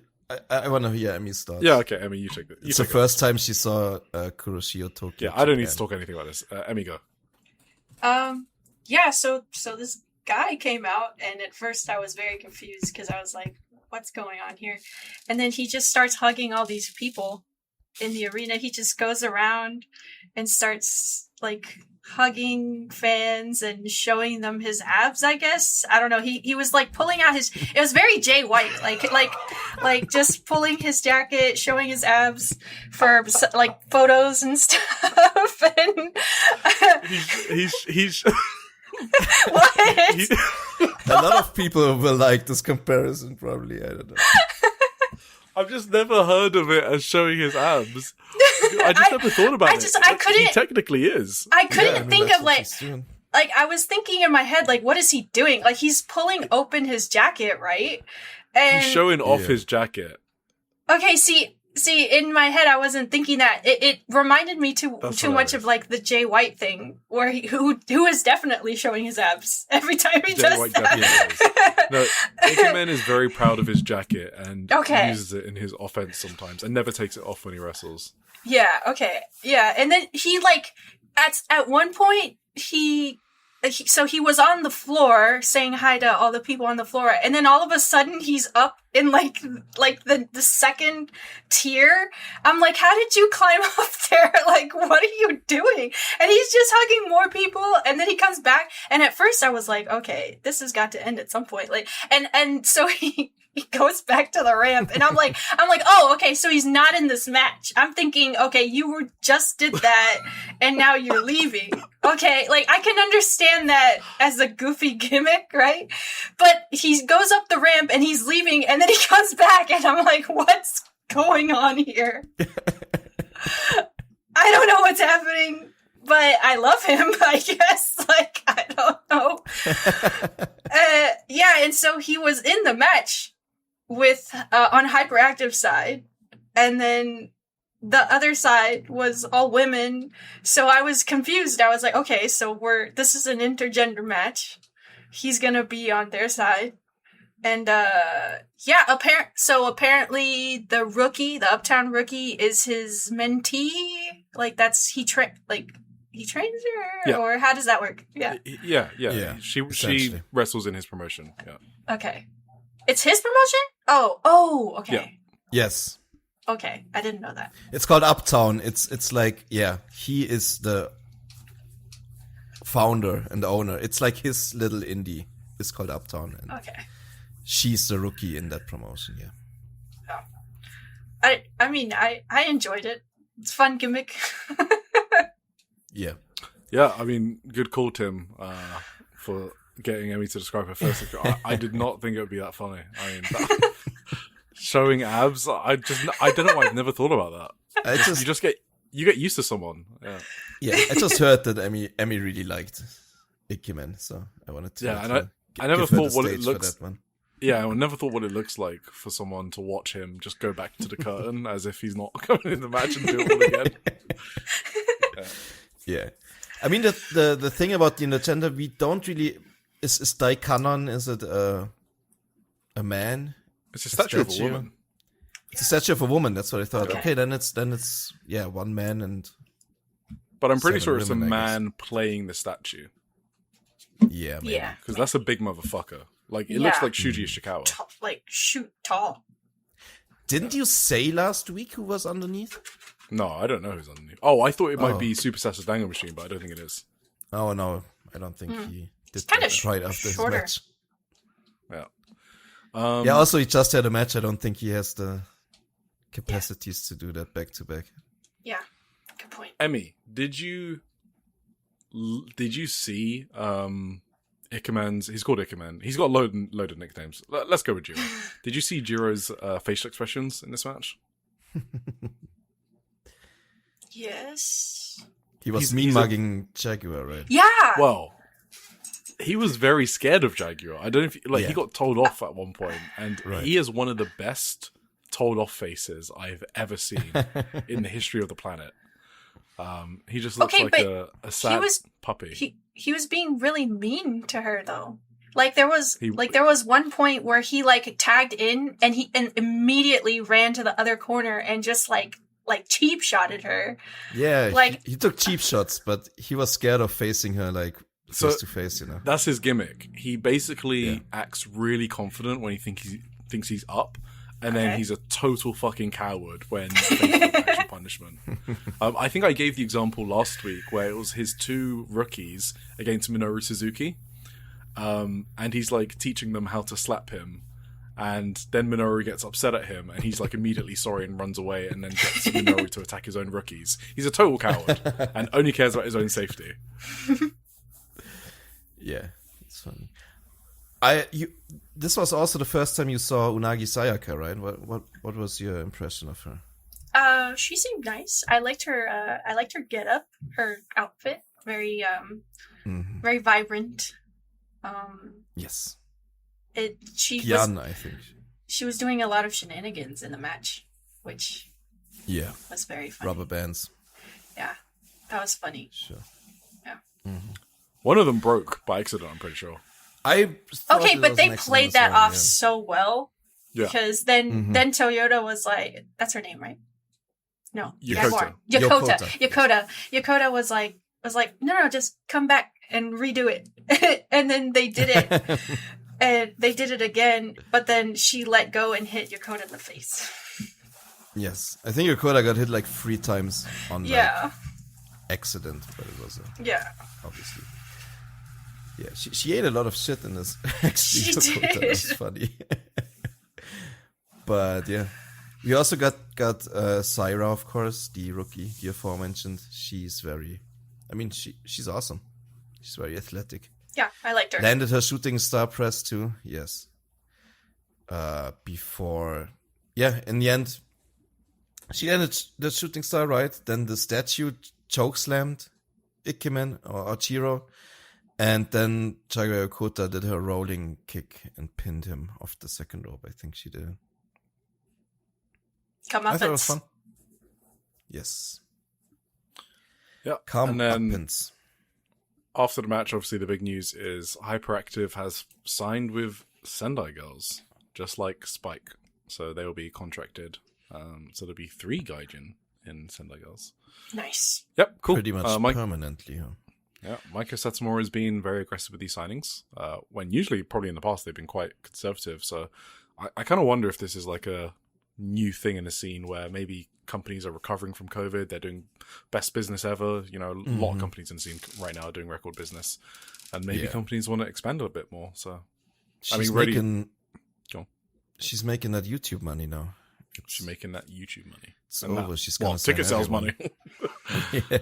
I mean, they sold out Korakuen like Absolutely. 20th of July, next week's one. So it's already sold out, right? They sold out with like barely a card announcement. Yes, that's crazy. It's insane.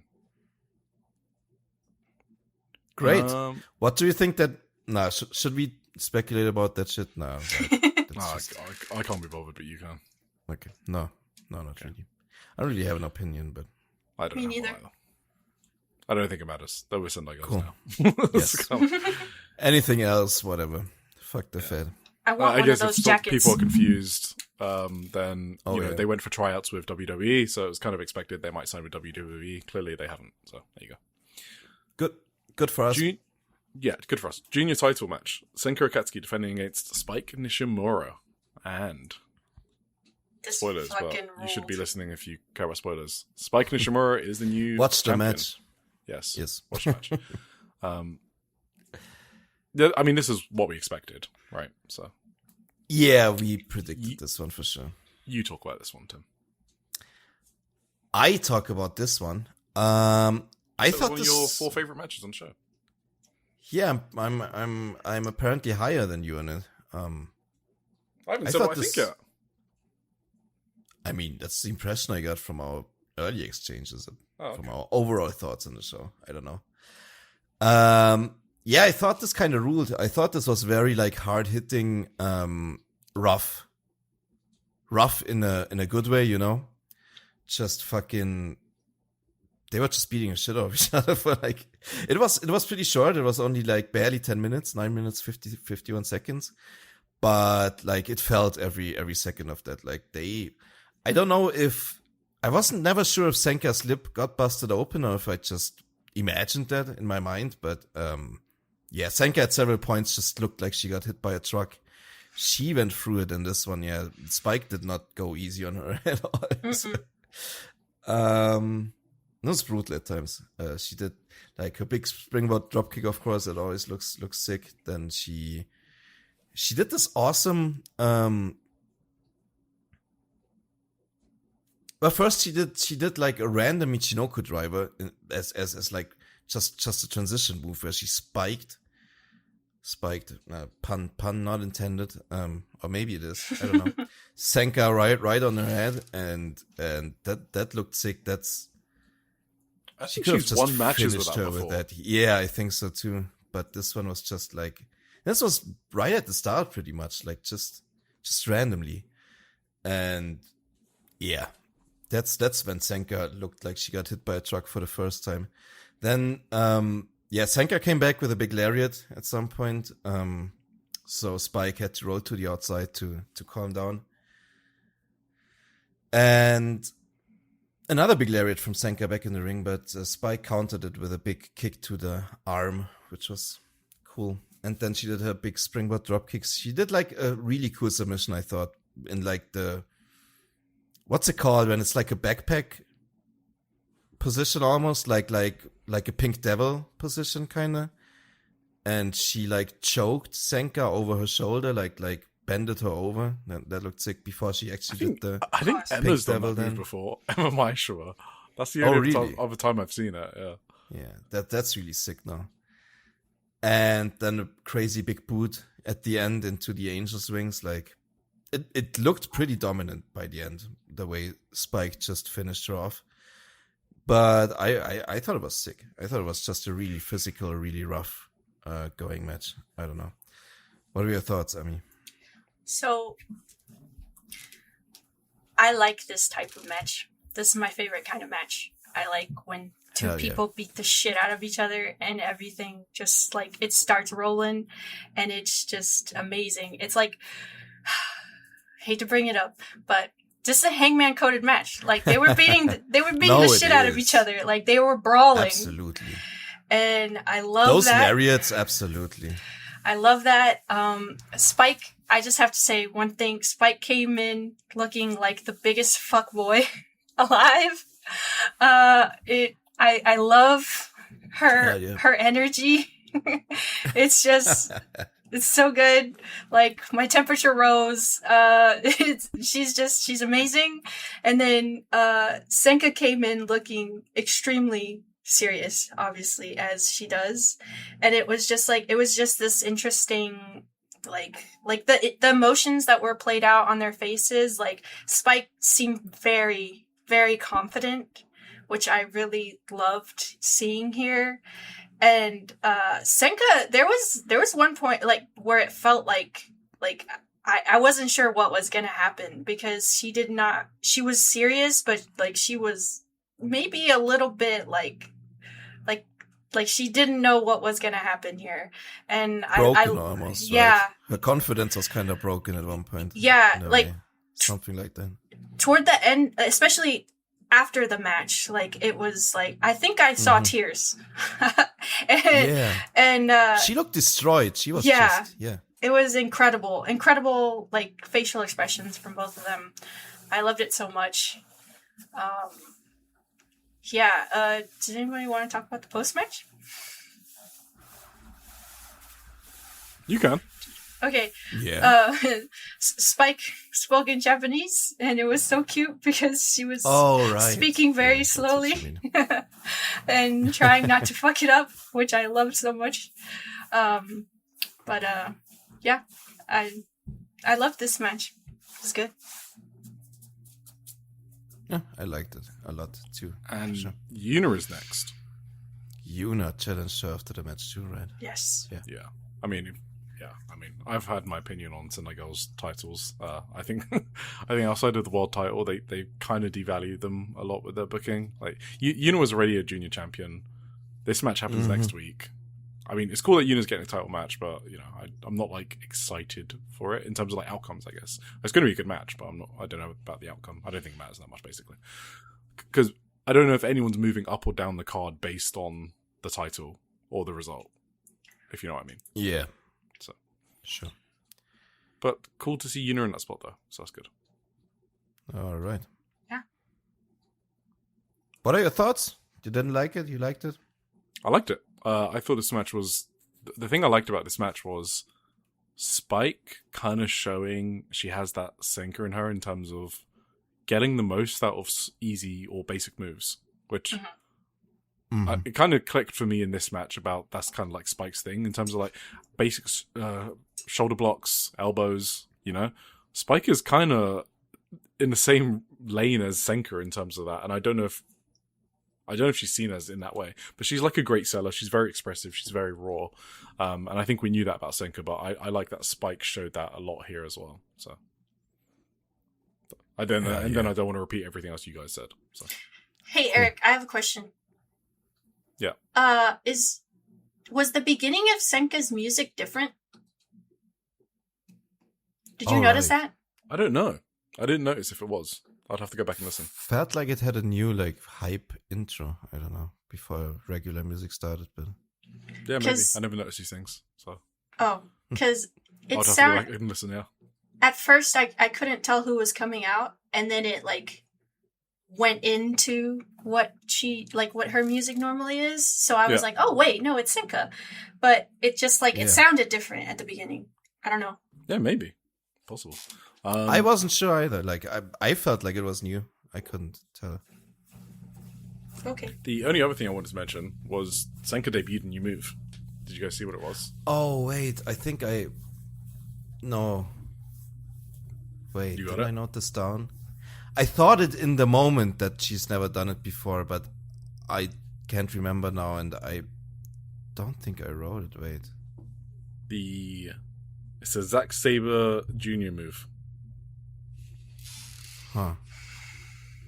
Or Bryan Danielson. He does it as well. A lot of people do it. Cesaro, Claudio Castagnoli, obviously now. No, Huh? tell me, I can't remember. European uppercut. Oh! Oh, that's not what I meant. I thought about Oh. something else. Yeah, no, she did that a few times here. Cool. Very cool. Loved it, actually. Really? Okay. I thought you didn't like that? European uppercuts. Yeah. Oh, I like them, like the way Zack does it, for example. Like if they're done well, yeah. and Claudio does nice ones. So I think Spike. I think you said once about Hanan's European uppercut that you Oh, didn't like European I said uppercuts. yeah, her spinning European uppercut. I didn't like specifically her ones. Yeah, I like those. but she has good ones. like it was just a Yeah. few that didn't look good. Okay. Right.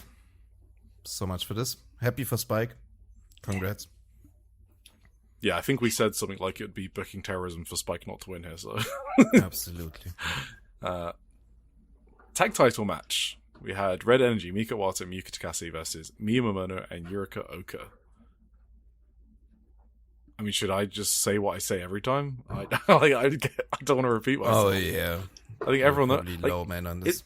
It's the booking, and I blame the booking. Like, I know what I'm seeing is I good mean, this was wrestling. good booking, though, right? No. I'm just saying how we got to this point. Like, Yeah, the tag division has been booked into the ground for me, and it's ruined my enjoyment of these two teams.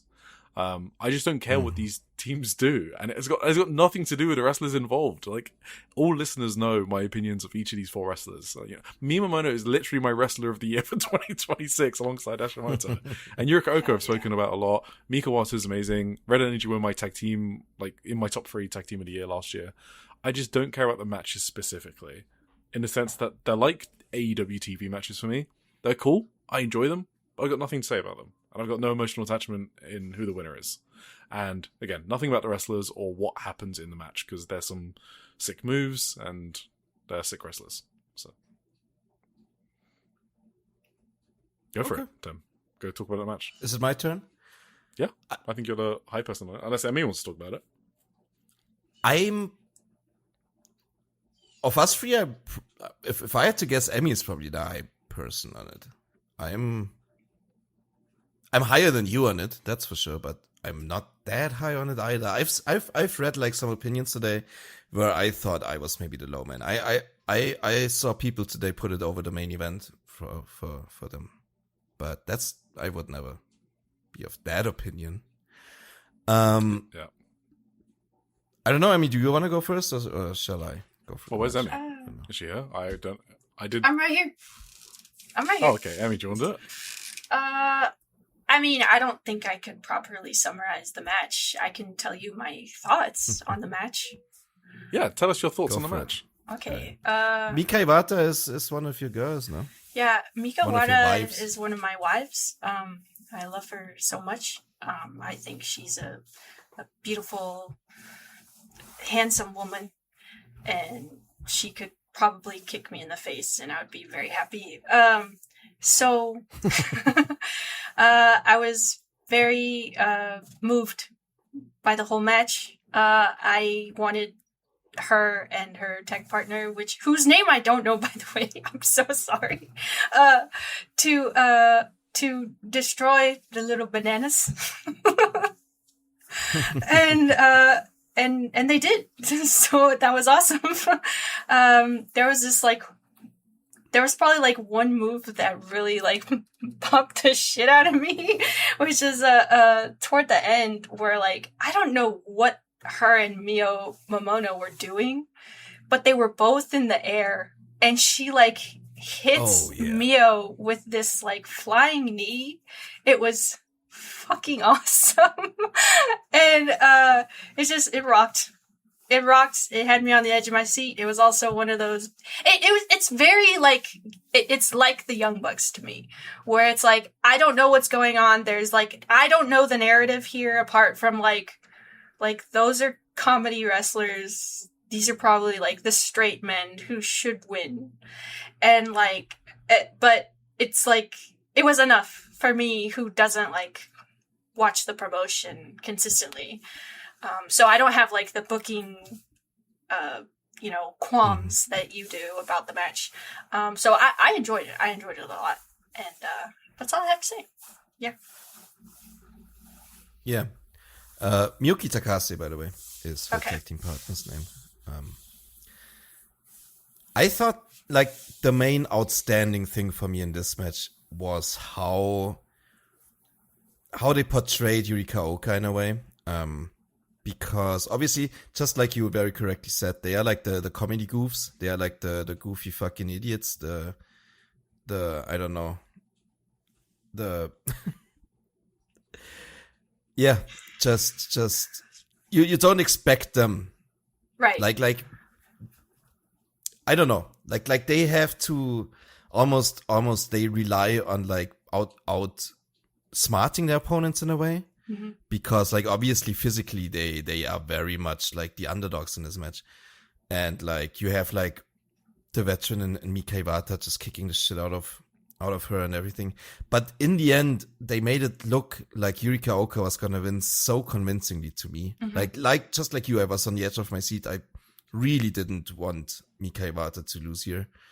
I thought if they take away these tag belts from Red Energy again, like after like 2 weeks after they won them, and Mika like gets pinned by Yurika Oka or whatever. I love Yurika Oka, nothing against Yurika Oka, but like if you compare like these two wrestlers' vibes, like Oka should never pin Iwata, right? But Iwata has been booked so terribly that you almost expect it to happen at this point, so you can never be sure. And like it almost aided this match how terribly they've booked Iwata in the past that I really bought into these near falls from Yurika Oka towards the end. Mm-hmm. And Yurika Oka got like a sick airplane spin on Iwata that Iwata sold for like 5 minutes after the match still, which was really funny. So Yeah.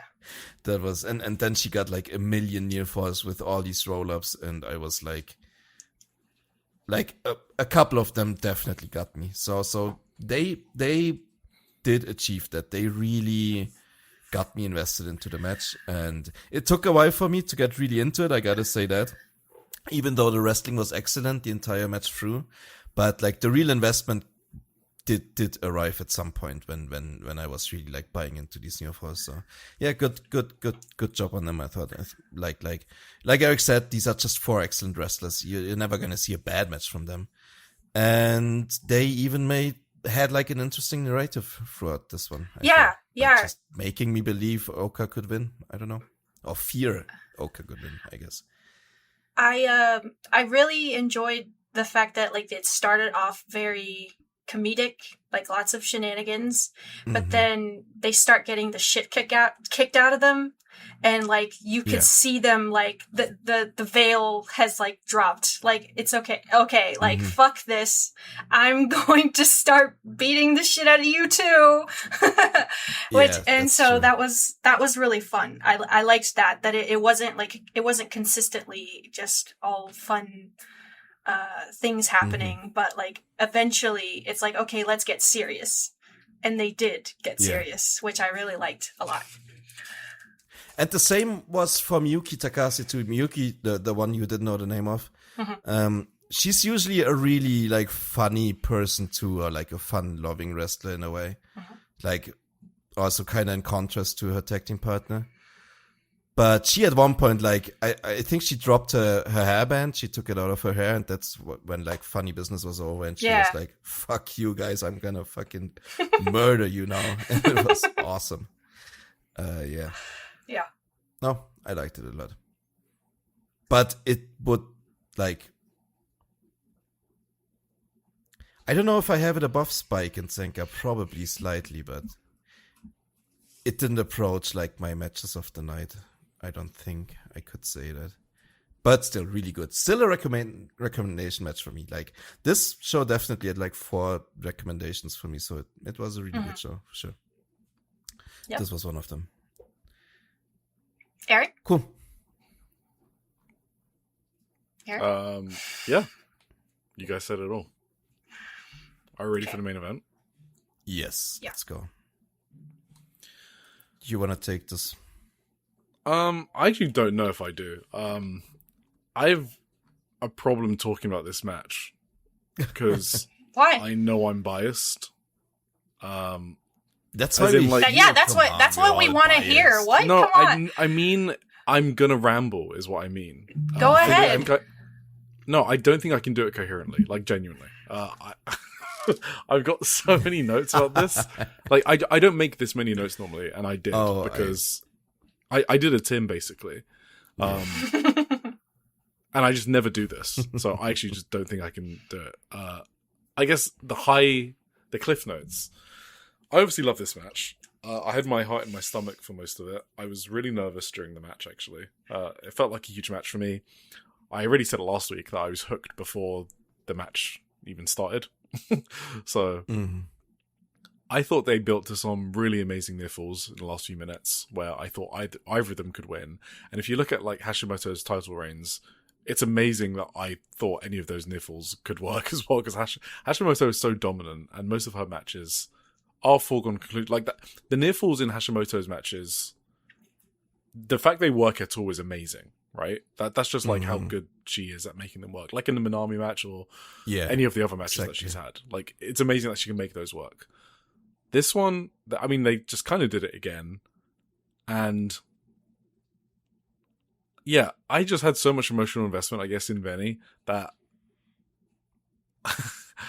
seeing Veni vulnerable in this match, she let her guard down, and there were moments where she got really desperate that made me very emotional, especially like after the match. In the post match, I'm just going to jump to it. Like, she's like crying on, outside the ring. She almost doesn't know what to do. Yeah, that got to me. That got to me hard. Used to that. Okay. Yeah. You don't see her like that very often. And that's obviously quite a special moment if she's your favorite wrestler like she is mine. Aww. Do I even try? I don't know. I mean, I don't know if I can like really recount the match like move for move either. I mean, we never do that usually anyway. We never do. But this is like, there's just so many fucking cool spots in this match from the start. I mean, stuff. Obviously, they have the grappling to begin with. It's a Hashimoto staple in all of her matches. And Veni is a good fucking, like, she's a shoot good wrestler, okay? As in, like, she can grapple and grapple well, and she keep up with Hashimoto. Like, like the reversing waistlock control. They're sort of, like, establishing, they're going for, like, move for move, as in, like, no one's got the upper hand, it felt like. And Hashimoto was still kind of on top. Like, Veni was struggling to get a look in here with like, some of the headlock control and stuff like that. But the whole thing was Veni sort of realizing from the outset that it's not going to be as easy as maybe she thought she was, because she's quite arrogant. Like, her character is very arrogant. So, like, for example, at the start, there's like a reverse headlock takedown into a full mount that Veni does, and then she just slaps Hashimoto around the face, right? Oh. And that's sort of Veni trying to get in Hashimoto's head immediately. Like, okay, I know we're grappling, but just take this slap around the face, just because fuck you, right? Why not? Wasn't a good idea. Hashimoto reverses it and does the exact same thing. So, like, Hashimoto's immediately establishing, oh, you thought it was going to be like that? No, it's like this. You're not the only bad bitch here, Veni, right? And I love that they did that to begin the match. So I thought it was kind of smart that, Veni goes for her usual moonsault flip and Hashimoto dodges it. I mean, Veni lands on her feet every time, by the way, so I don't know why she couldn't do it here again, but she didn't. And this time it hurt her. That's okay. She hurt her ankle or something, right? Exactly. She sort of like stumbled at the last second when Hashimoto ran out of the way. And Hashimoto then lariated the ring post, because Veni dodged it. So Hashimoto dodges the moonsault, and then Veni dodges the lariat. And that's when it's time to go to work on the arm. Yes. Yeah. It's arm work time, baby. Yeah. My favorite thing. And Veni is awesome at working limb parts. I think she's one of the best at it. She did some stuff I've never even seen before. Yeah. She's done some, which I'll get to. But also, Hashimoto is also an incredible limb seller. Yes. We saw that in the Minami match, specifically.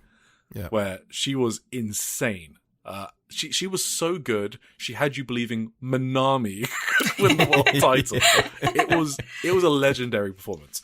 So in this one, there's some cool moments where they're doing a striking exchange, right? Which, Veni and Hashimoto love to do that. But Hashimoto's nerfed slightly. She's not at her strongest because of her arm. And Veni goes in for another big strike. But Hashimoto is a really good wrestler. So she ducks under, slips in a Manji Katami, right? The octopus hold. And the cool thing about this hold is she can't hold her grip because of the arm. And she realizes this and tries a side suplex, a gut wrench suplex. And Veni reverses it into a backdrop. That was a really cool move. Like, when have you seen a wrestler mid octopus hold realize, shit, I can't hold this because of my arm? Mm-hmm. Try some insane suplex, and then the other wrestler is like, wait, what are you trying to do? And then Veni ends up on top. Really cool spot. That's that one crazy. So, Tim, you mentioned earlier, Veni's inventive limb targeting. Mm-hmm. She did a springboard stomp onto the arm. Yes. It's the thing I love about that spot is it's Veni coded. Like, she just wants to humiliate you in whatever ways she can. And she saw an opportunity to do the biggest fuck. She could have just pushed the arm, right? Or stepped on it a few times. No, she's going to climb to the middle rope and jump halfway across the ring like a coast to coast on the arm, because why not? Beautiful. Love that. Then the next sort of period of the match was Hashimoto's comeback. And that was really cool. Hashimoto struggled with a body slam, but she still managed to do it. And the moonsault that Veni tried to do at the start of the match, right, where Hashimoto dodged out, she tries it again, and Hashimoto blocks it, right? She puts her feet up, and when Veni does that spot, it's awesome because she bumps like hell for it, like she's actually been booted in the face. And was that one in the ring? Yeah, that one was in the ring. This one was in the ring. Yeah. Okay. And then that's sort of what gives Hashimoto the window to sort of do her clubbing forearms and stuff. That was insane. I don't know how she generates a sound on those, because those are thuds every single time she does that. Those are in any. Sorry. No, go ahead. In any fighting sport, that's a straight disqualification, right? Yeah, I mean, with the. Yeah, probably. Yeah, they probably are. To the back of the head for sure, like in mixed martial arts, for example. I mean specifically the ones back to the back to the head. Those were brutal. Yeah, I don't know how she does that safely. That's insane. That's what I don't get. Anytime she does that, I'm like, how is that safe? So that was awesome. Especially brutal in this match, I thought. Yes. That was crazy. Yeah. But Veni sort of takes offense to that in a way. I mean, Hashimoto tries to lariat her, and Veni does just kind of no-sells it. Which was hilarious. And she does her super kick combo that she normally does, right? She grounds the opponent, and then she does kick, runs the ropes, and then another kick. But Hashimoto caught the last part of that combo, the big boot, and hits an insane powerbomb, by the way. Oh my god. Not just a normal powerbomb. It was crazy, the way she landed that powerbomb. I don't think I've ever seen anyone kick out of that powerbomb, when she does it with that force. Yes. That's usually game over, but... Yeah, exactly. Yeah.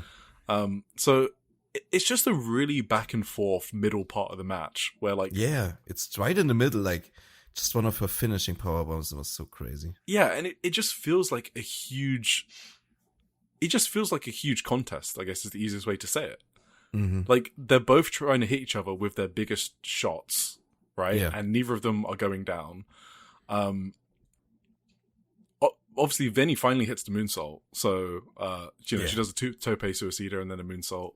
But the crowd are willing Hashimoto back into the ring. So this is where the crowd play a part. They're all screaming for her to get into the ring. The ring count's going, right? Up to 20. Mm-hmm. And as soon as Hashimoto steps into the ring, Veni diving shotgun dropkick immediately.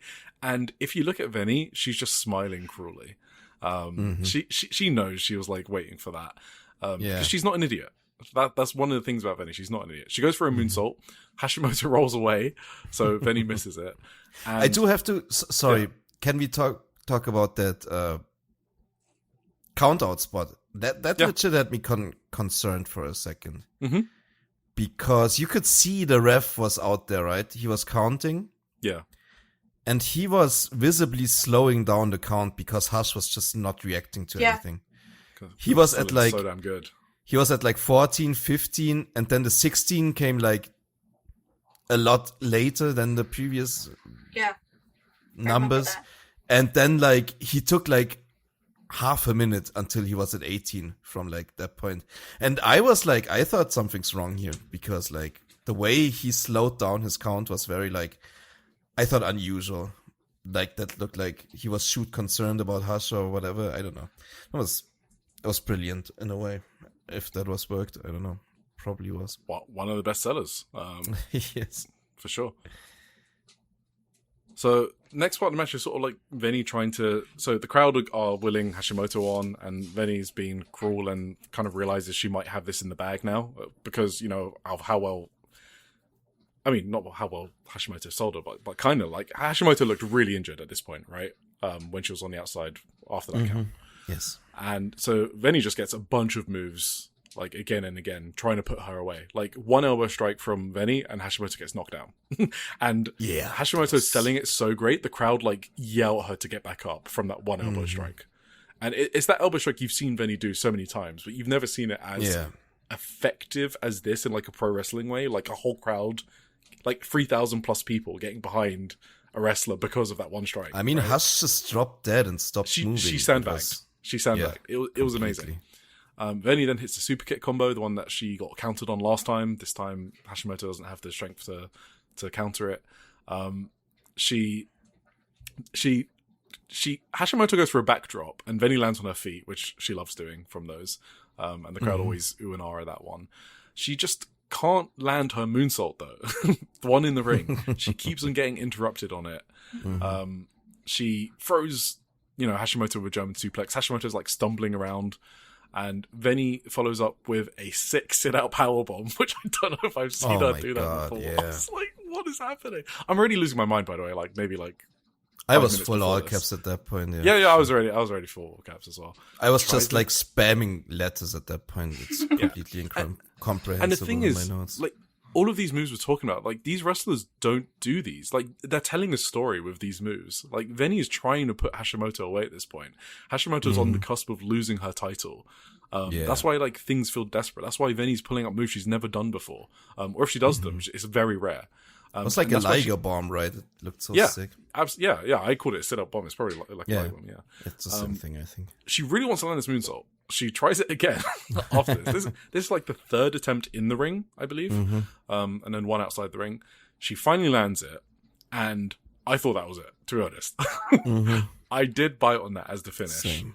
Yeah. Hashimoto, if you go back and look at that, she's not moving for like the first 2.5 seconds. Like literally dead. Like, not looking at the referee, just, you think she's selling it like someone who's about to take a pin. I don't know how else to explain that. You know when it's the end of a match, and you know it's the end of a match? Yeah. The wrestler who's taking the pin is lying in a specific way. That's what Hashimoto was doing. I was like, okay, that's over. And she finally moves at the last fucking second, and I was like, oh my god. So good. Oh it's my crazy. God. The last part of this match is Veni realizing she needs to go bigger and better. And she tries to hit a tiger suplex. I don't know if you noticed. She tries, it's the one where she has both of Hashimoto's arms, right, in a lock. Yeah, hooked. Yeah. Yeah, she doesn't do that ever. Like, that's like her super finisher. And she teased it before in the match, and she tries to go again. But this time, Hashimoto just doesn't even wait. She immediately reverses it into like a crazy high angle German suplex, like immediately. And my heart is in my stomach at this point. And at this point within the match, what you're trained to think, maybe if you watch a certain style of wrestling, is the moves get bigger and bigger and bigger, and the kickouts are more and more and more.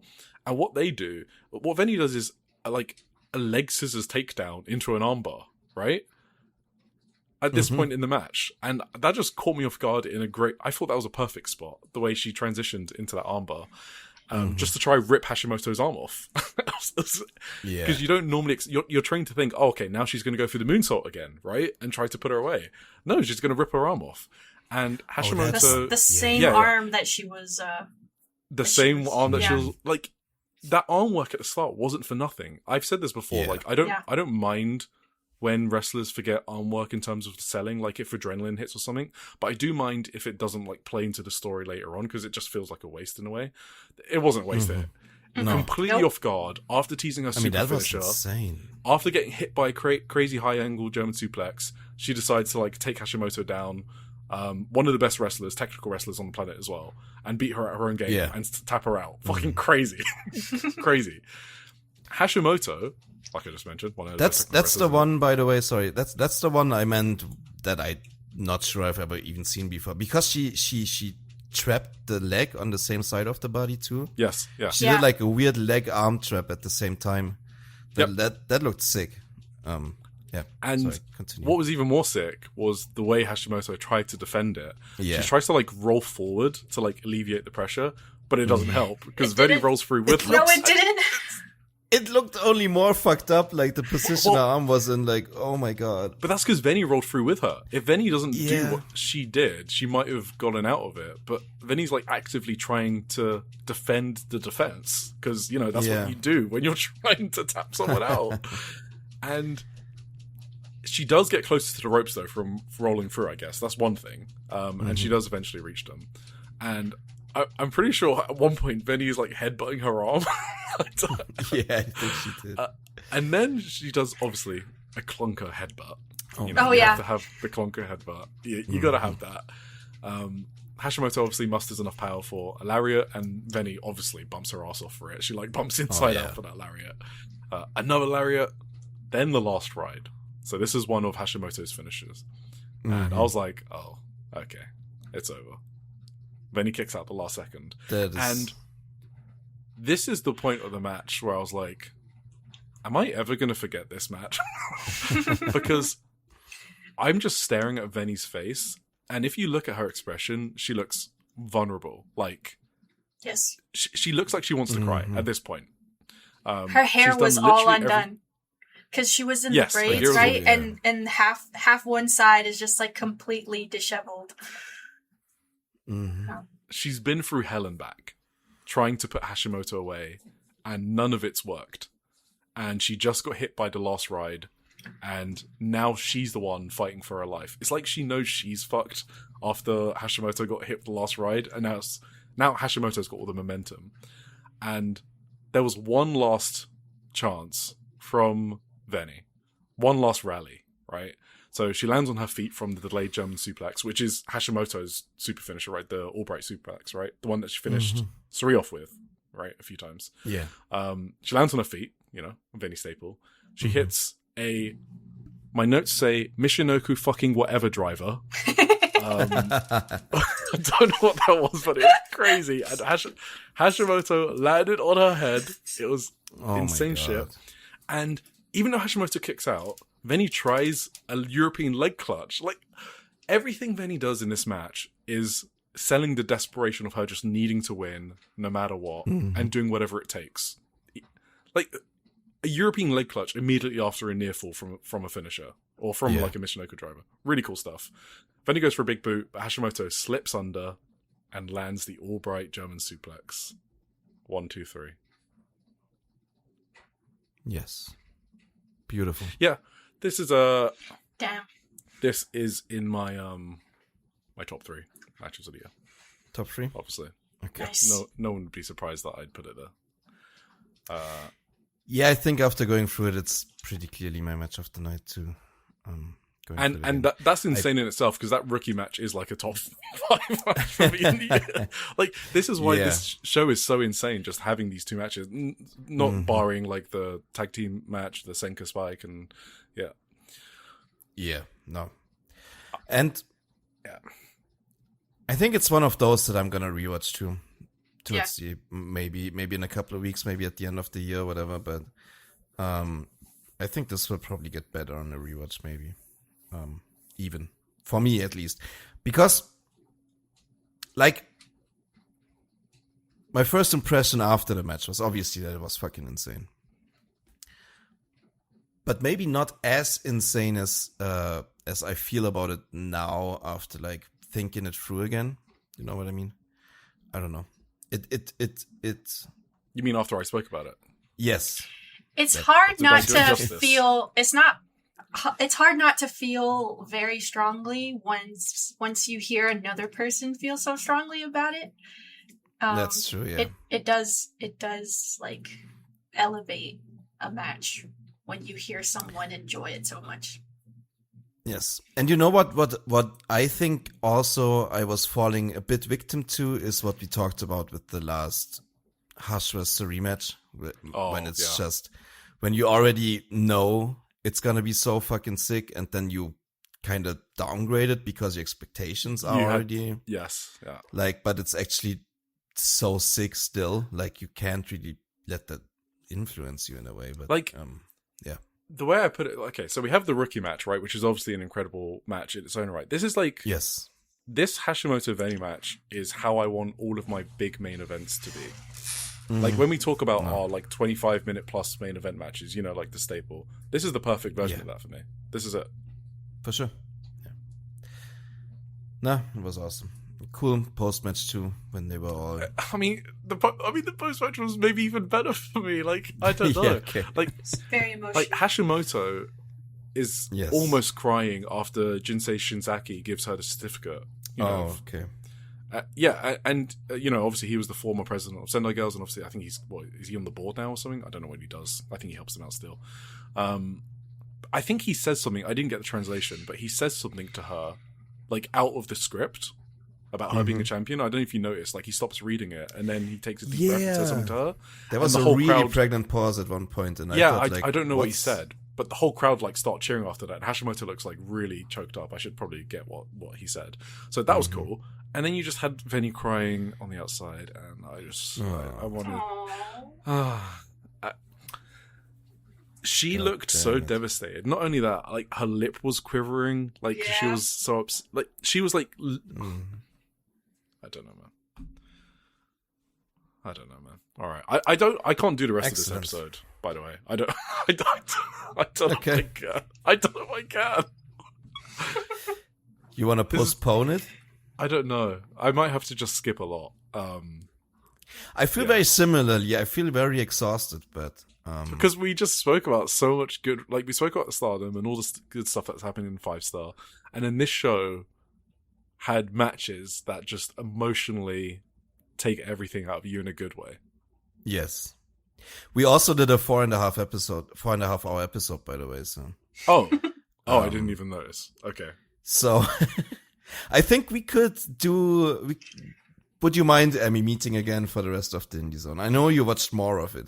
Like, you didn't want that go to waste, right? Or we could just talk about the match we want to talk about. You want Shall we do that? Skip the rest and talk about? No, I don't know. Well, I watched 2 Marvelous matches, an House Academy match, 2 JTO matches, an Ice Ribbon match. That's still a lot, but okay. I mean, you had a lot more planned with Wave and AWG. And so let's finish off Sendai Girls before we do this discussion. Yes, okay. So Shuri comes out after. Right, that's the thing. Yes, I kind of knew this was coming. Maybe not that she was coming out in Sendai, but at least that was going to be. I didn't think about it. I was so dumb because people were talking about there's no better challenges than Veni. I should have immediately thought, no, Shuri beat her early in the year. Obviously, and Shuri gets a title shot. Dude, Hashimoto was crying for like an hour after that loss. Yes. That was a huge loss. So I kind of thought they were building the Shuri match for Yoyogi. Which is on the 28th. Oh, shout out Alex. Which is on the 28th of August. Yoyogi. Yeah, so they're in Yoyogi in August, but they're booking this on the 20th of July, the Korakuen. I was like, what? That's crazy. Like, because they already sold out the Korakuen. They did not need this match, but they've put it on the Korakuen, whatever. A really quick turnaround for, for Hashimoto's Revenge. I think they could have really drawn that one out, so I'm not quite sure why that's on the Korakuen, and I'm assuming Hashimoto wins. Obviously. Oh. Well, I think here comes. Do you want to tell us your? So this theory? Is why I wanted to wait on giving my thought on Natsupoi Shuri, is because my thought was that Syuri would lose the IWGP to Natsupoi, but then she would pick up this other belt that the Hashimoto's got, and then she would beat her. Yeah. That's fucking... I mean, yeah, I can see it, but that would be insane for Hashimoto to lose twice in a row to Syuri. That would surprise me. But maybe. I don't know if she made her cry. And she's gonna make her cry again? Damn. Maybe she's gonna be like her mountain Syuri, and it's gonna be like a 2-year-long storyline where how she's gonna... I mean, if you want anyone to be a wall, Shuri's a good person for that, right? If Shuri's the one that Hashimoto wins from at like the Budokan or something, I mean, why not, right? I just want Syuri to have a belt. I mean, yeah, fuck it. Fuck it. Yeah, I just want to finish saying this Hashimoto title reign it needs to be spoken more of as like one of the greatest reigns of all time. Yeah. I mean, there's just too many great singles matches. Mm-hmm. Like, you can... I have a list of them. Like, it is fucking insane what she's doing in this title reign. And I feel like it's not getting that type of credit because it's Hashimoto and Sendai girls, right? If someone in, another promotion had a reign like this, yeah, it would be getting spoken about like that, to be honest. That reminds me... I shouldn't roll this topic out. I just saw, like...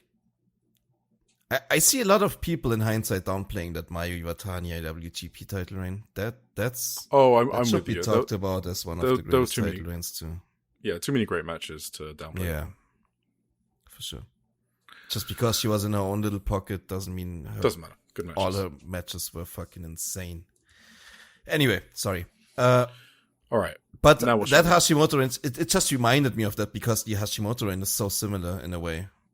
Because, like, match quality wise, I think it's just one insane singles match after the other. I don't know.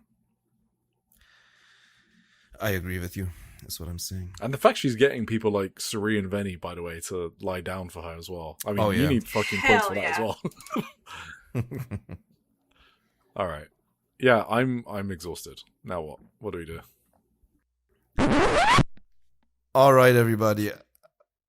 We decided to postpone the rest of this episode and release a separate episode 2 because we're all pretty exhausted after the big reviews and previews we had on today's show. You can expect episode 2 a day later, I guess. Or maybe I'm going to release some back-to-back immediately. I don't know. But you will see. Thank you for listening, and I hope you come back for episode 2. This was Joshi'ing Around Weekly. We are part of the Social Suplex Podcast Network, and please check out all the other brilliant podcasts. All right. See you in part 2. Bye.